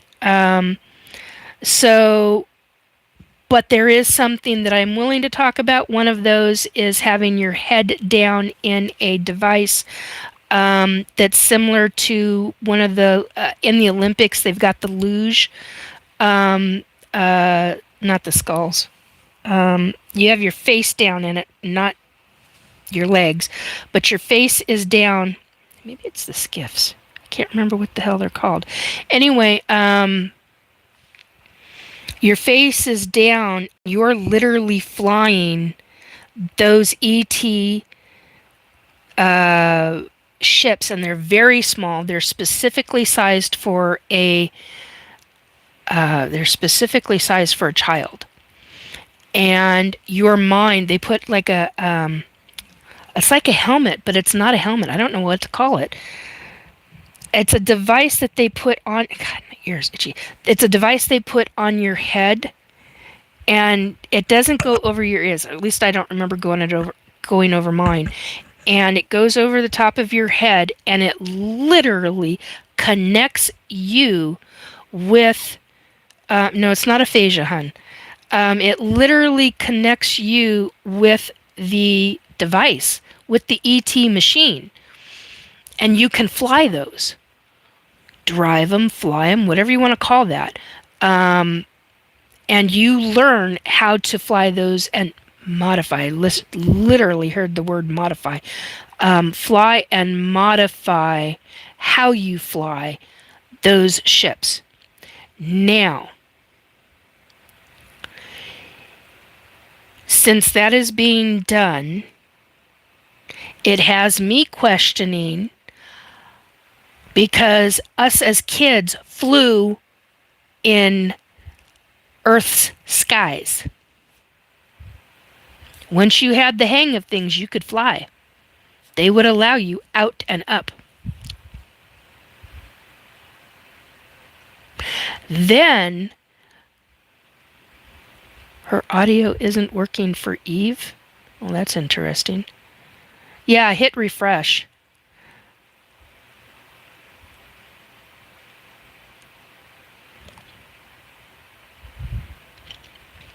That's an interesting statement, Lauren. Yeah, that would freak a lot of people out. I opened it on my PC, iPad. Okay. You'll get it figured out. If not, listen to the replay. Anyway, my point being is that so you have us flying, you have us in these devices, in these machines.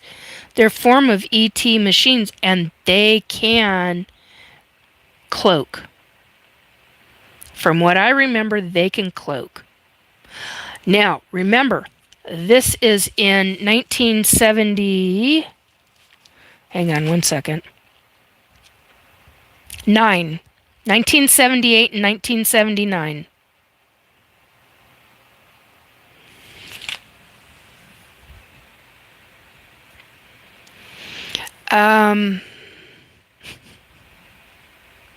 I'm not commenting on that, Para. Hey, Mohammed, how you doing? Airplanes? No, they were a form of extraterrestrial flight machines specifically designed for children because children were the only ones who could mentally, because our brain was pliable when we were children. And so when you're a child and your brain is that kind of pliable, it was literally unaliving. It was literally killing the adults that were trying to do it. And so they were trying to figure out a way that we could connect. And so we learned from childhood, early childhood, how to fly these ships. And so by the time we're in our 30s, we've been flying them for a long frickin' time. Some of us had been flying them for 20 years. Or 15. You know, I mean, it's just, you do the math. You figure it out. Oh, I got the fan on. I forgot that's why it's floating back there like that. The curtain. I got the curtain on there. Anyway, so, yeah, that's what we flew. It's just quite a mind bender, because not only did we fly those devices, those machines, we were also in front of computers learning what we were supposed to be doing. And they were, now this is 1970s, folks. These were like I don't know how else to describe it, like E.T. What the hell? Oh, it's trying to get me to try it. Ask a question. Oh, this is weird. Oh,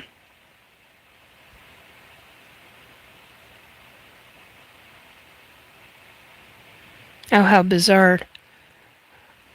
Working, not worms. Okay.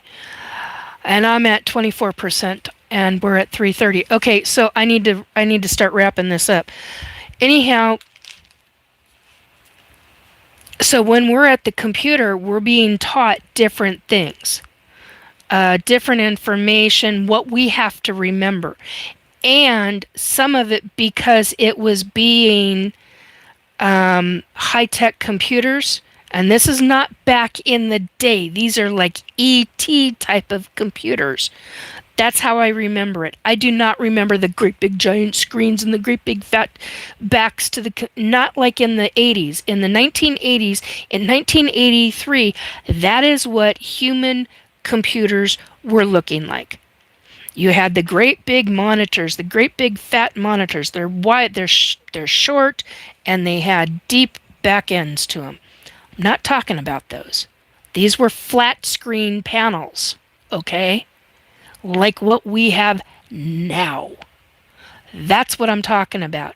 In 19 ouch, the hell did I say? 1978 and 1979. That's what government had and was using. It was a form of ET tech.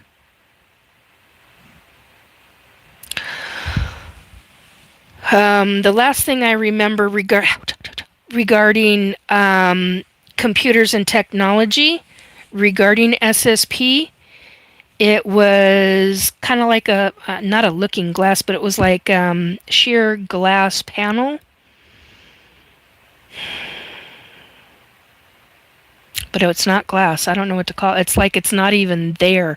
You can bring it down, and it's like there's nothing right here, right here. There's a phone right here. There's a device right here.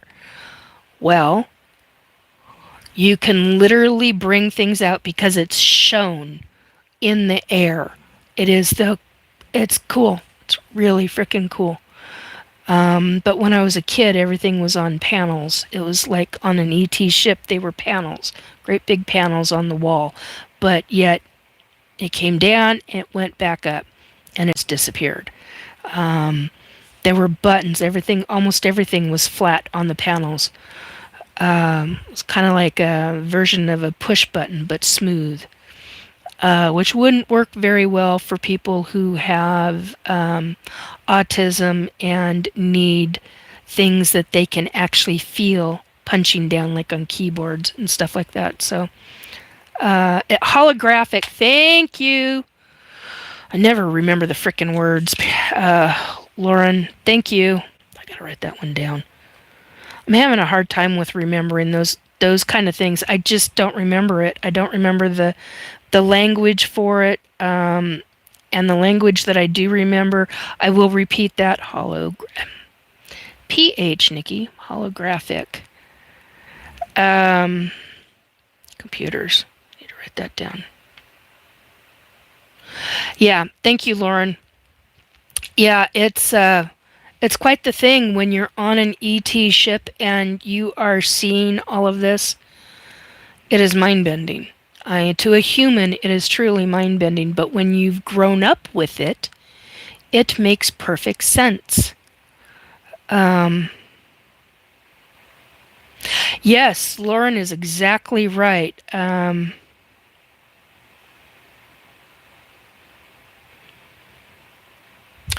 It's all frequencies. Earth is attuned to a lower vibration. Yes.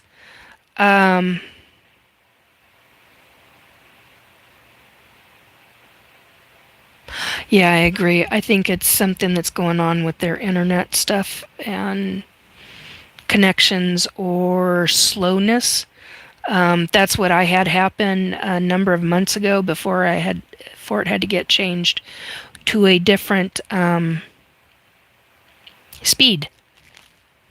That made a big difference. Anyway, so I think, are we done?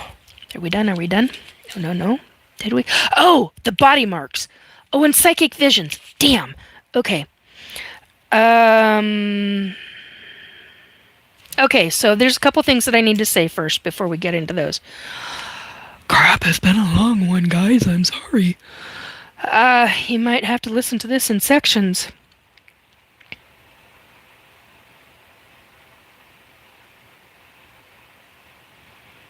Oh, I probably would be in tears.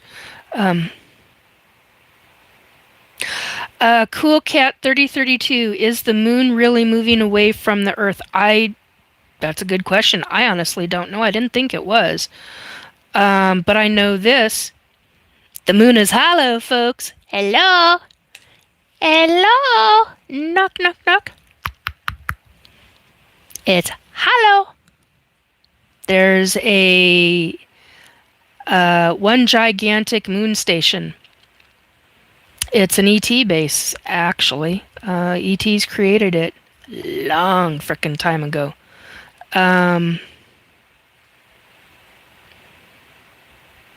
I must have missed something.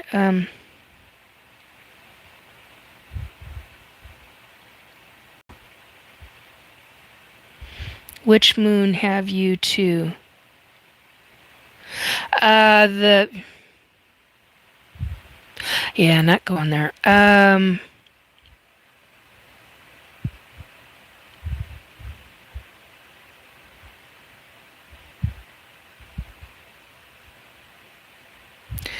To YouTube directly, and there is 0 audio. Wow. Okay.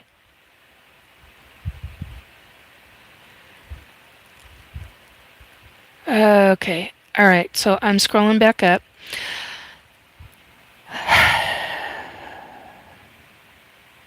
And we're moving on. All right. So here's what I wanted to say. Regarding the general public, they like to ridicule her. This is regarding being an ET abductee. This is regarding ufology, and it's because of training.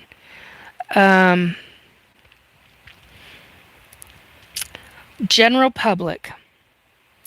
They like to ridicule, harass, be attacking, become excessively derogatory, and become aggressive, usually because of how people and society are raised and trained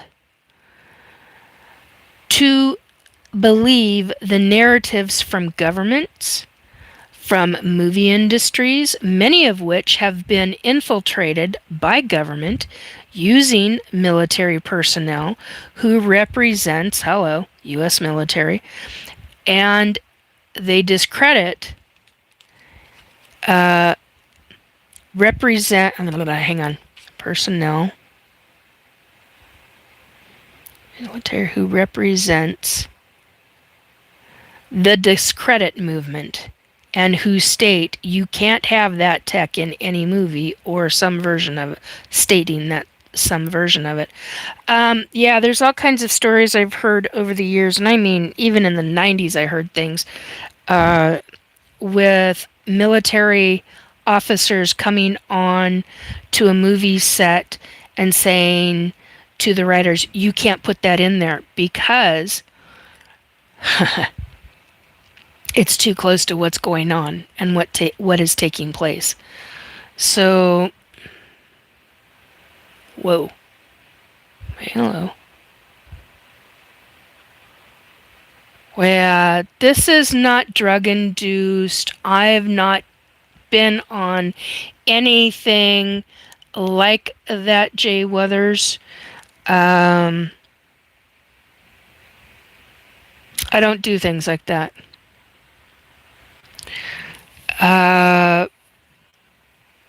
Not in the freaking least. So, the public in general emanates what they've been taught.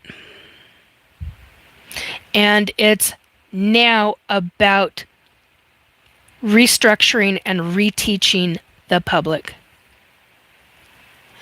Ah, got it. Thank you, Para.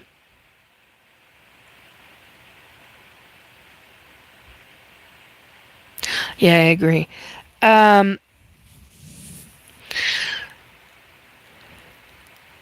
So, it's getting beyond what we have been instructed, that we have been trained by governments and movie industry makers. It's about relearning. It's about what I talked about early regarding fear-mongering as well. There's so many movies out there that are not representing real truth. And that's disturbing to me because it's all the fear-mongering shit. Well, when you fear-monger from essentially the beginning of movie making, what's that train everybody to be? Yeah, it trains people to be cuckoo for Cocoa Puffs, as Jay Weathers. Oh my god.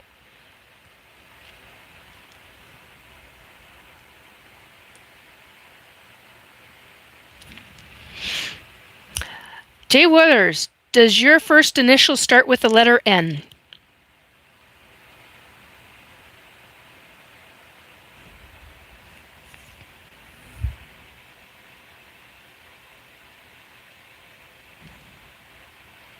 Thank you. I appreciate that. Okay, so we've got to get beyond what we have been taught, what we have been trained, and what the narratives are. We've got to go beyond that. We have to. In order to get through the next coming phases of what's going to be taking place on this planet, we've got to get beyond those narratives. And we've got to learn. Technically, we need to be retaught and re-educated. And there are many of us who are very willing to do that. Because, like I said, extraterrestrials are not demons and they are not fallen angels. Nothing. If you were, that meant that you, for a little bit, you've used a number of phrases that I know that is somebody else. So I figured I better ask because I don't know what their handle is on YouTube. That's why I asked. Okay, so that said, next thing I wanted to talk about.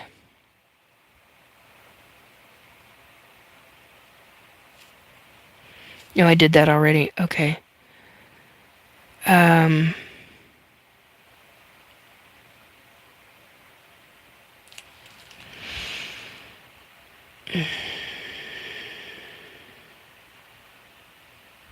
Found out that someone who's been in and out of my home in astral is one of the people.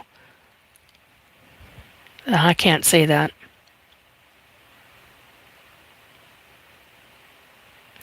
But I can say, but I hope the government goes after him for corruption.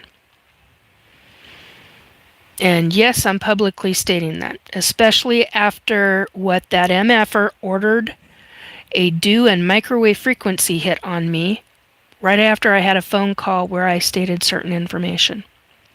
I take great issue with that. Great freaking issue with that. Okay, on to the next.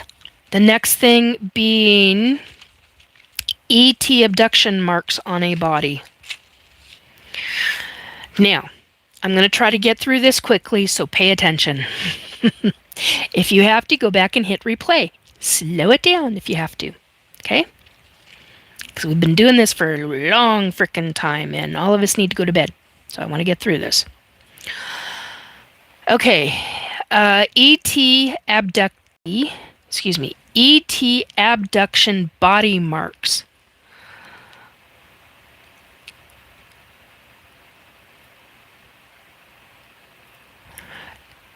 Thank you, Lauren. I appreciate that.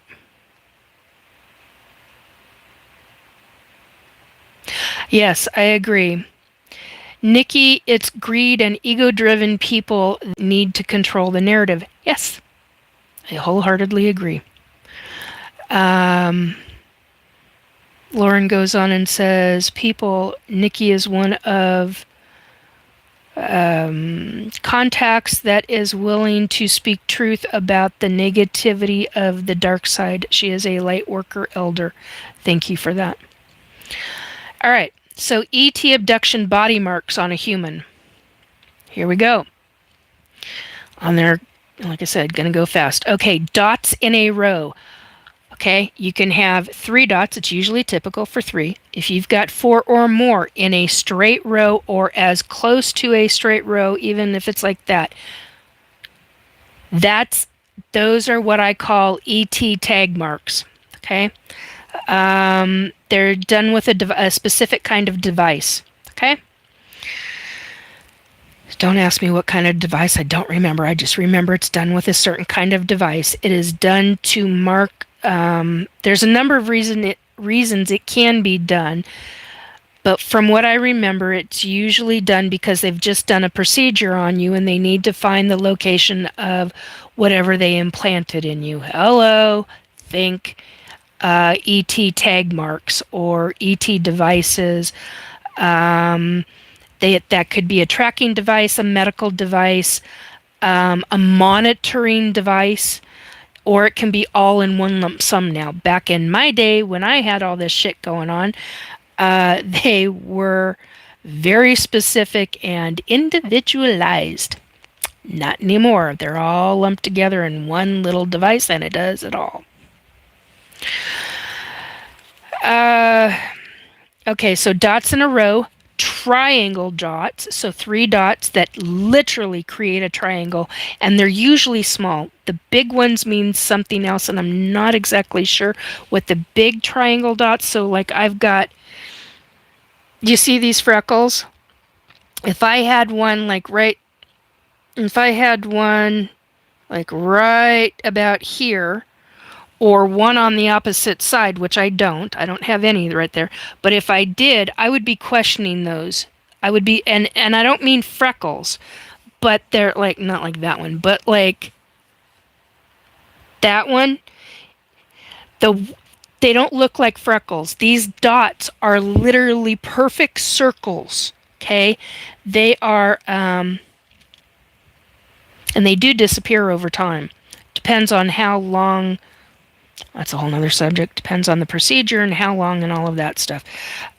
So you can have the dots in a row. You can have triangle dots. You can have stamp marks. That's what I was getting to.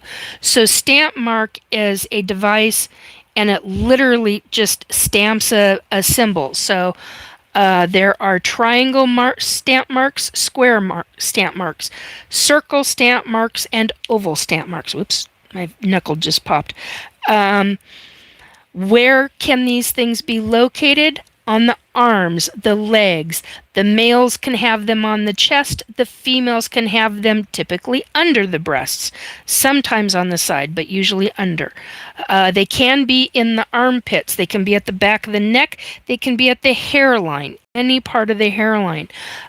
They can be behind the ears. Okay, now this is also where these devices can be as well. Some will get them in their inner arms or up and through here. I've known people to have them not in their fingers, but in their hands, in their wrists. Who was it? There was a person, God, that was a while ago. There was a person who they found something in this section of their hand that they learned was an ET device. Oh God, they can be anywhere. So ETs track for medical reasons. They track for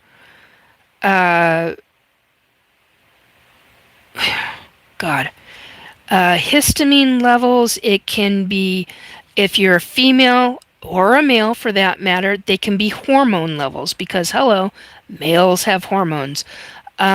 So they can start screwing around with those hormones. There's a number of different things, especially if you're in the hybridization program. Oh my God, that's a whole nother ballgame.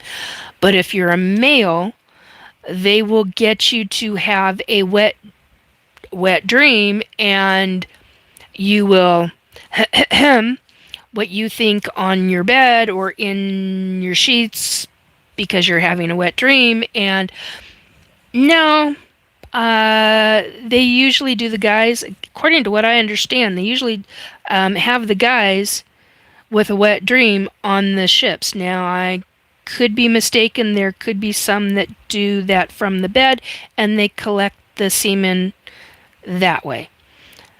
But as I understand it, with certain hybridization programs, that kind of thing for the guys is done on board ship, on board craft. Women are usually on board craft. Not always. Now, for a woman to graphic orgasm, they will collect certain things, or they will get the woman's body to start to overproduce eggs. That's a whole nother subject. I don't even want to go there. That's one of those things I do not want to think about. Because women have very different physical reactions in their ET hybridization programs. very different reactions. So they may have unexpected menses, they may have spotting, or they may hemorrhage. There's all different kinds of symptoms for a female than are completely different for a male. Those things have to be taken into consideration with this. Is that a spider on the wall? No. No spiders. Had a really big one earlier. Not today. It was a couple weeks ago.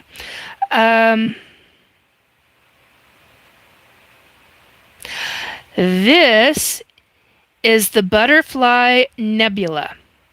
It is what I saw while I was on a ship when I was 4 years old, which is one of the reasons why I remember it so well. They allowed me to continue to remember it.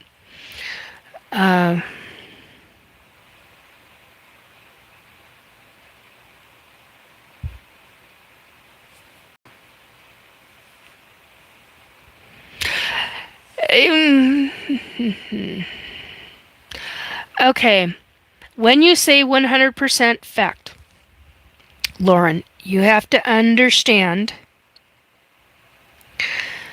humans, when you say the word fact, they want to see it in writing, in print, and scientific in every way possible. Problem with that is we don't have the general public. That's how I need to word that. The general public does not have that as factual evidence. The government might. Well, I'm sure they do. Actually, I'm quite sure they do because of because they've been creating clones since the 1950s. God. Yeah. They've been creating clones since the 1950s. So, and they're oh God.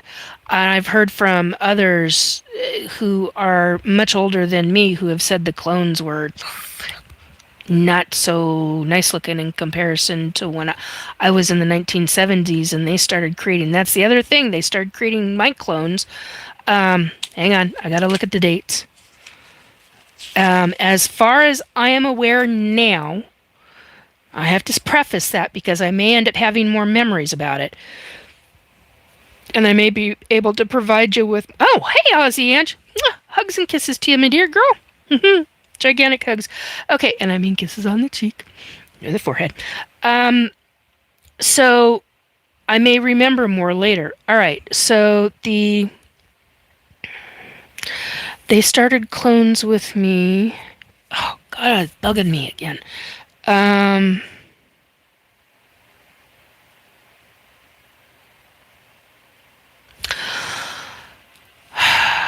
think I was somewhere between the ages of 11 and 14. So somewhere between 1979 to 1982. And the reason I say it that way is because... And I'm about to get sick. The reason I say it that way is because of what I remember in one of the underground military bases. When they were doing the training versus when I think my first time off planet with I didn't mean that, sorry. The first time I was off planet with deep I got a brain fart going on. It's not military, that's not the word I was looking for. It's not underground bases, with deep black government projects. That's what I wanted to say. I think I was 15. Because I think it was after I had my first hybrid pregnancy. And my first hybrid pregnancy, when they took that baby, I was 14 years old. I was a month after 14 years old. Yeah, it was in March. They took him in March. No, took her in March, excuse me. Sorry, I've got my boys on my mind, my hybrid boys on my mind, and I've been thinking about them a lot lately, and I was hoping they would be contacting me kind of soon, but they haven't yet. Because what I remember, and this is what I want, this is what I wanted to bring up. Also, I had a wonderful, okay. Hello, Mr. M. Gigantic hugs to you. I had a phenomenal art teacher in my high school. I had 4 years of art, 4 years straight of art. He got me through high school. Those classes, they got me through high school. There are a number of times I wanted to rip my hair out. And because of him, it's just, yeah,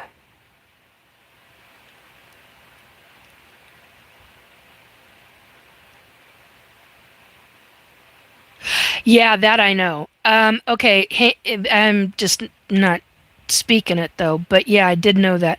Lauren says, Nikki, I only have data that reflects the projects of that time period. Not all tagging is done by your government. Star seeds are an essential part of the survival of this generation of. Yeah, that I know. Thank you for saying it though. Gigantic hugs to you. I do appreciate that, and I did know that. I just rarely talk about it though. So, Mr. M from high school, art class, you know who you are. I am not outing you publicly. I would not do that to you, sir. I have too much respect for you.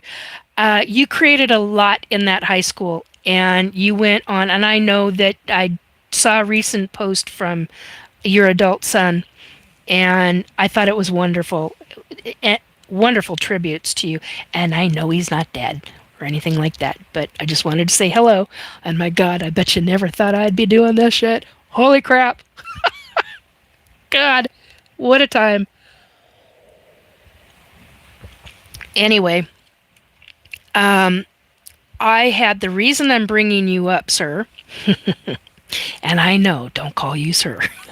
You hated that kind of stuff. Well, at least that's how I remember it. Anyway, I had done an art. You had asked us to do an art project. I'm gonna have to plug in pretty soon because my battery's getting low. But I'm almost done, folks. I'm almost there. And if I plug in, you're gonna hear buzzing, and I hate that. All right. I did an art piece for one of the classes when I was a junior in high school. And I only recently remembered this, and it's important. It's important to me anyway. I did something that was so out of character in a drawing for me that I will never forget the look of horror and utter shock on your face, Mr. M. Because you were like, where did that come from?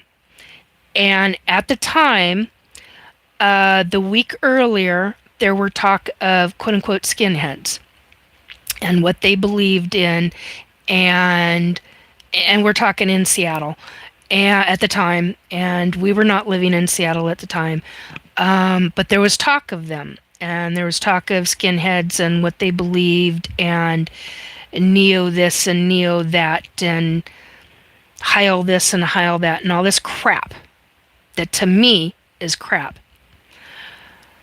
Well, at the same time that took place, and at the time I was 17 into 18 years old,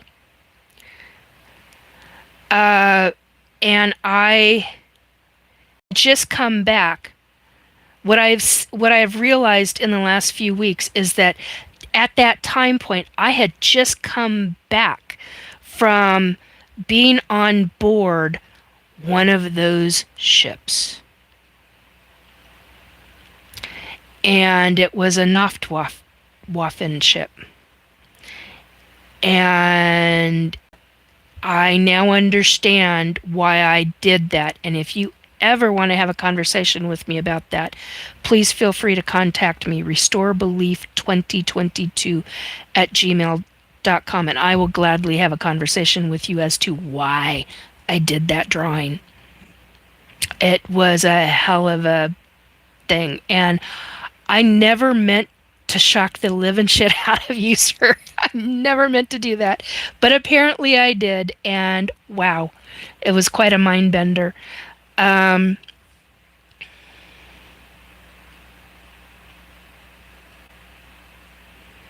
oh, now that would be interesting.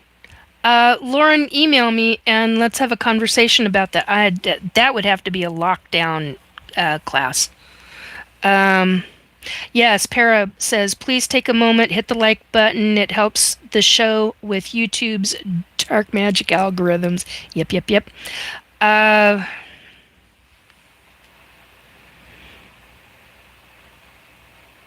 I fell asleep for a few hours. Yeah. Okay. All right, so I'm down back at the bottom. Okay, so I wanted to get that out of the way. Got that. The marks, the rest of the marks. ET track. Okay, they track. ETs track. Um, they have tracking devices and medical devices. We did that already. Physical location.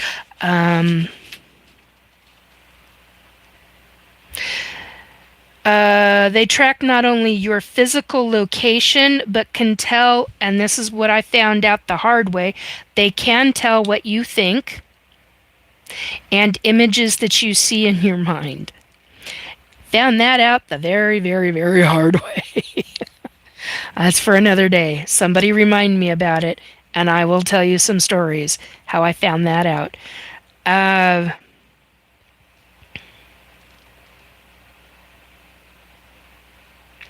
Okay, now this is something, yeah, can not only track you in physical location. Biorhythms, but they can tell what you think. Biorhythms, heart rates, eyes, they see through eyes. Certain ETs can see through a human's eyes. Depends upon the connections they have with the ET. And I know this because it has been done with me with two specific extraterrestrials. One was a female, one was a male. But I usually forget about it. Something just jogged my memories about that tonight. Bruising from devices used on our human body. The only way I can do this one is to show it. Whoop! Oh, bugger to frickin' beans, man. That sucks. All right, I'm going to have to bend. Oh, hey, wait a minute. No, squeaky. Oh, awesome, awesome, awesome, awesome, awesome. And you can even have radiation type burns and surgery marks. Okay. They use a fast healing spray when they have surgery marks, if it's the regular ETs. If it is not the regular ETs, and it is government based. Sorry, I'm covering up some of my stuff on my thing here. If it is not done by the regular ETs, then I am here to tell you, if you've got cut marks with surgery marks that are not done by humans, you got a problem. That's government based. Okay, so these are the symbols, and pardon my sloppy frickin' handwriting. I was writing really fast, but these are a lot of the different kinds of symbols I have seen on other people's bodies. From stamp marks or cut marks. Yeah, that can look like a what the hell is it called? A stop sign. You got round, you got oval, you got these two triangle symbols. I've seen these kind of body marks and they spread. This kind of a body, that can be a stamp mark or it can be a bruise. They, and in the bruising starts to spread out. It's some kind of device they use, and it's a long story. Anyway, surgery marks, cut marks are usually like that with the staples in them. That's government working with ETs, folks. You got that shit going on? Be asking questions, very serious questions.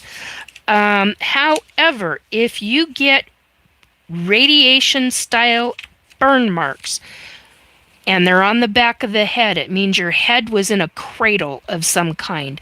And I've seen this kind of stuff. They're actual burn marks. This is on the back of the head. Then you've got a device that comes down. It's a straight line right down the back of the neck. And then this is a curve.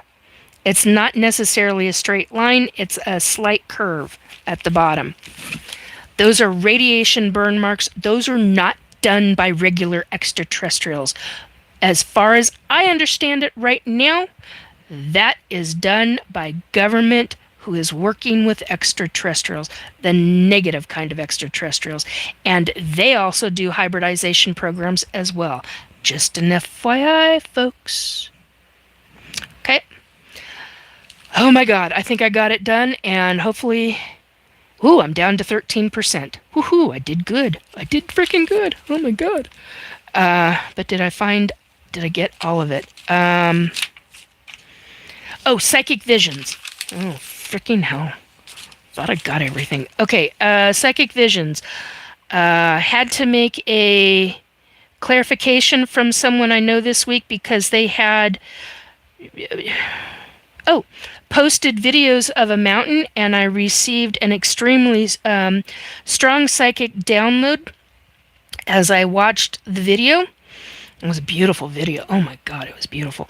And I had to get clarification from this individual that I know if it really was the specific mountain. I was really hoping it wasn't, but it was.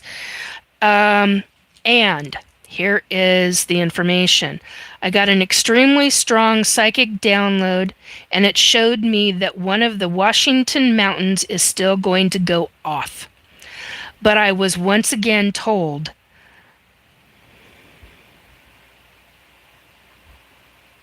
no timeline, which of course is extremely frustrating. But I did find out that it is still going to happen. We had been asking folks, the other side, I got a download on it. I had 2 urgent psychic readings and discussions. One was an emergency basis. The other one was of an extremely urgent nature. I have had a prophetic dream this week. I mean, I'm talking, this is big stuff for me, folks. All of this all in 8 days' time. It was a big freaking deal. It's been one after another, after another, after another, after another.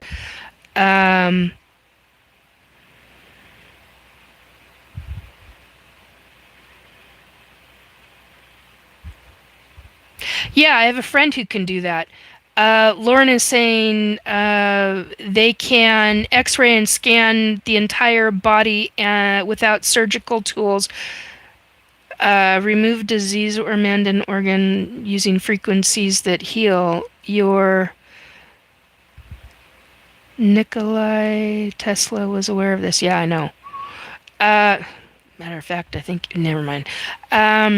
Para, how severe are these radiation burn marks? Will it give the experiencer other physical issues like radiation poisoning, cancer, etc.? It can. Not always.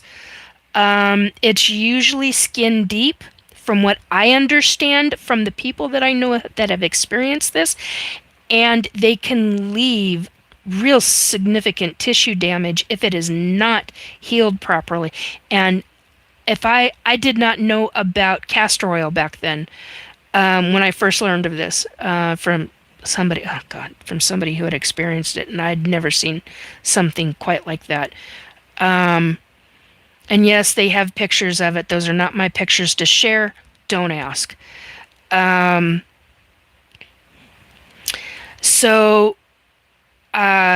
I would be throwing castor oil over that. A combination of castor oil and frankincense resin oil over that, in my personal opinion.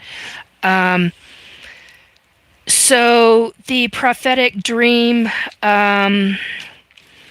was all about computer tech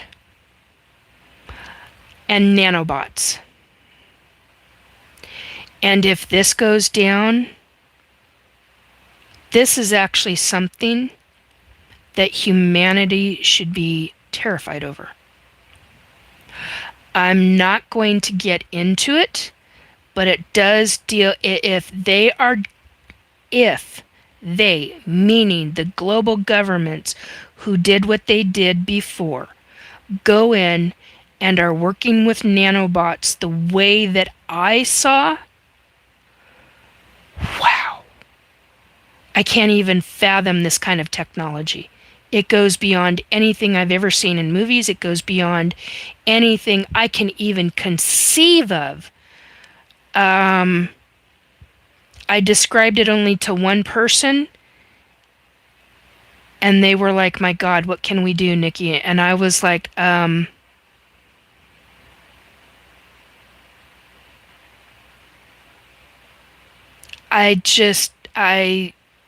was so, I was like, I don't know at this point. I don't know. In the next couple of days, I'm going to see if I can reach out, if they will even answer me, if the ETs, there's a certain ET I would like to talk to, and see what can be done, what the changes can be made. I'm wondering if it was a prophetic dream, if the ETs don't come, and this is the potentiality of what could happen to humans, or why I was given this information, who gave it to, who directly gave it to me. This is why I do not want to talk about it yet. I want more information, but personally, I was absolutely horrified by what I saw. Humans will no longer be humans anymore, and they will not be ETs. So, yeah, I need to be doing some research into that.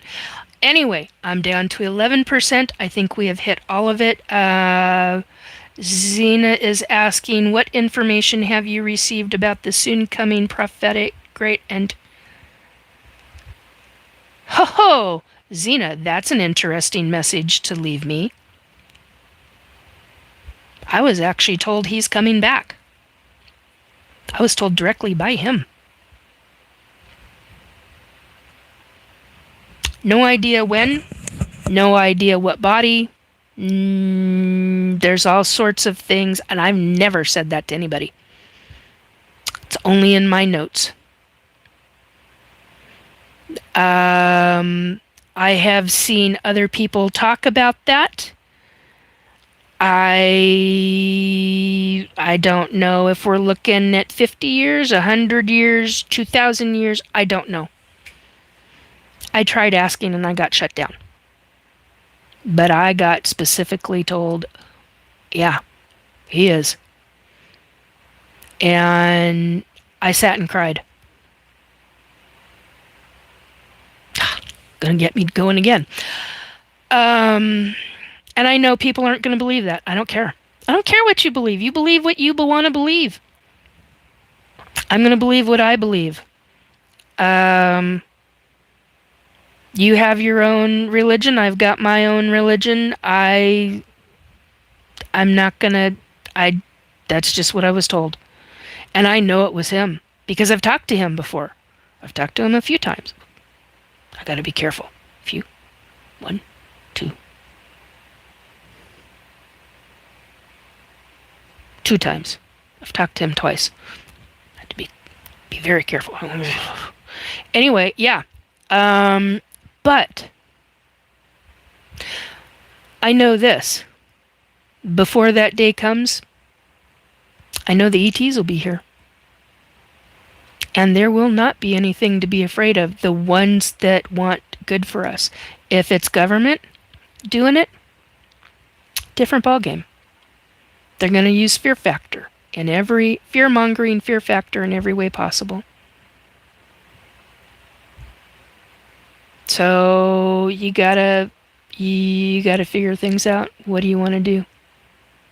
How are you going to respond? How are you going to handle the ETs coming? Are you going to be a terrified mouse? Are you going to have pew-pews? Or how bigoted are you going to be? How racist are you going to be? Or, better yet, How positive, how loving, how caring are you going to be? Are you going to be able to keep from being emitting every single thing in your head? Or are you going to start to learn how to calm your mind when you're around somebody for 10, 20, 30 minutes at a time, or for an hour at a time? Because it's offensive to those that can be telepathic. Not all ETs are telepathic. I didn't know that until a number of years ago. Yeah, I know that. I do know that, Lauren. I'm not repeating that out loud, but I'm glad you put it in there.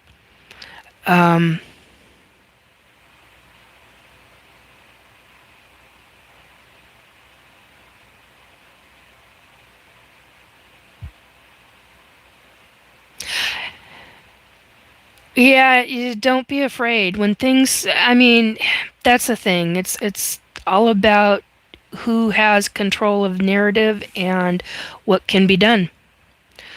Yeah, agreed, Para. Sounds like Project Bluebeam. Yeah, there's a lot of different things that are in the possibility of coming.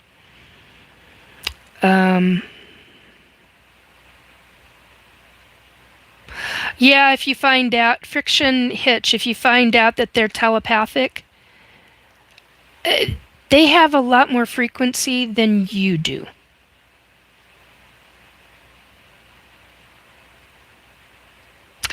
Those kind of frequencies can really cause a problem. So, hey, Alex. Anyway, we got 31 and 91 on the numbers, and I'm down to 6, and I need to plug in, and unfortunately, you're going to hear buzzing. I do apologize.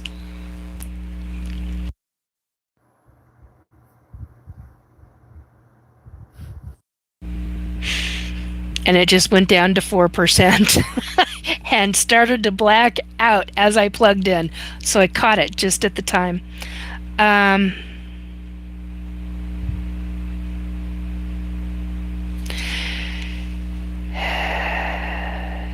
Lauren, that last one, I highly agree that you are taking a big risk. Protecting against the darkness is very important. I think you need to delete that one.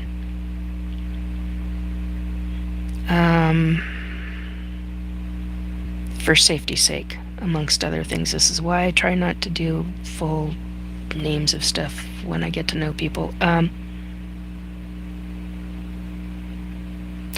Thank you. I think, yeah, if you don't believe any of this, move along. That's fine. John... No, I'm not saying last. John 2940 says, she seems so sane, but talks so crazy. Well, watch or don't watch. Agree or don't agree. That's fine. That's on you. That's not on me. Excuse me. Excuse me. I am a lifelong ET abductee. 58 years of ET abductions. Entire life. My mother was an ET abductee. Her mother. It's in my family. It's a hell of a realization when I found that out. I'm also, at 8 years old, was in the GATE program. Went from GATE to MK Ultra torture techniques. MK Ultra torture techniques got thrown into my labs, teaching and training, where I was taught how to become a pilot. Using ET methods combined with human methods. Went from my labs into SSP. That is what has happened in my life.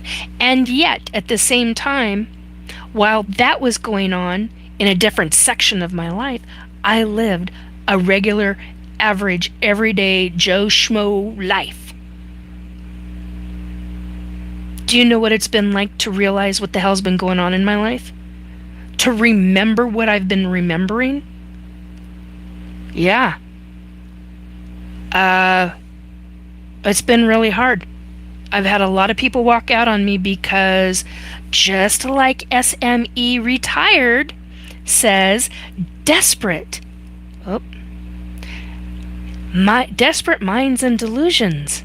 Well, if you believe that, then move the fuck along. You don't need to be here. Those that know, know. They also understand. Okay? You don't. Christian Alexander, 9977, says, who's Joe Schmo? It's an old term, hun. Very old term. Anyway, I do apologize for the buzzing sound. Alexandria says, I have to say goodbye. I do too. We're 41 watching and 91 on the numbers. I'm down at 3% and I'm surprised this is still lasting. So just in case this kicks off. I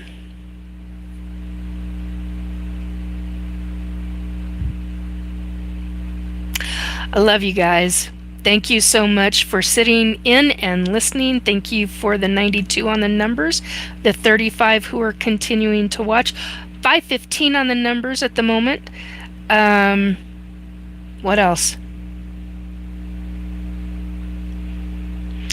If I start traveling, that's something I did want to say. If I start traveling, thank you, Marilena. You're still here. Oh my God, girl, what the hell? Oh, South Africa. Giant hugs. Giant hugs. If you're... Sorry. I'm just so thankful that you guys are in here. I appreciate it. If you get it, you get it. You understand. You're part of the troop that gets it. That's a big deal. Hey, Cheryl. Hi, Sil. Hey, Patricia. I don't know if my battery is 3% it plugged in and you guys have to deal with the buzzing. I don't know. Did you want me to continue a moment more? Is the buzzing okay? Is it going to drive you nuts? I know for some people it would. Oof, it kind of grates on it's like nails on a chalkboard sometimes. So ask me a question. We'll try to get through this. 146 hours. Oh, wow. She loves you, yeah. I'm not doing the rest of that. I don't want to get into trouble. I would like to understand what do ET... okay, hang on a minute. Rivka... Okay, I'm trying to understand. Rivka is asking, pardon me if I'm mispronouncing your name. I would like to understand, what do ETs do to a person when you get abducted? Well, my dear, that is, you need to go in. Okay, there is no short answer to that. That is about a 30-minute conversation. And that is described in a lot of my other lives. Basically, the short end of this, let's see if I can say the short end of this, is where if you're at home, they will try to make you go to sleep. You go lay down in your bed, you go lay down in your chair or on the couch or what have you. They're very good at controlling the human brain.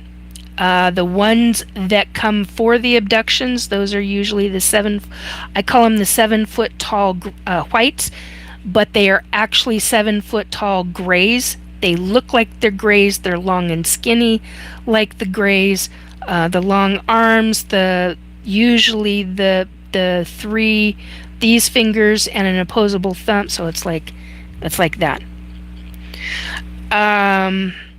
Sometimes they'll have 4 fingers and a thumb. Sometimes they don't. Most of them don't. But those are what are, I guess, known as the controllers. You're asleep. They keep you asleep consciously. They have a certain frequency. You float through. They put your body into a specific frequency. You literally float through your clothes. If it's with the consortium, aka the Galactic Federation, or Galactic Federation of Light, as I just heard it, some people call it. I know it as the consortium. And they want people going up butt-ass naked. And you're brought down butt-ass naked. Do you walk around the ship butt-ass naked? Not always. A lot of times they'll put you in... goes from your ankles to your neck. The clothing is extremely high-tech, not always, but can be extremely high-tech clothing to where it can monitor you. That's a whole nother subject. I mean, the clothing alone,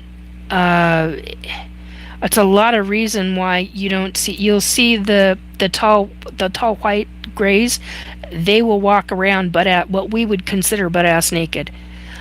But the other ones, like the Arcturians, the Mantids will walk around butt-ass naked, but the Arcturians and those that resemble or look or are identical to humans, they're usually in clothing. I've seen nursemaids and those are the nursemaids. Those are the carers or the nurses that take care of the children. From the time that they're literally... Yes, there are some that are hatched. It's not what I was going to say, and I didn't appreciate that. Thank you very much. From the children who are coming out of their containers, their gestational containers, then they end up caring for them until they are physically an adult. And that could be in 1 month's time because the growth rate is astronomical, or it can take up to 3 or 5 months for that specific, not generation, for that specific species, thank you, of hybrid to gravitate. That's not the right word. I am getting tired. To grow to full adulthood size. Now, mentally, their growth rate mentally is, oh my God, it's mind-bending. My last hybrid child, when he was still in my womb, his consciousness, by the time they took him, his consciousness was that of somewhere between a 15 to I was going to say 17-year-old. Very interesting, to say the least. Buck naked is actually a different state of nakedness, says Paramar. You gotta let me know if you need to go back to sleep, honey, you gotta let me know, because this is on... This comes down to you too, because it's not just the buzzing, it's also how long I'm going to have a mod in my chat. So you got to let me know how much longer. Is 10 minutes, 20, what are we talking here? Because you know me, I got a mouth. Roar, roar, roar, roar.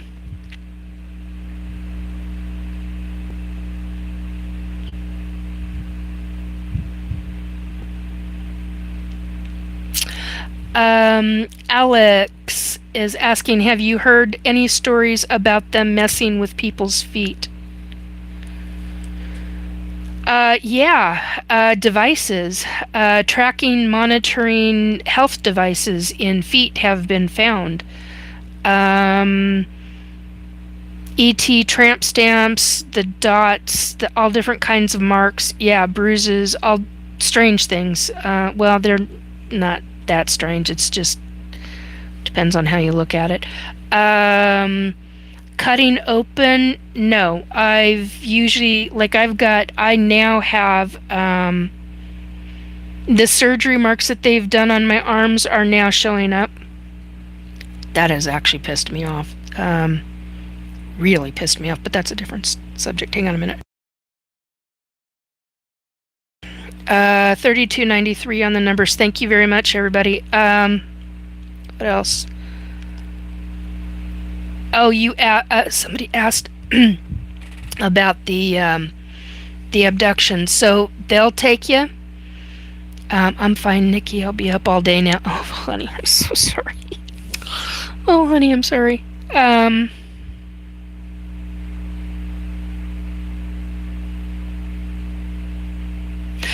Dougal McDougal. What an interesting. When was the last time you went to proper counseling like a non-religious therapist to help you with these insane thoughts? So, if you do not know about abductees, nor believe that, nor believe in ET abductions, why are you here? Thank you, Para. Yeah, Rivka, yes, they implant,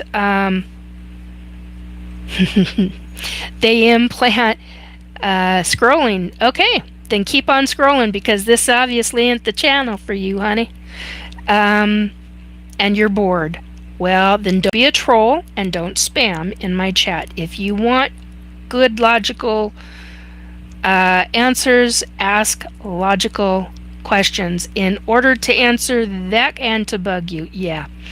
And if you're going to be a troll, I'll boot your ass permanently off of here. So don't do that because I don't put up with shit. So, you wanted to know when the last time I was in counseling was in the 1990s for childhood sexual abuse. I was taken at 8 years old. That happened at 7 years old. I have been ET abducted all my life. At 7 years old, I was raped. At 8 years old, I was put into the GATE program. GATE program led into MK Ultra, led into... Hello, brain fart. MK Ultra led into my labs, which led into, which is training, teaching and training, which led into SSP. Now, that's fine. Xena, that works. Oh, hey, missing time. How you doing, hun?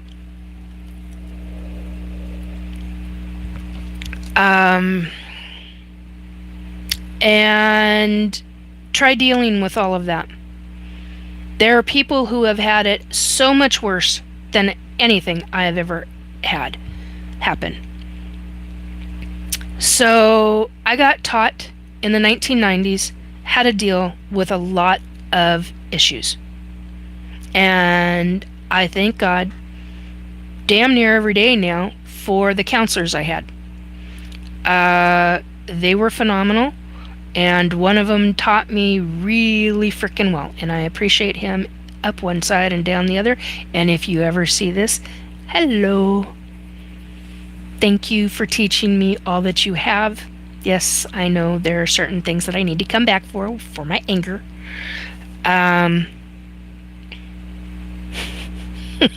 Because I get very angry about this. I can deal with the grieving part. I just need to be left alone by everybody for about well, I said 3 months earlier, but probably more like a month to 2 months, just at a beach somewhere, just to regroup, get my feet and my legs and my body in an body of water, and swim for a while, and just be the real me I haven't been able to do that in a very, very, very long time. And I think it would be about a month to be able to do it. But anyway, go visit places and locations and do fun things and get away. But in the grand scheme of things, I'll take a 4-day weekend. Realistic reality, I'll take a 4-day weekend. Not a 3, I'll take a 4-day weekend. 5 would be better, but hey, take what I can get. Anyway, yeah, I gotta be careful on the beach. A cane doesn't go so well when you're walking on the beach, but anyway, mountains are cheaper. Yes, they can be, but when you need the water, unless I find a stream or a creek, our family used to go up to Icicle Creek in Washington State. Well, I'm in Washington State, but over, I suppose, it's over by Leavenworth. Icicle Creek campground area. I don't know. I haven't been in such a long time. I know that they made some major changes because there was some significant flooding over in that area. And I love the mountains too, but I cannot. I'm at this point in my life where I'm like, keep those damn mosquitoes away from me. If you have a beautiful mountain retreat and you can't even go outside because the mosquitoes are so bad, then put in a canopy over the top and put in a screen so you can actually enjoy the porch. Enclose it in screen meshing so you're not getting eaten alive by stupid mosquitoes.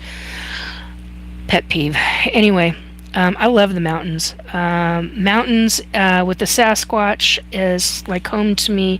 Ocean is like home to me. So those are my things. And I'm a water baby. I was born the last day of the month of February. I am a Pisces. I used to say for years I'm a double Pisces. Now I'm a quadruple Pisces because I keep forgetting my birth natal chart has 4 Pisces symbols in it. And I'm like, oh my God. And they're in major spots. So there's that. 11,000 lakes in Michigan? Para, holy cripes, I didn't know that. $12 a year you can get. Oh my God, that's phenomenal.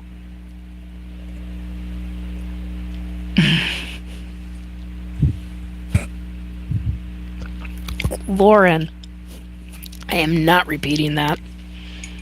I am not repeating that, my girl. No, no, no, no, no.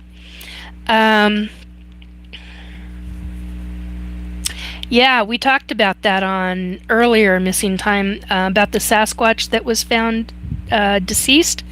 Yeah, we had a conversation about that. You're an hour from Washington, so you're either BC, Idaho, or Oregon.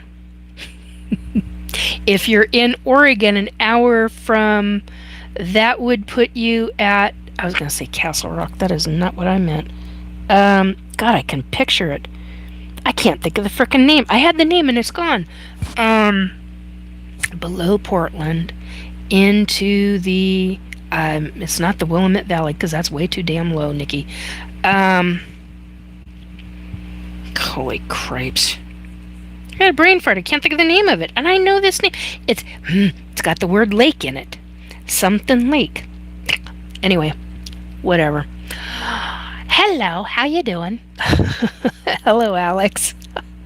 When you say abducted, are you saying alien abduction or the government? I'm completely lost in this Oh, Mr. Mayo 420. Okay, so I am an ET abductee, extraterrestrial abductee. I was put into the hybridization program somewhere. Well, I used to say 9 to 11 years old, but now I think it was probably earlier than that because certain things started happening with me at 9. So,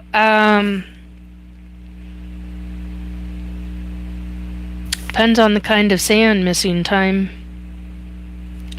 Beach sand I love, but like Nevada sand or Utah or Arizona, that kind of stuff sticks to the pores of your skin. No, thank you. Not a fan. Of course, I lived in a past lifetime in Arizona, so as a Native American, so I lived it. I lived it and I loved it. And I loved the Superstition Mountains except for one section. That was one of the other. Okay. This was a major psychic. Oh, I'm glad I mentioned that. This was a major psychic vision. Where the hell did I put you? Get off of there. Okay.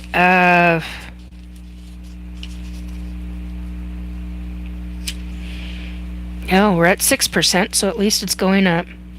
Okay, here you are.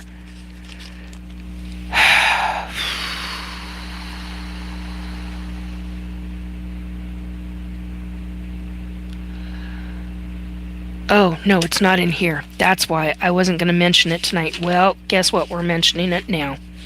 But now I got to find the damn thing. Hang on, folks. One moment. This is why I write. Nope. That's for two people.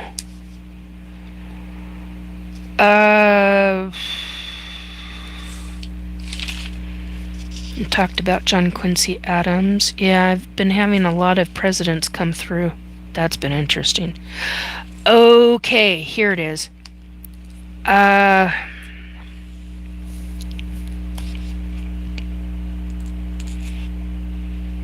Okay, so there's, now we talked about that specific vision, specific mountain going up.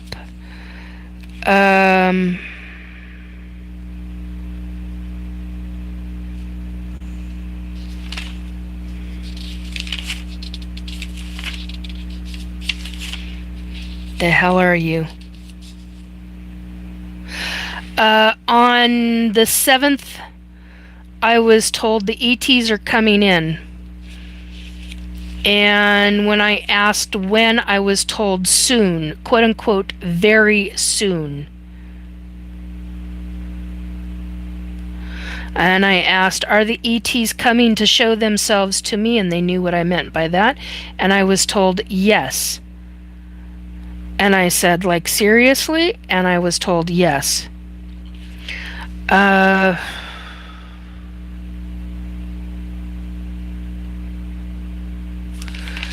Okay. And then I have a message for a very famous person that I cannot and will not. I was told whenever I meet them, and I just got told to shut up. All right.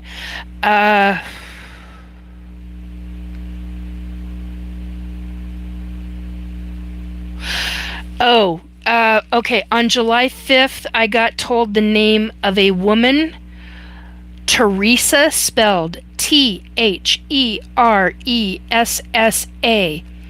Camp, K-A-M-P.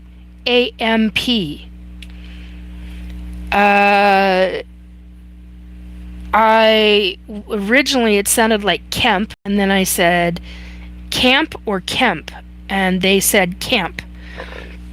Oh dear God, excuse me. Quote unquote, these are my notes. Felt like this woman is on the other side. I was then told, moments later, Dolbury, England. I have no idea where the hell that's at.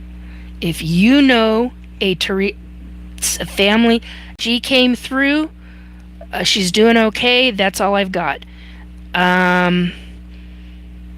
I spelled it underneath. I put in parentheses, is it spelled these three different ways? And I was literally told T-H-E-R-E-S-S-A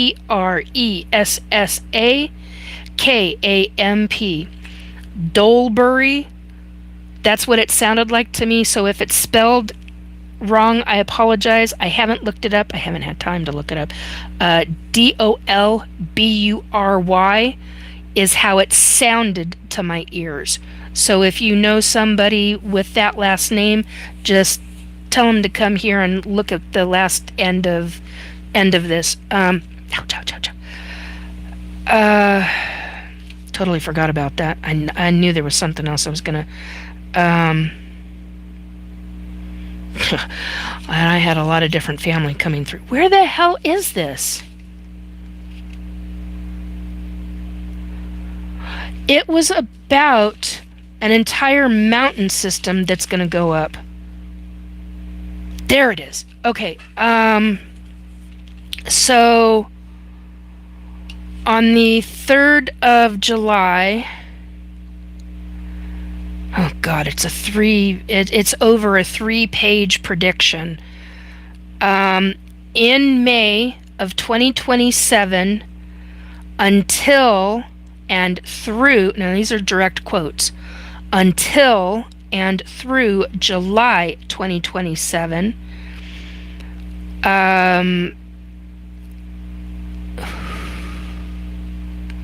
I had to look up pieces of this because I got told pieces of this. Pinyon Pines, Pinyon, Pinyon Pines Canyon. I went to look. I found out that it's outside of Phoenix, Arizona, in the mountains. And then I was Pinyon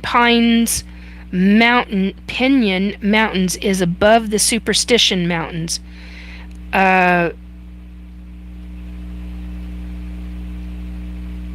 there are, I have to be careful how I phrase this. There are bad ETs, the wrong kind, the nasty ones, is what I mean by that. Now, I don't know which kind that is. I just know from the feeling that I got, they were, to me, they are the bad ETs, the ones that get very nasty, and bad, quote unquote, bad beings, BEING, TOO. TOO.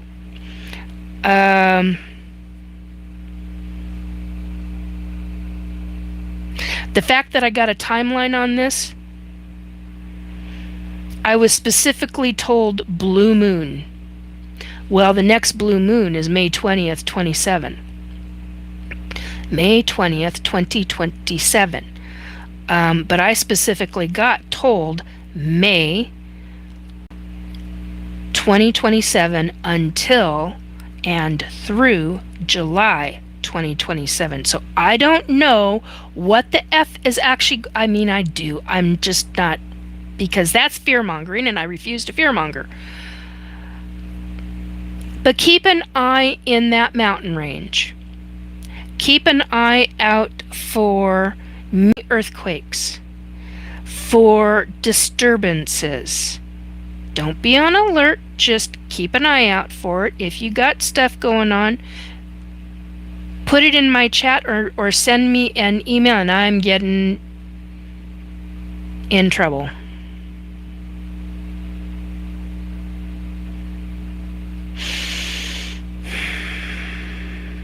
Or send me an email via restorebelief2022@gmail.com and let me know if you're catching things and I'm not.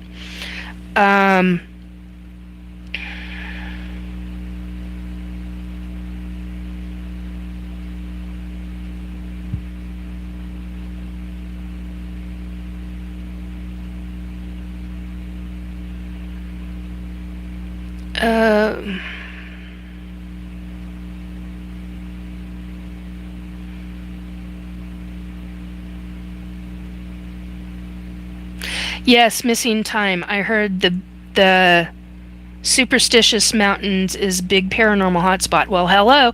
When I lived in the 1800s as a Native American in those mountains, and we traveled all over the freaking place. I mean, all over.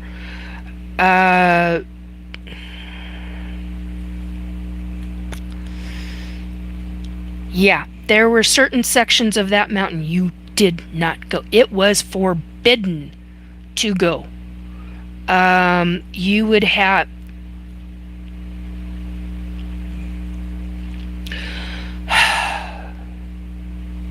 Paranormal is an understatement. You've got different kinds of ETs in different sections of that mountain. And it's not just ETs.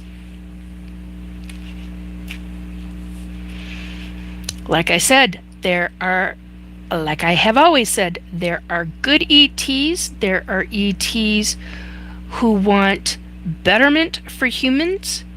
There are ETs who can't stand humans and would rather rip a head or an arm off of them. Us. Off of us. There are ETs who want love and light, and there are ETs who don't give a damn.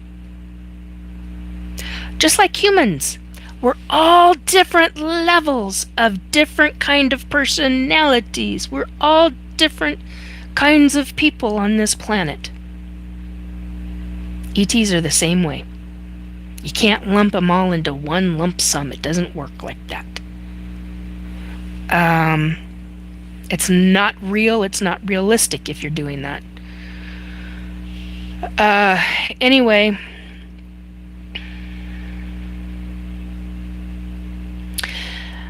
my guides would not shut the F up on a 3-word phrase. And they repeated it over and over and over and wouldn't shut up about this phrase till I wrote it down. As soon as it was written on my piece of paper, it took me 10 minutes. I was like, I gotta go to the bathroom. Leave me alone. I gotta go to the bathroom. And over again. I'm like, oh God, I just need to pee. Leave me be for 2 minutes so I can pee. No.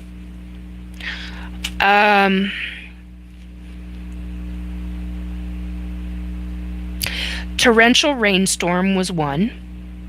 That's not the 3-worded phrase. That was disturbing. Mudflow was another one. The last one I don't want to say because that is fear-mongering. Will not do it. But I will tell you this. If there are torrential rainstorms, quote unquote, or a torrential rainstorm, it's going to be a big mother effer for me to have what I saw. But I think, based on the 3-worded quote that I was given,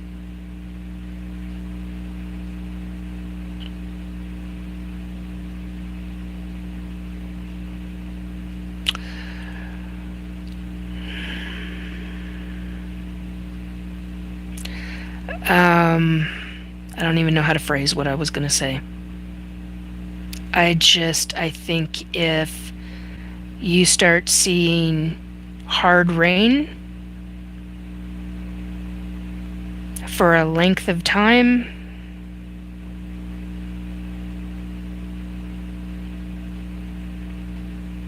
find a different location.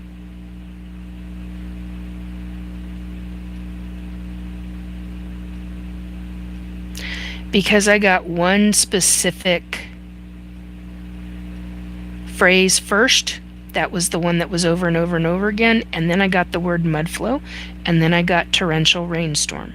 So I don't know if it's this one thing that's going to happen first that creates a mudflow and then the torrential rainstorm, or if it's backwards. If it's the torrential rainstorm and then the mudflow and then this other thing. One could kick the other one off. I don't know. But the fact that I got a freaking timeline, and the fact that I was told that the ETs are there and it's the bad form of the ETs, it's not the nice ones, and that there were other beings, beings, that is disturbing to me. And if I'm disturbed about it, then it's a concern. And the other words that I kept getting told were Gregorian calendar. I was like, what the hell? How does that come into play? And then I found out after research, and I found out, oh, that goes with the blue moon. It goes with this. It goes, and I was like, okay, so that's all part of this. That is all part of how this specific psychic vision and download is all coming into play. The wind, that was the other. Okay, so here's some of the other quotes. Mud flowing river through a forest. Flooding is, in other words, flooding, mud flow so bad. There it is. Okay, flooding, mud flow is so bad. Mud flowing river through a forest. The wind, there's something about the wind and how hard the forests are hit in the mountain. So there's that info. Good night to those that have had to go.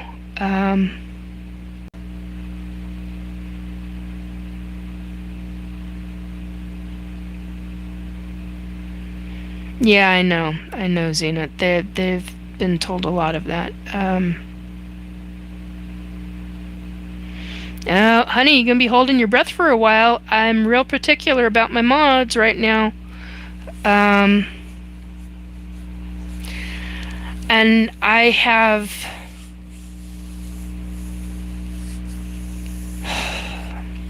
It's not that I don't like you.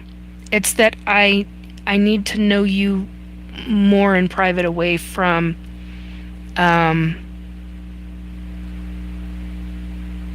YouTube. I couldn't think of the word, what the hell I was on. YouTube. So there's that. It has nothing to do with you personally. I just need to get to know you more outside, like I have with all my mods. And there's one mod that's no longer here anymore. We kind of went our own separate ways. So there's going to be some kind of horrific storm before all of this kicks off. Oh, it's big. It's like really freaking big.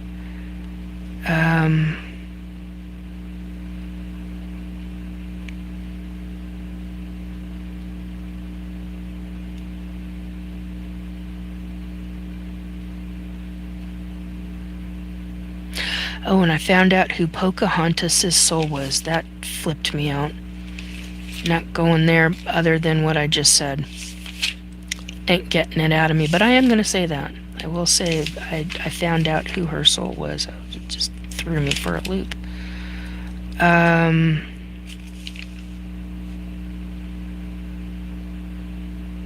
Oh, and I was told to start watching Göbekli Tepe again, and they wouldn't let up on that.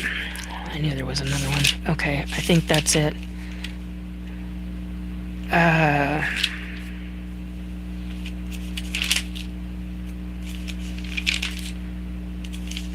Do you hear all these frickin' pages? I am here to tell you, I'm not joking when I said I had a lot of psychic shit this week.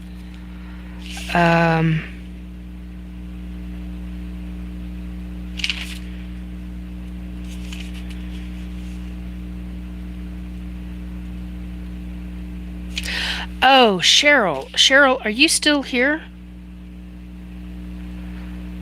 Was it your grandson or your granddaughter that started with the letter M? I just wanted to be sure, because from Wednesday, I saw,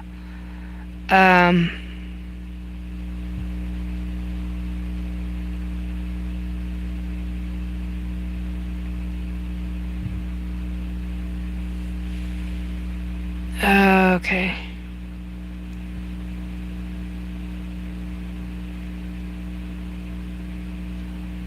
Okay.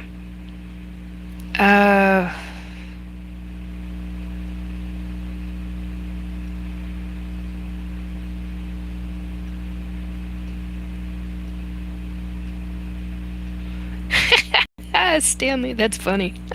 Thank you for the chuckle. I appreciate that.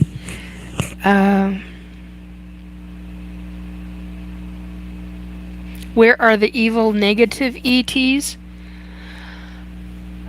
Some of them are working with government, global governments. Some of them are Okay. And some of them are scattered throughout. Depends on which government. Not all governments have them. Only a select group of governments, let's put it that way.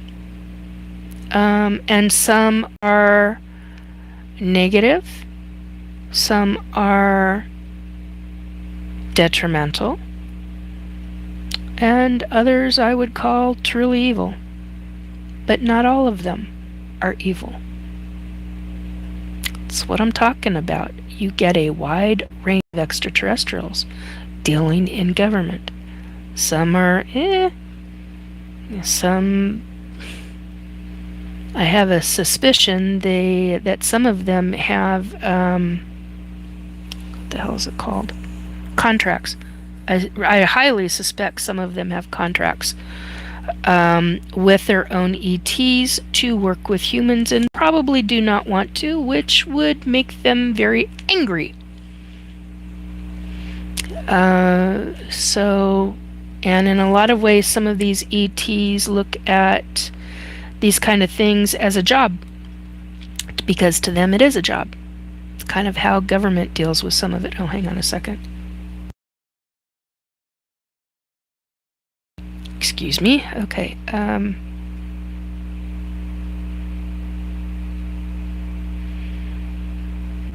Yep, Stanley says the Earth has already flooded possibly a few times. I am going. Okay.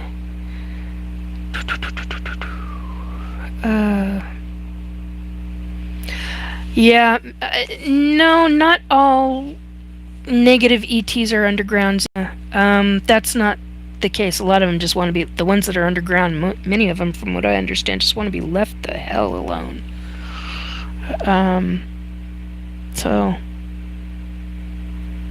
and it's weird because I saw an image of a city and it triggered a flashback memory of SSP. And I remember there's an underground city. I can't remember where though. That's the problem. That's what's pissing me off. There's an underground city that's quite. I was going to say structurally sound. That's not the words I was looking for. That is pretty in its own way. It's not ugly. It's kind of more a combination between environmental and concrete. That's what it reminds me of, but updated concrete. I don't know how else to explain that.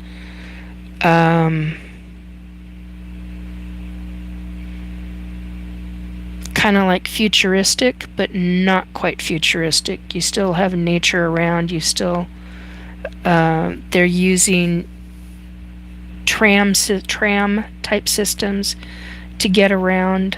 Meglifts, that's what they're called. They're called meglifts. I am getting tired. Even though I had a nap and all of that stuff, I am starting to get tired. But anyway, that's speaking of which, sorry. 6 hours, 31 and 96 on the numbers. Thank you. I wonder if we can hit 100 on the numbers. That would be amazing. I don't think I've ever done that. Anyhow,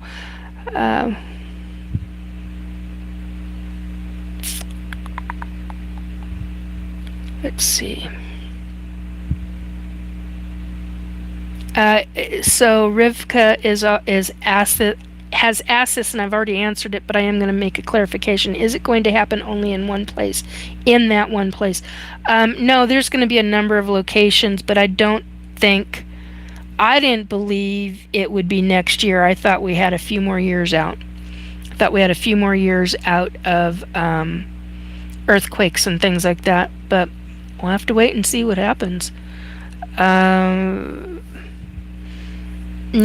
You don't fearmonger, but you always have a to-go bag. I mean, if you're in earthquake country, you have a to-go bag. If you're in tornado alley, you have things prepared and you're ready in that way. If you have hurricanes and monsoons in one section of a country, and I'm thinking South Pacific right now, sorry, um, or hurricanes in another country, and uh, I lost the word. I can picture it now. I can't think of the word of it. The name of it. I'm thinking of Australia, and they get, it's not hurricanes. They get the other one. I can't think of what it's called. Uh, then you know how to deal with those things. It's just like that. You just have a prepared bag for each family member. Hello. You make sure that for natural disaster preparedness, I mean, it's not a big deal. Don't turn it into a big freaking deal because a psychic said so. That's what I say to that. You have to do your due diligence to yourself, to your family, and be prepared, just like with anything. Now, I need to change up my to-go bag. I haven't done that in a while. I haven't done that in quite a while, actually. And I need to change it up. Am I aware of that? Yes, I'm aware of that. And I need to update and laminate some of the pieces of paper I've got, because when you laminate, at least if it gets wet, it's not going to crumble into nothingness on paper. So, you got to do your due diligence for yourself and your family and your animals if you've got animals. So have documents on all your animals. Make sure everything's laminated. Make sure it's all put together, blah, blah, blah, and you've got your supplies that you need, that it's easy to carry if you have to go. That's simple. It's not a big deal. Don't turn it into this big life-threatening no. Live your life, but have to-go bags in your car and in your home. I mean, hello. It's just that simple. It is, but it isn't. You have to build these kind of things. It took my family, when we first did it in the 1990s, when we were dealing with this, it took me a year to have a full emergency kit, because we were on an extremely limited budget back then. Extremely limited budget. And we picked up little things that we could do, like Band-Aids and ointments and extra supply of vitamins for certain things, or extra supply of prescriptions, and you'd change the prescriptions out, and you'd went through the doctors to say this is for this, and okay, so then you change this bottle out for that bottle so that you didn't have old meds. You took care of it. You don't have to turn it into this big, frightening, horrific horror story bullshit. You just do it bit by bit at a time. You build it up. Okay.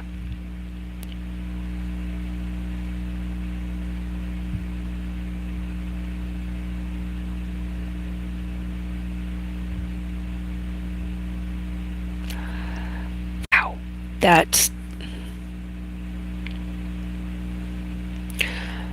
Thank you, Para.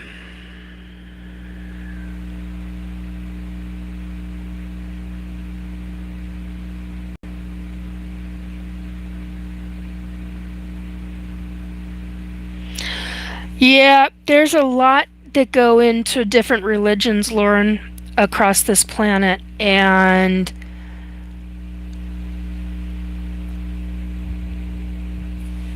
oh, hey, wait a minute.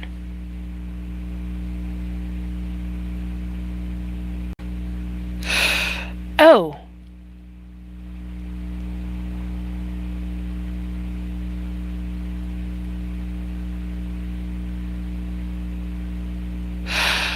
Yeah, I'm not supposed to speak that publicly. Okay, that's a name of a hierarchy. I didn't realize I wrote that down. Holy shit balls, Nikki, you gotta get rid of that.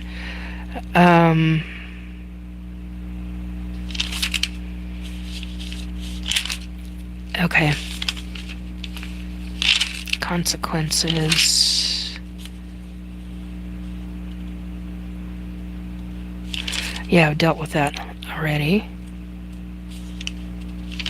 Dealt with that, and I think, yeah, are we really done? Yeah, I think we are. Holy cripes. 7 pages. 7 pages of Restore Belief today.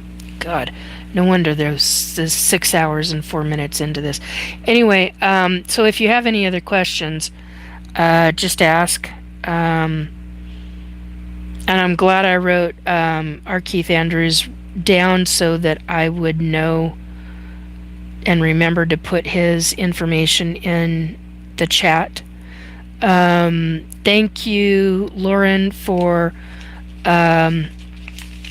the skin morphine pigmentation melanin. I appreciate that very much. Thank you. And holographic regarding the ET computers, because I could not freaking remember that at all. Public's perception of ET's government so-called disclosure, Sasquatch, hidden government programs and projects. Yeah, I think we've covered everything, including predictions.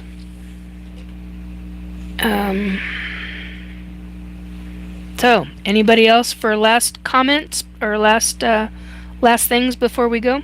Because it's time to go.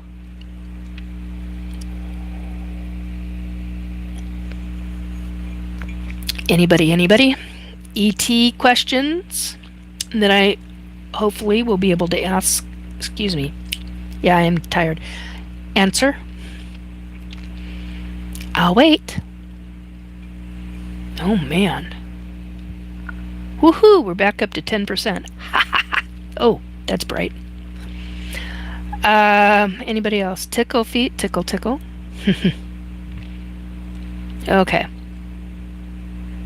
I don't want to leave without missing the question. If you have a question, would love to hear more about what it means, all that happened, the gate. GATE program, Gifted and Talented Education, is known by numerous different names. In many schools across the United States, it was a 2-part program. Okay. In other sections of the United States, it was a legitimate, real program where they did not have the things that I've experienced. 1 second. Sorry, I knew that was going to be loud. I forgot I had that on my cup. It's a piece of ginger.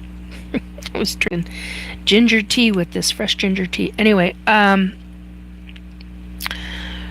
right, so in the 2-part program regarding GATE,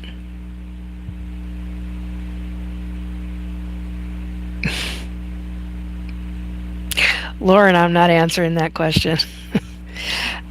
In the oh, that's funny. In the 2-part program, you had a legitimate half in GATE, and you had a not so legitimate half that was a deep government black ops from the CIA. Yeah. Hello, Robert. Robert says, "Get your butt to bed." Yes, sir. I'm almost there. How you doing? Yeah, it's you went and oh God, it's either I think it's like what 7 o'clock your time there? No, that can't be right. 11, 5, 6, 7, 8, 9, 10, 11 p.m. there? Can't remember right now. We're like many hours apart from each other. He's in Australia. And I'm in Washington State. Anyhow, yeah, because I've been doing this a while. 6 hours. 10:15. Okay.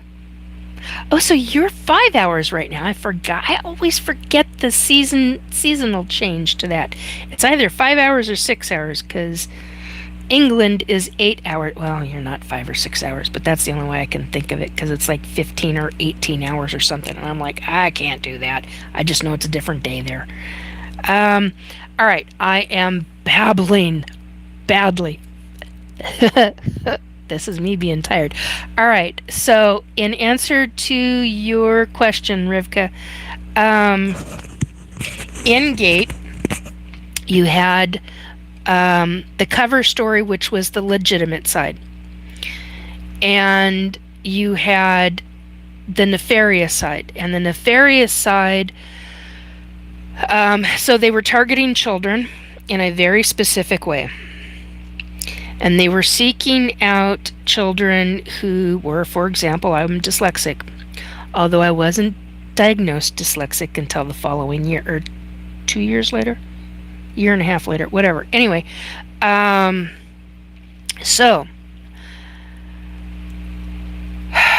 they were looking for kids with high IQ who had could see patterns in specific ways, who also could see and predict because of those being able to see those patterns. They also had kids who had psychic abilities and some who weren't really showing their psychic abilities, so to speak, but also, also doing other sections. I had the word and now on. Anyway, they were targeting specific kinds of kids. And hang on a second. Excuse me, and sorry for the buzzing. Everybody that's listening in and is hearing this buzz, I am so sorry. It's been going on for the last half hour. I apologize immensely. If you like this information, please hit the like button, the subscribe button, and share it out. It helps with the algorithms and gets the information out there. And yeah, this is one of those I would listen to an hour at a time. Or just put it on in the background because I'm not real. There's only two things that I think I actually showed, or three. And they're towards the 5 hour mark, so not a big deal.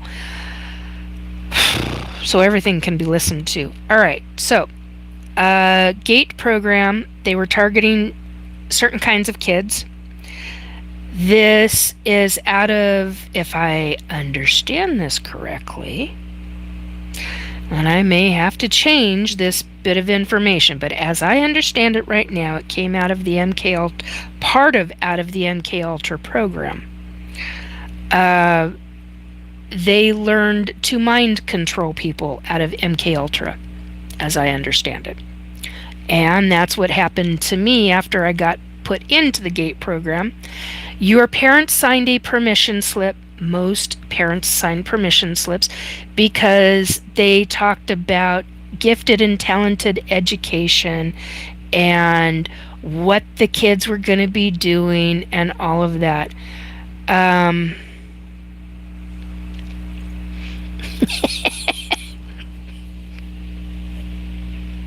I know many people that feel that way, Para. Oh, goodness sake. Okay. And some people need the heat. Other people like me cannot handle that kind of heat or the humidity. I haven't seen it put that way in a very long time, Para. Oh, goodness sake. Anyhow, so with GATE, as I understand it, there were kids in it. GATE wasn't, see, I know people that were before GATE, before it became GATE, okay? I know people, okay, I gotta be careful.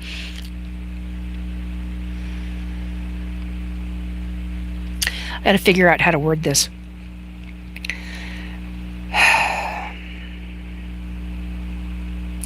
There were people in the program before it became known as gifted and talented education. Now you've got, oh God, Jimmy, if you're listening, please correct me if I'm wrong. Oh, we got 11 on the numbers. 614, 2497 right now. And Jimmy, you know who Jimmy is a man in black, I know. And he's damn good at what he knows, and he really knows his shit. I want to say that the Montauk boys and the but I think I'm wrong. I don't remember for sure. I don't remember exactly how this went, but I want to say that the Montauk boys and MK Ultra. Oh, there was something else. I can't think of what it is at this second. We're kind of all. They're their own separate. Oh God, what's that place in New York? Is that Montauk? Yeah, that's Montauk, Nikki. They're their own separate programs, but certain programs ended up going into the GATE program. Somehow led into the GATE program.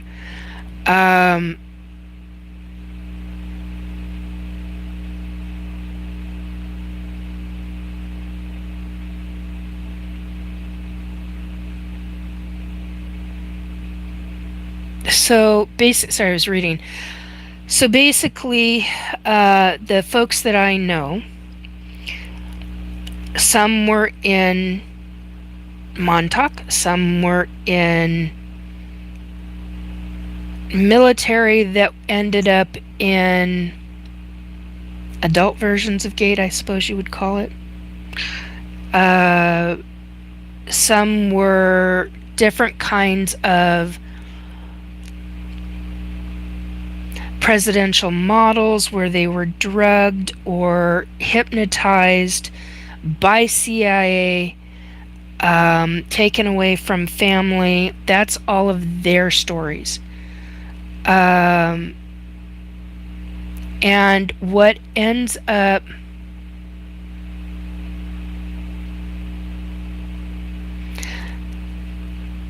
you're constantly very present and asking questions and always alert. Yeah, I would never leave my child. At this point in time, knowing what I have remembered, if I had a grandchild, for example, going into a school, and at this point, I would not send my children to school at this point. With what I know, no way in frickin' hell. And it has nothing to do with the teachers. Has to do with the government and how they do certain things within the schools that I found out. And it's kind of stuff that I wish I had remembered when my son was going to school, but that's a whole different subject matter. Anyway, point being, I would be homeschooling my kid and doing a lot of different group activities and meeting with a lot of different groups and all of that kind of thing. But if I did have a grandchild and I was capable of being on site whenever they were going into GATE, I would be in the GATE room. Period. And my family member would not be taken out of that classroom by any stretch of the imagination. And I would want to be hearing the headphones if they're still, well, yeah, I've been told that they're still using the headphones and they're doing hemisync now instead of drugging them via scopolamine like I was drugged or like a number of other kids were drugged. Because it wasn't just scopolamine that they were using. There are 3 other drugs that they were using. I just don't know the names of them. I've heard the names of them, but I do not retain the names of them. It's just something I can't handle. But yeah, I mean, there'd be no way in hell. And even then, they can using as I understand it, using the hemisync brain connectivity via headphones. It triggers the brain into a hypnotic state. And that's how I understand it, which is one of the reasons I would not allow my kid with headphones on. And if they've got the light flashing or the combination of light, no way in hell. You can do other things. There's no way in hell you need to be doing that kind of shit. I would never allow the headphones on my kid. On my family member, no, no, no. No, no, no, no. It's a form of...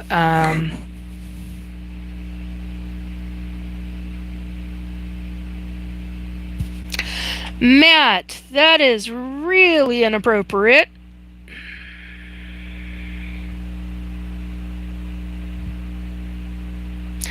Rivka, what did they do with these children physically or mentally? Both, actually. In my day, so I was in the 70s when this happened to me. This happened 1976. I was 8 years old. 1975 into 76.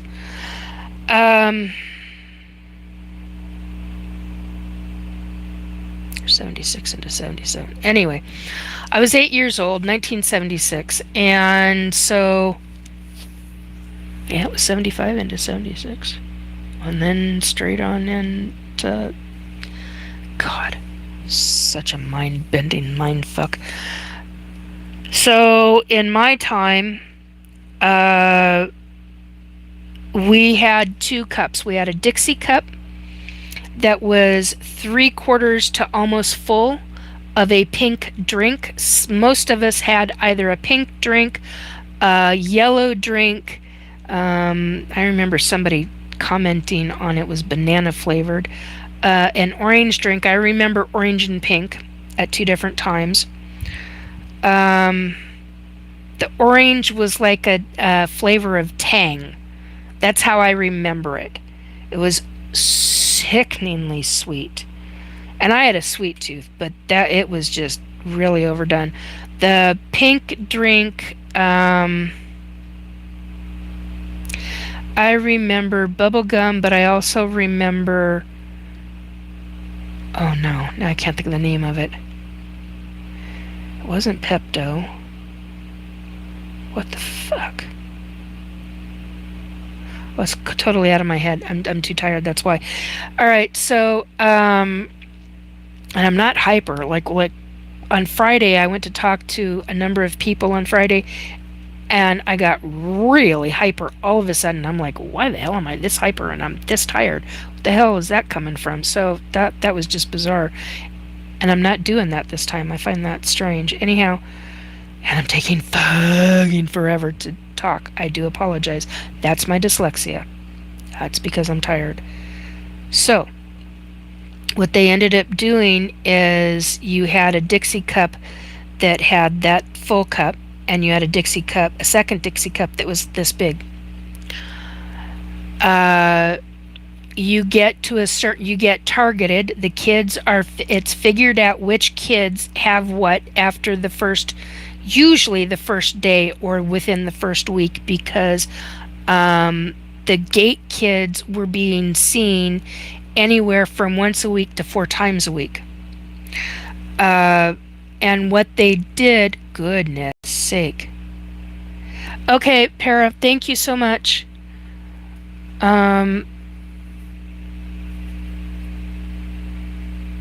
Step away I don't blame you. And I'm going to have to, after this is my last question that I'm dealing with, folks. So basically what they ended up doing is figuring out which kids had which abilities. They went from there into taking the kids that they realized that fit I was going to say monocle, that fit this platform that they wanted, that they fit this list of qualities that they were looking for in a student. And then they would say essentially class is over with, and would go in and have them either drink if they were not being targeted. Criteria. Thank you, Rivka. I appreciate that. If they didn't fit that criteria, then they were given the little pink drink. It wasn't a pink drink. You didn't drink it, you didn't swallow it. It was filled with fluoride. And it was what we called a swish and spit cup. Fluoride, as some people may or may not know, you can scientifically look it up, it's factual, affects, it goes through the blood-brain barrier, and it affects the pineal gland, besides also affecting the teeth and all this other stuff, blah, blah, blah, the protection of the teeth and everything we grew up with. Some people remember chewing and spitting out the plaque, the chewable plaque, the little red or dark pink plaque tablets. That was for deciding whether you had plaque in your teeth if you didn't brush correctly. We're not talking about that little pink tablet. It wasn't part of the GATE program. It was part of a separate health program to teach children about brushing and flossing. Started in the 70s. A girlfriend of mine, her mom was a nurse. We had a kind of like a group child discussion about that one. So that was done separately within the schools. But the pink fluoride, it was a swish, spit it out, and you go on your way. Well, with the cup, you drank the entire cup.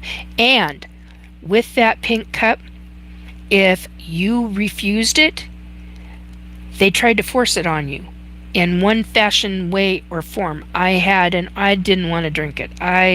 Something didn't feel right. I didn't want to drink it. I went from being asked to drink it to being told to drink it to then having a hand on my elbow and my shoulder at one point, and squeezed and ordered to drink that MFing cup.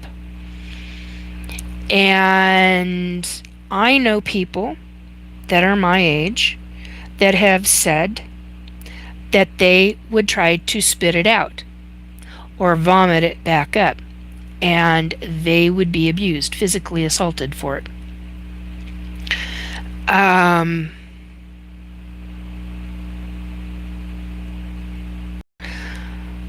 I was not. It took effect rather quickly. They had me doing something else, and all of a sudden,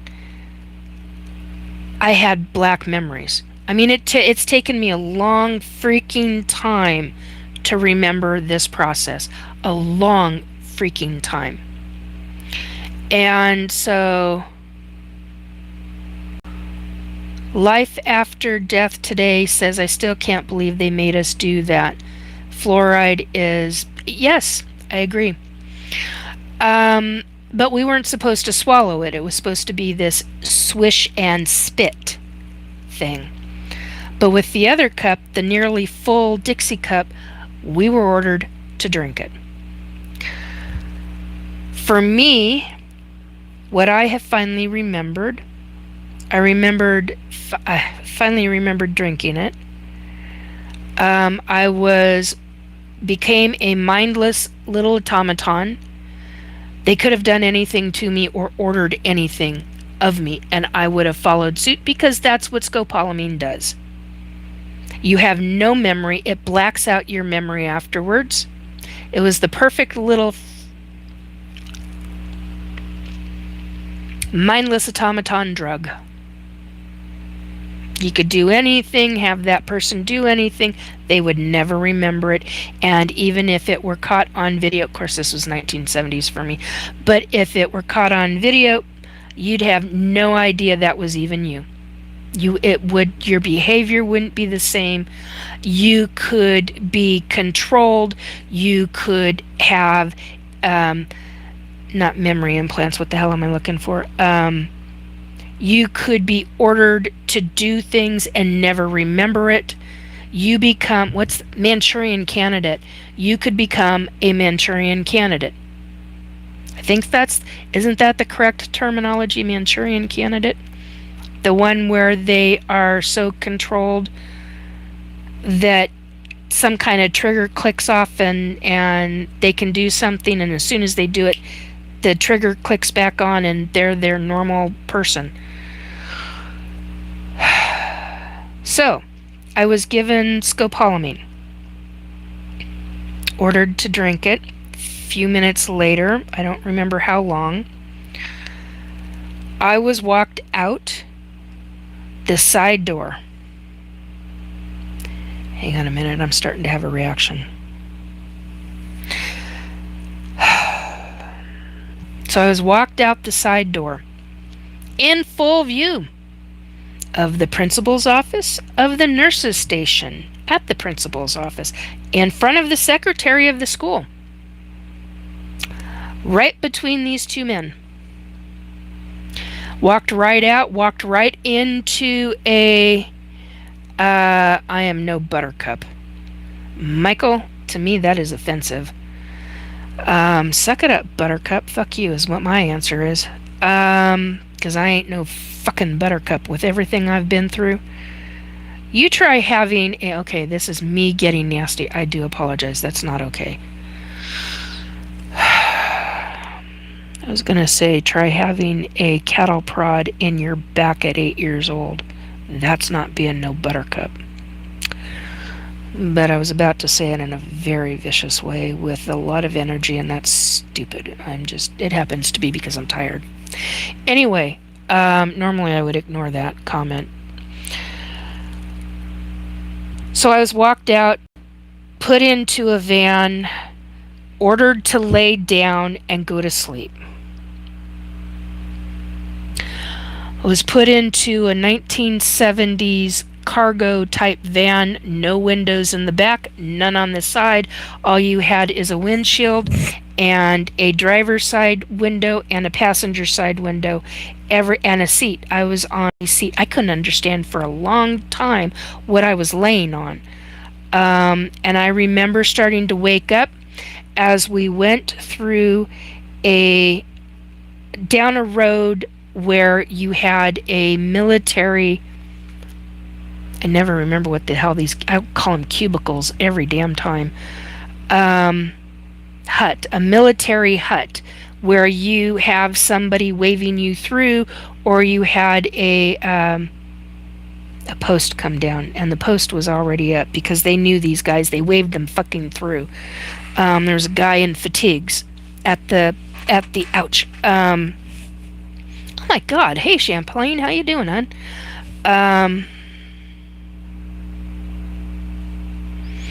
Girl, the scopolamine did not subject you to abuse. My gosh, I'm sorry what happened to you, but that's not a thing. Barrier. Yeah, thank you, Robert. And so I remember waking up and I remember looking out the window, seeing this military hut coming up. There's a word for it, but I'm not using the word for it. And it's not in my head right now. And they slow down and I'm seeing this guy turn his face a specific way, and that's in the passenger seat. I recognize the driver. The driver was the teacher of the class. I was the only one in the van at the time, and I was laying down on my side. Well, I have one memory where I'm laying down, so I was sitting up and I was laying down this way. I have another memory where I was sitting up and then laying down this way. But my first memory is when I'm laying down this way, my head is here, and I'm looking out that window. And they recognize the two men, then off we go. We drive through. My next memory, I was told, I saw him see me in the rearview mirror. I shut my eyes. He said, I saw you. You need to go back to sleep. I did as I was told. And the next thing I remember is going down in an elevator and waking up in the elevator and walking down a cement hallway. Floor was cement, wall cement, ceiling with cement and some kind of tubes or pipes over the top. Um, but the tubes didn't start until we turned the corner, if I remember correctly. So it was this hallway. You have the elevator, you get off the elevator, and we were going down for a long time. Long time. I kept thinking, when are we ever going to get there? And it finally jolts and it comes back, and we get out. And it isn't until we turn left at the corner at the end of the hall that there's tubes up above and brightly lit, big, wide hallway. No doors, no nothing. And then my next memory, it stops after we turn the corner. Then my next memory is of waking up in my body, on the floor, on my knees. I'm sitting on my knees. My toes are like underneath me, so my toes are bent.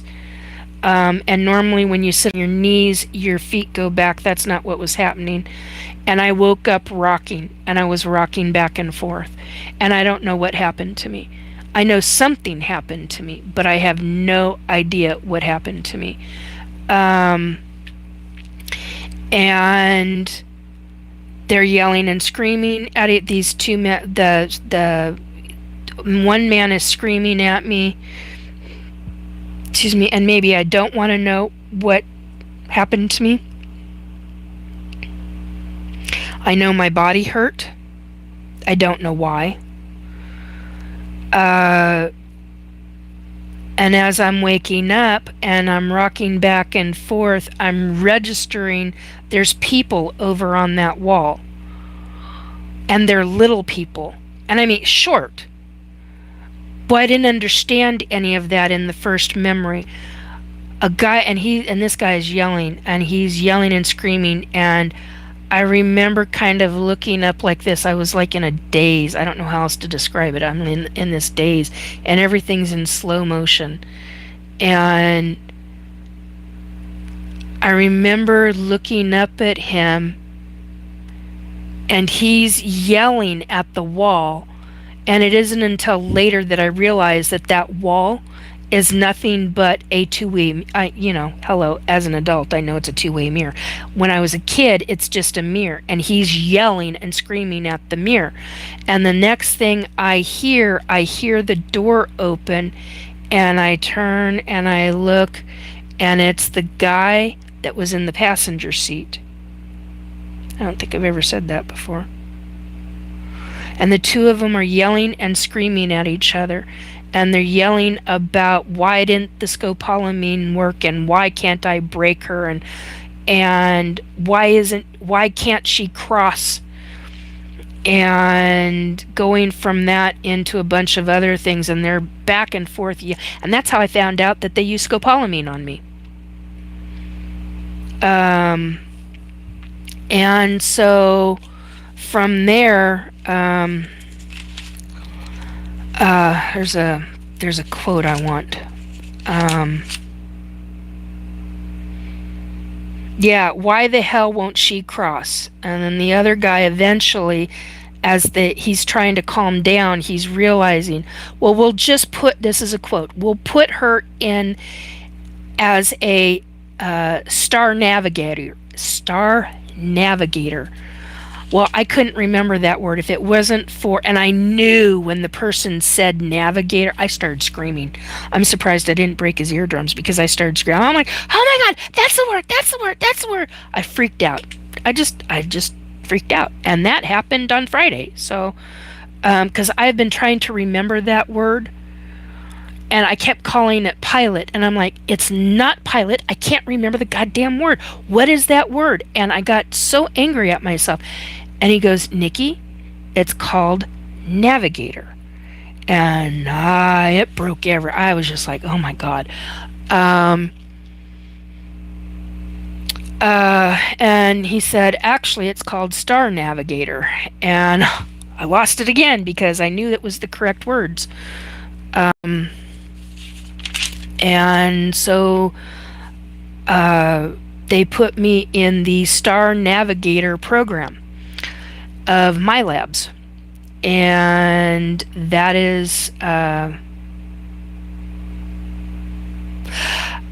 it wasn't until later because so Rivka is asking, was your whole body aching or parts of your body? My back hurt. I didn't understand why my back, my shoulders, my elbows, because apparently I had been gripped.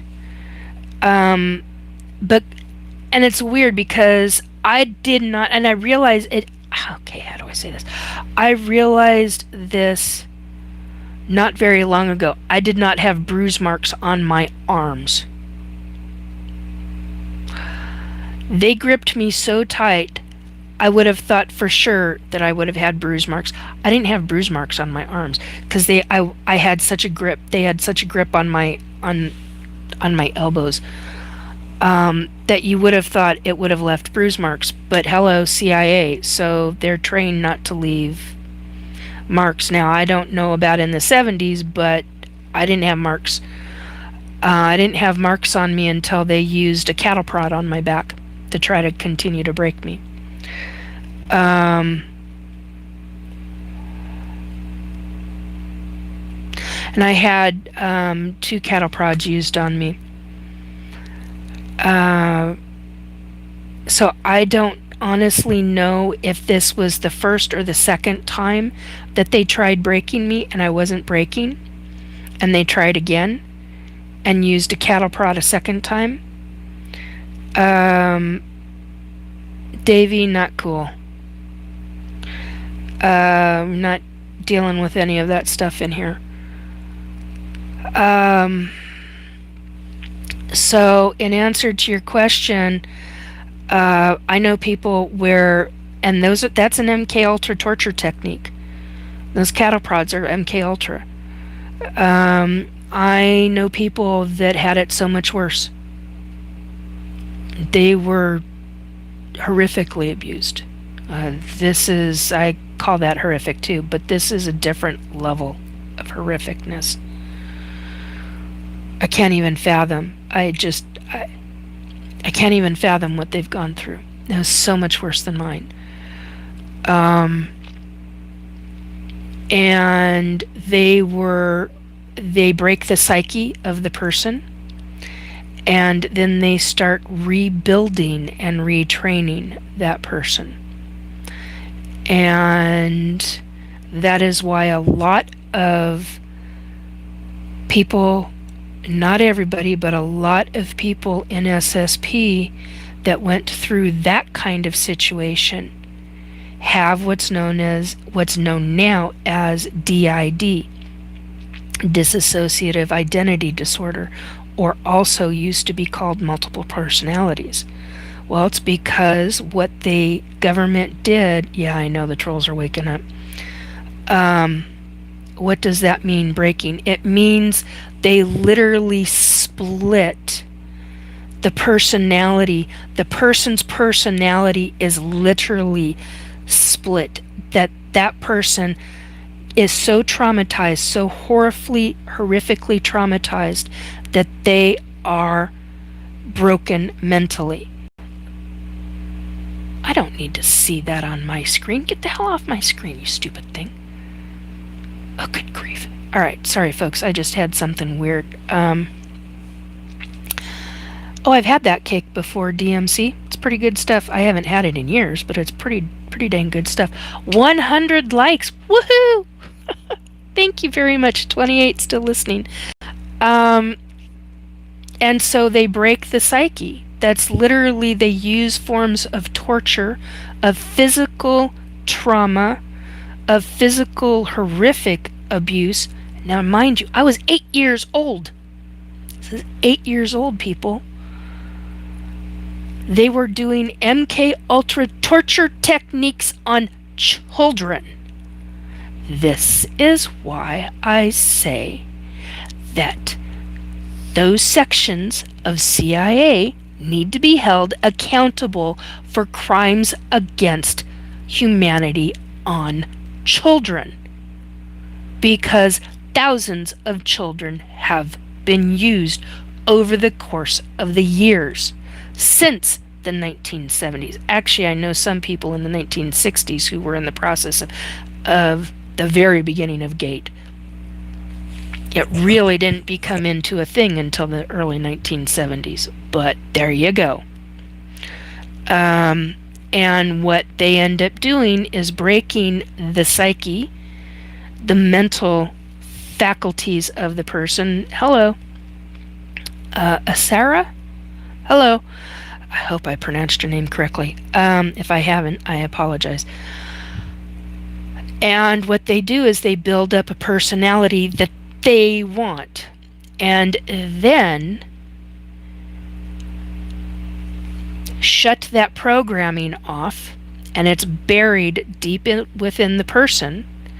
And then what ends up taking place is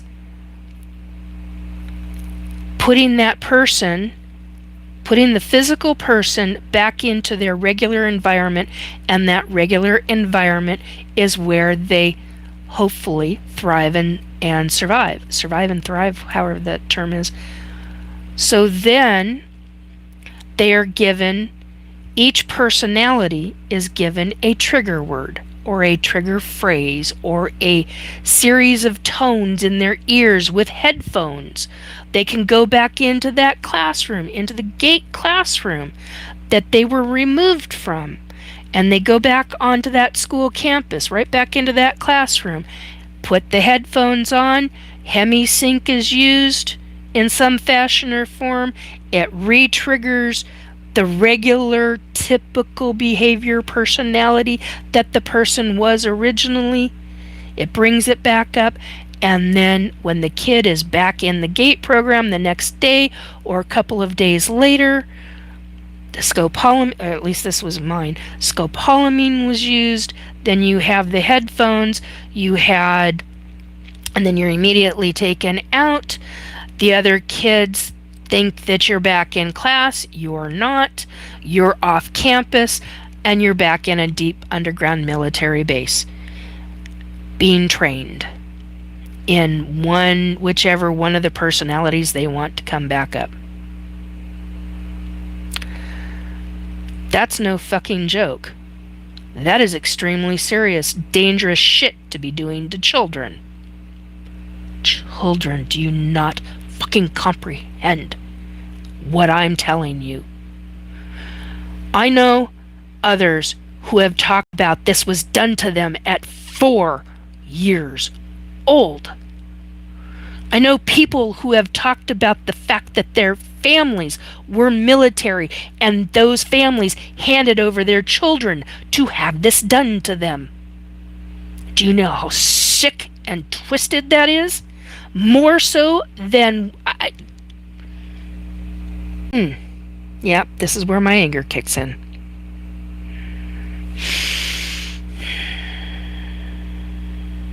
Do you know how vile of a human being you have to be to do this to children? Now, who's to say that that adult, that individual, hasn't had this happen to them? And this is what they're doing to children, because that is what they have been triggered to do via that government in that personality. It creates personality disorders. I don't have memories of that. I don't know what the fuck has happened to me. I have different things percolating and bubbling, and I'm like, what the fuck is that? So I have to go and talk to certain people that I know. I'm like, what the hell is this? I don't have a goddamn clue. Do I have DID? No, I haven't had any of that kind of shit. And it is shit. These people have experienced extreme amounts of shit. Things that I can't even comprehend. But yet the memories that I've got don't show that I've had that.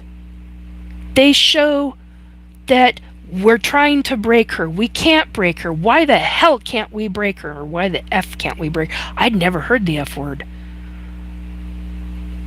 It just dawned on me. That military man who was military CIA. Oh, and that was the other thing I found out. Because the two of them were screaming, one of them said he was CIA, and the other one said he was military CIA. That's how I knew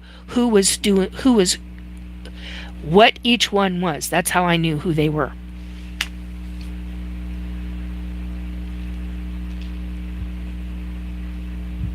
This is the kind of stuff that Congress needs to pay attention to. There are so many. There are thousands of us still alive. Why do you think the government targets us? They want us to shut the fuck up. And we won't. And this should come out to the public. People should be horrified. Doing this kind of shit to children? Not okay. It's not okay. It's beyond cry-worthy. It's beyond curling up in a ball, rocking back and forth, shaking tremendously, and crying your eyes out. Because you are so utterly horrified by what you remember. I've been there. I've done that. Hello. I live sections of this at times. I mean, live it. I'm like, oh my God. There are times if I'm in a support group, I have to keep my camera off and keep myself muted because because there are different memories that pop up. No, this is not a Bible channel. Bite of the vegan.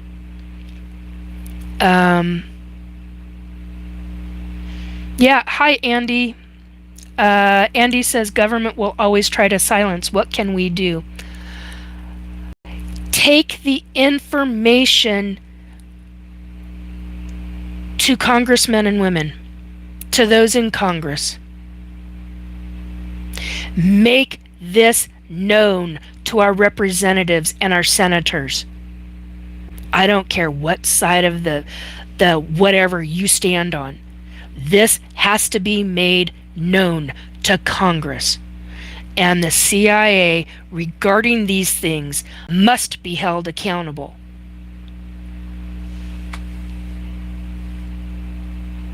Let alone the people involved doing this to children.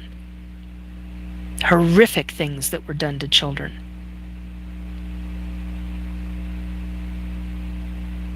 Yeah, been there. Rivka, I was there. 7 years old. Hell, I was told I was going to be unalived if I told anybody what was happening to me. At 7 years old, at 8 years old, I ended up in the GATE program. I had a hell of a lot worse told to me. Bits and pieces of what I remember.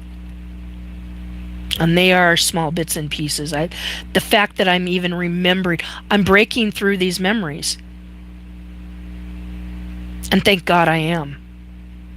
Now, certain sections of my life make more sense. I now understand things more. Did I really want to understand all of this? I don't honestly know. But I know this. It's become a mission of mine to talk about it.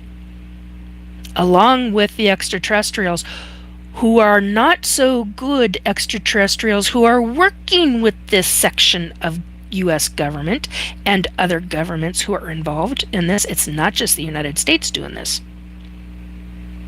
They all need to be held accountable in my opinion, in The Hague.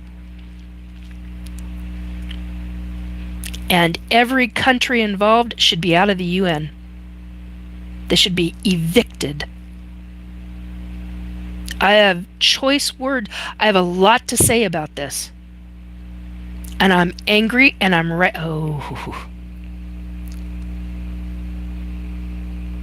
I'm angry and I'm rightly so to be angry. I'm enraged. I'm livid. You find a word that fits. It will probably be the right word. Because I haven't found the right word yet. It's not okay what was done to us. By any stretch of the imagination. Now, I have been asked both publicly and privately, did you have anything that you actually enjoyed in SSP? Yeah, flying. It was was my biggest treasure. I really loved it. It was so freeing. Freeing. I knew I couldn't verbally.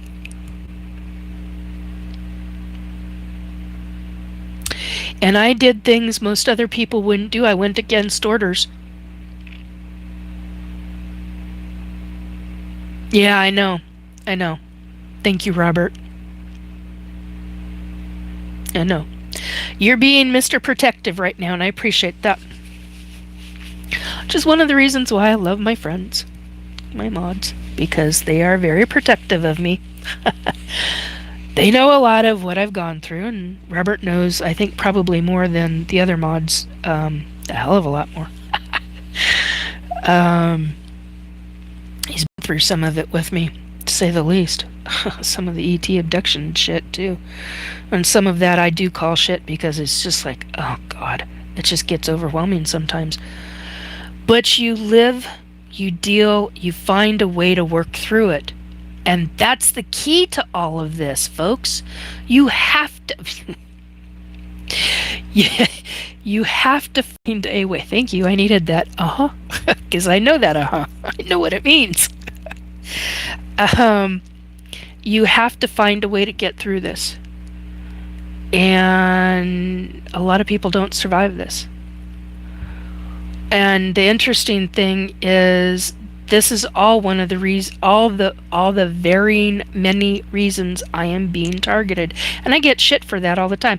I got told the other day, nobody in, how was it put, Robert? Nobody in their right mind would want anything to do with targeting you. You're not worth targeting. You're this. You're that. It was a bunch of bullshit. And that's what people do. They don't, it's another form of targeting. And it's like, yeah, I was too, Rivka. That was what happened to me when I was 7 years old. But the point with all of this is you've got to find your way through. And with the targeting that the government does to try to shut us up, it's a form of slow murder. And I will use that on my channel. It is a form of slow murder.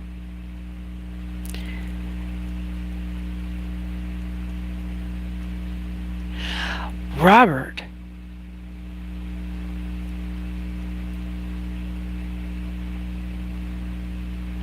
Holy shit.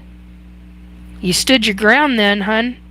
So, Battleliner is saying, I think they were attempting to take me last night. He's an ET abductee, too, which he just made public. Well, you're public anyway. Hello. We talk about this to... Hello. I just had somebody put their hand over my wrist. We talk about this publicly often enough. Robert says, I think they were attempting to take me last night. My bed was vibrating enough that I thought it was an earthquake. Holy shit. Checked the earthquake monitors, but nothing in the area. Yeah. Oh, been there. And you know I have, so, you know. Yeah, you got to get through this shit. And in order to get through this shit, one step at a time, one breath work at a time, get into meditation. I'm not joking about that. Find forms of meditation that you can handle. Find forms of what are called binaural beats and solfeggio frequencies and different frequencies that you can handle that are not going to trigger you, that you need to recuperate and recover. Get into healthy forms of certain kind of foods, certain kinds of things to eliminate parasites. Excuse me, because one of the ways with the direct energy weapons, they will try to unalive you with via frequency weapons. They're called DEWs, direct energy weapons. Another way that they try to get rid of people is via microwave targeting, via other different kinds of psionic weapon warfare weapon targeting. They're sometimes, usually on a schedule. People think this is crazy and all that. Cognitive Code AI is saying, wishing you understanding and peace as you continue searching for answers. Thank you, my dear. I very much appreciate that, because I am trying. I am trying to figure out my way through this, as every one of us are. And that's what I want, is peace. It's not so much peace from the memories as it is, because that means stopping the memories. I'm like, no, bring forth the memories. Let's just part it out in sections. What I can handle and what I can't. What I had a hard time with was remembering being an SSP. One of the things that they didn't like about me in SSP is I would fight for people's lives. And there were times that they wanted people dead. I mean, matter of fact, my SSP partner, my SSP spouse, as you would call it, work spouse. I don't mean any other way. We're friends. That's it. But we were very good friends in SSP. And we were telepathic with each other. And we're not telepathic now. It's I don't know what the difference is. But in SSP, we were telepathic. And we were very, very close. And they murdered him right in front of my eyes. Now, that traumatized me. That was a very traumatic memory. And having a military colonel standing over me, ripping into my shoulders with his fingers, and ordering me to do all this shit. I'm not military. I've never been military in this life. Not once. But I had a military rank in SSP, I am here to tell you. Not stating my military rank, because there are certain people that will remember it and will tell it to me, and then there are people that are just guessing. Get the hell away from me. I don't want anything if you're going to guess at this shit. I have people, because I brought people back alive, that remember me. They remember me as the woman carrying the Hershey's ditty bag, because whenever they got homesick, they knew that if there was trauma, that little Hershey's, back in the 70s and 80s, it was a little foil wrapped Hershey's bar, and you got it at the commissary, because it was a military base on Mars. I don't care what people think of me. I don't give two shits. If you can't handle it, that's fine. Hello. Nate Roten? Nate. Can I call you Nate or Nat? Hello. Greetings from North Carolina. Where are you folks from? Good morning to you all. I'm in Washington State, in the U.S. Where are you at? False value, says Ryan. I don't know what that means. All right. So, yeah. I had another very traumatic memory in SSP, was trying to get a group of scientists and people out. And one of the ETs who was protecting his planet unalived her right in front of me. It was a 9-person team. See, I'm starting to rock. This is starting to hit me. It was a 9-person team. There was an explosion underground, and I was waiting for them to come back. I had direct orders not to move, and I could see the ETs coming.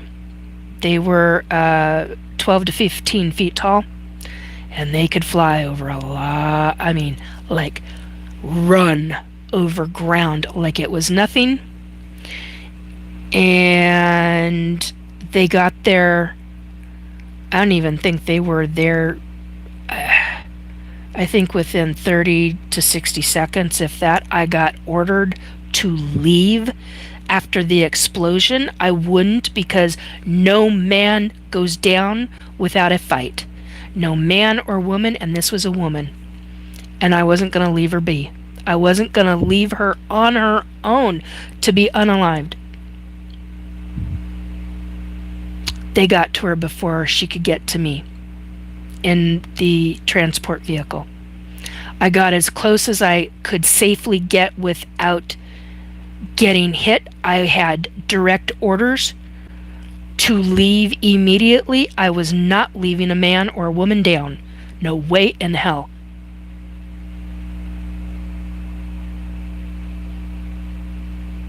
They murdered my partner for it. That's not the reason why they murdered him, but that's an example. Because there was a time, and I saw this specific ET unalive her, and it still does stuff to me. Yeah, it's very traumatizing to go through all of that. I agree, Rivka. If you can't handle it, Stanley, then get out. You don't have to be here, Stan. Stan the man. You don't have to be here.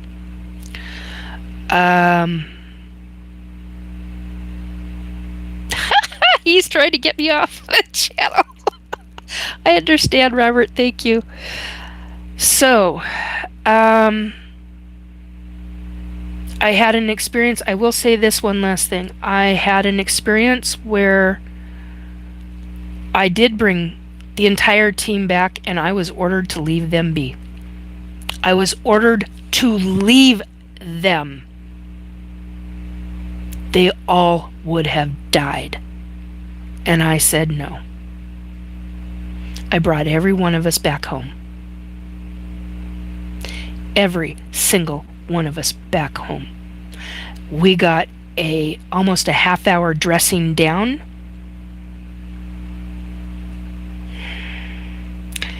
And the following day,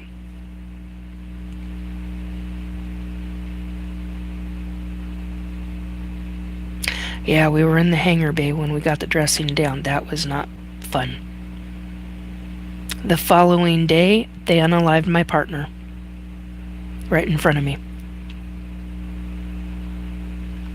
So, 70717 on the numbers, 32 and 104 on the numbers, 613 and 18 are also numbers. So if somebody needs those, just an FYI.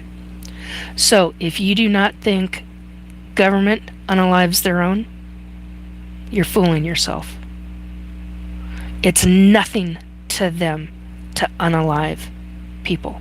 It is nothing to them. I've witnessed it. I've seen it. I've been first-hand experiencer of it. And I don't give two shits if you don't believe me.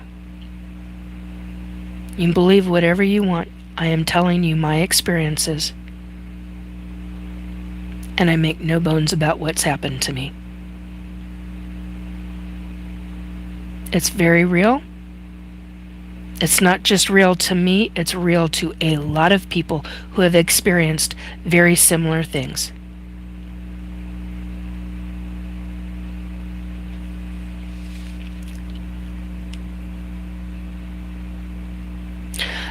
Cognitive Codes AI says, I spent about 8 years in military intelligence and never came across anything like this, even while holding clearances where the clearance designation itself was classified. I guess not every role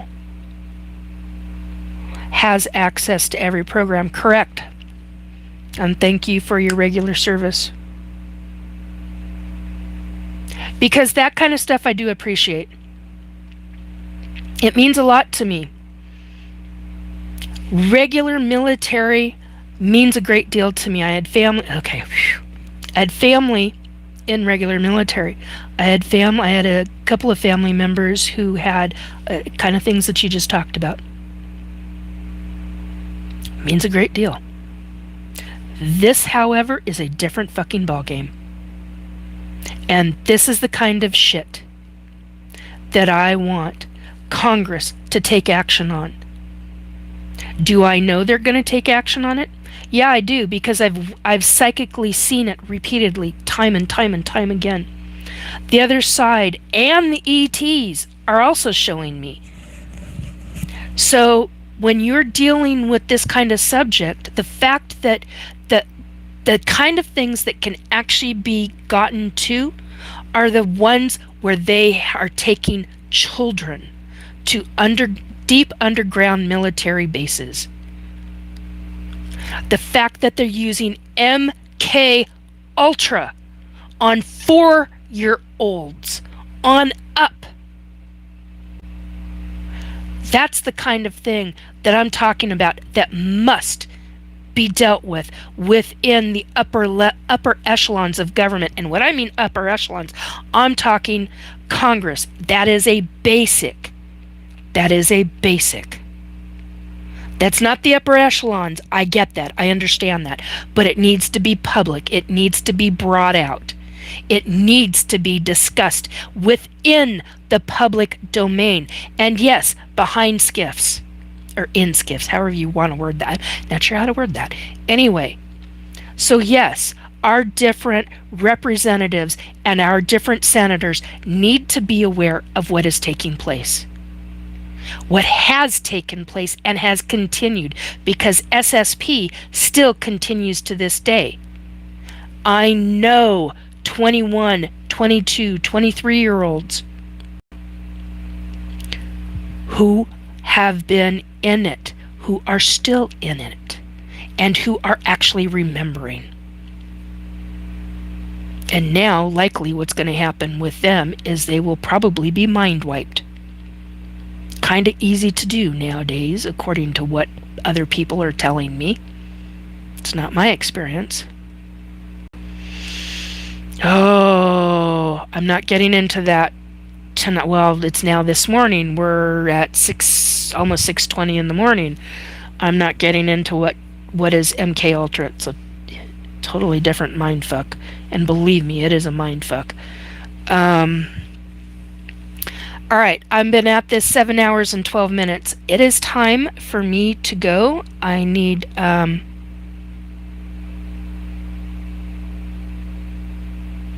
Rivka is asking, what do they do when you say unalived? I mean, they murder them. If anybody knows how to sign language, figure out what that letter is. That is what they do to them. Or maybe it's backwards. Anyway, if it showed backwards, Google is your friend, says Battleliner, says Robert. Yes. That is the letter K. That is the letter I. And if this is backwards, I do apologize. Maybe it'll look like that. Figure that one out. That's an easy one. That's what they do. And my pilot partner had that done to him right in front of my eyes. And we were telepathic all the way through to the point he was no longer breathing. Yes, correct. I'm not repeating that, Robert, but yes, correct.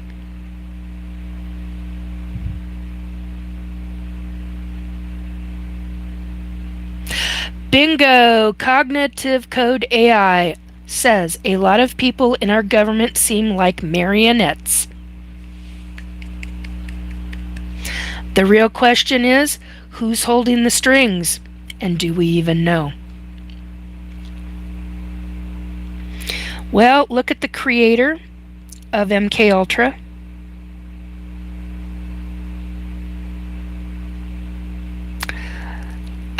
Start there and continue off. Yeah, I know it's time to switch off. And just as an FYI, cognitive code. I think I've only seen you in here once before. I can name 3 people. First, middle, last, and they are retired. And one of them is the one that had their hands gripped, death grip, on my shoulders. I got grounded. I couldn't fly as a pilot the following day because I rescued those people. And that's when I found out that each one of us was worth $380,000 per. No, 380 million, pardon me. $380 million per person. Each one of us that was in SSP, secret, that's what they're known as. That's not the official name, it's called something else. Secret space programs. Multiple. There were many different programs. You've got conglomerates in it. You've got people who own the patents. Go into the patent office if you're lucky to find it, because it's highly unlikely that deep corporate is going to put those kind of patents out on the market. That will probably be beyond top secret.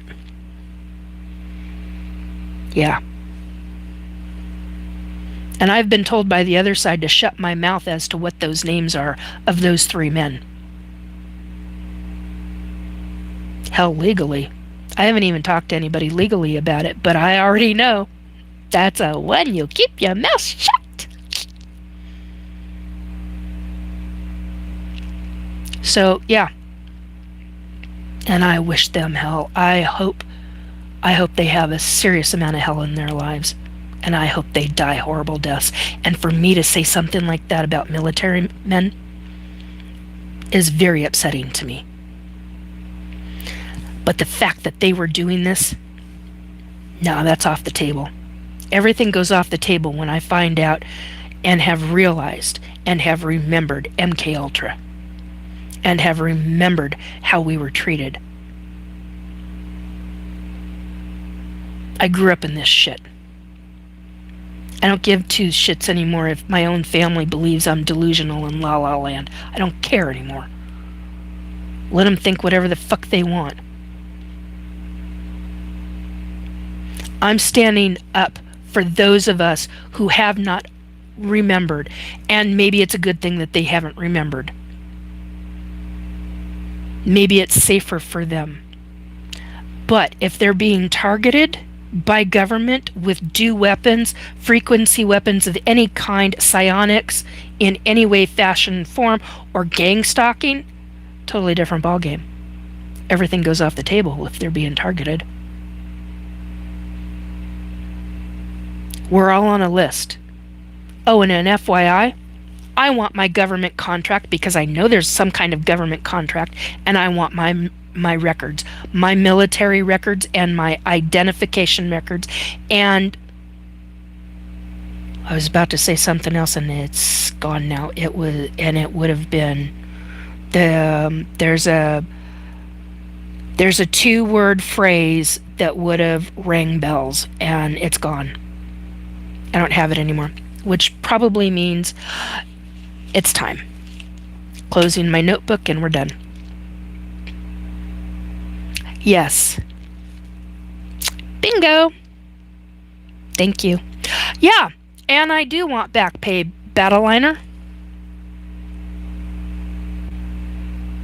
Try 380 million times 3.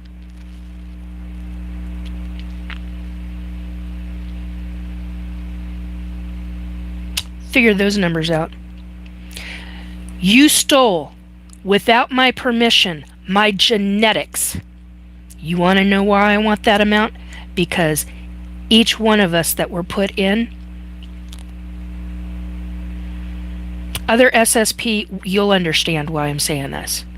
Others, I'm not describing this anymore because I'm done for the night, but or the morning or whatever this is now. But my point is, You owe me for my genetics.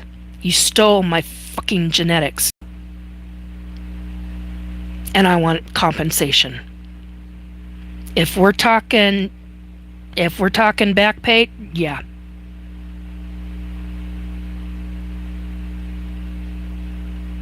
Can you ever recuperate from that trauma? Yeah, you actually can. I know people that do. Hello. Will Shred. Eat well or this is your... You don't know what is going on with my health or what's taken place. So, adios. Anyway, everybody else. I haven't healed from the anger and I haven't healed from the grief. I'm still working on that. And I probably will be for a very long time. Okay, folks, if this at all is interesting to you, if this is... Thank you, that's right, I appreciate that. If this is at all good information for you to have in one fashion or form, please hit the like, subscribe, and share button. Let this be known by everybody. It will explain a lot of things because I was asked a lot of really interesting questions over the course of the last 7 hours. And I hope you come back and I hope you listen. And I wish you a very good week. I have a very long day ahead of me. A very long day because there's probably not going to be a lot of sleep. So please take very good care of yourself, as I am going to try to do for me. Get some of those binaural beats in for music, and the singing bowls, the Tibetan singing bowls, or that kind of nature frequency music. It's a good way to come down. It's a good way to sleep. And it's time to go do some meditation and get some grounding in and get this energy out of this body. This kind of energy. Well, I don't need this kind of energy in my body right now. Anyway, I hope you have better days. Thank you. I do too. I'm looking forward to some, actually. I love your show. I subscribe to your channel. Thank you, Rivka. I appreciate that. When I say appreciate, I mean that. I mean, that comes from the heart. I'm genuine when I say that. It does mean a lot to me. It really does. Anyway, if you like the content, keep coming back. There's a lot more involved. And I talk about a lot of different subject matters. So tonight, there was so much that went on during the week. It was just so much.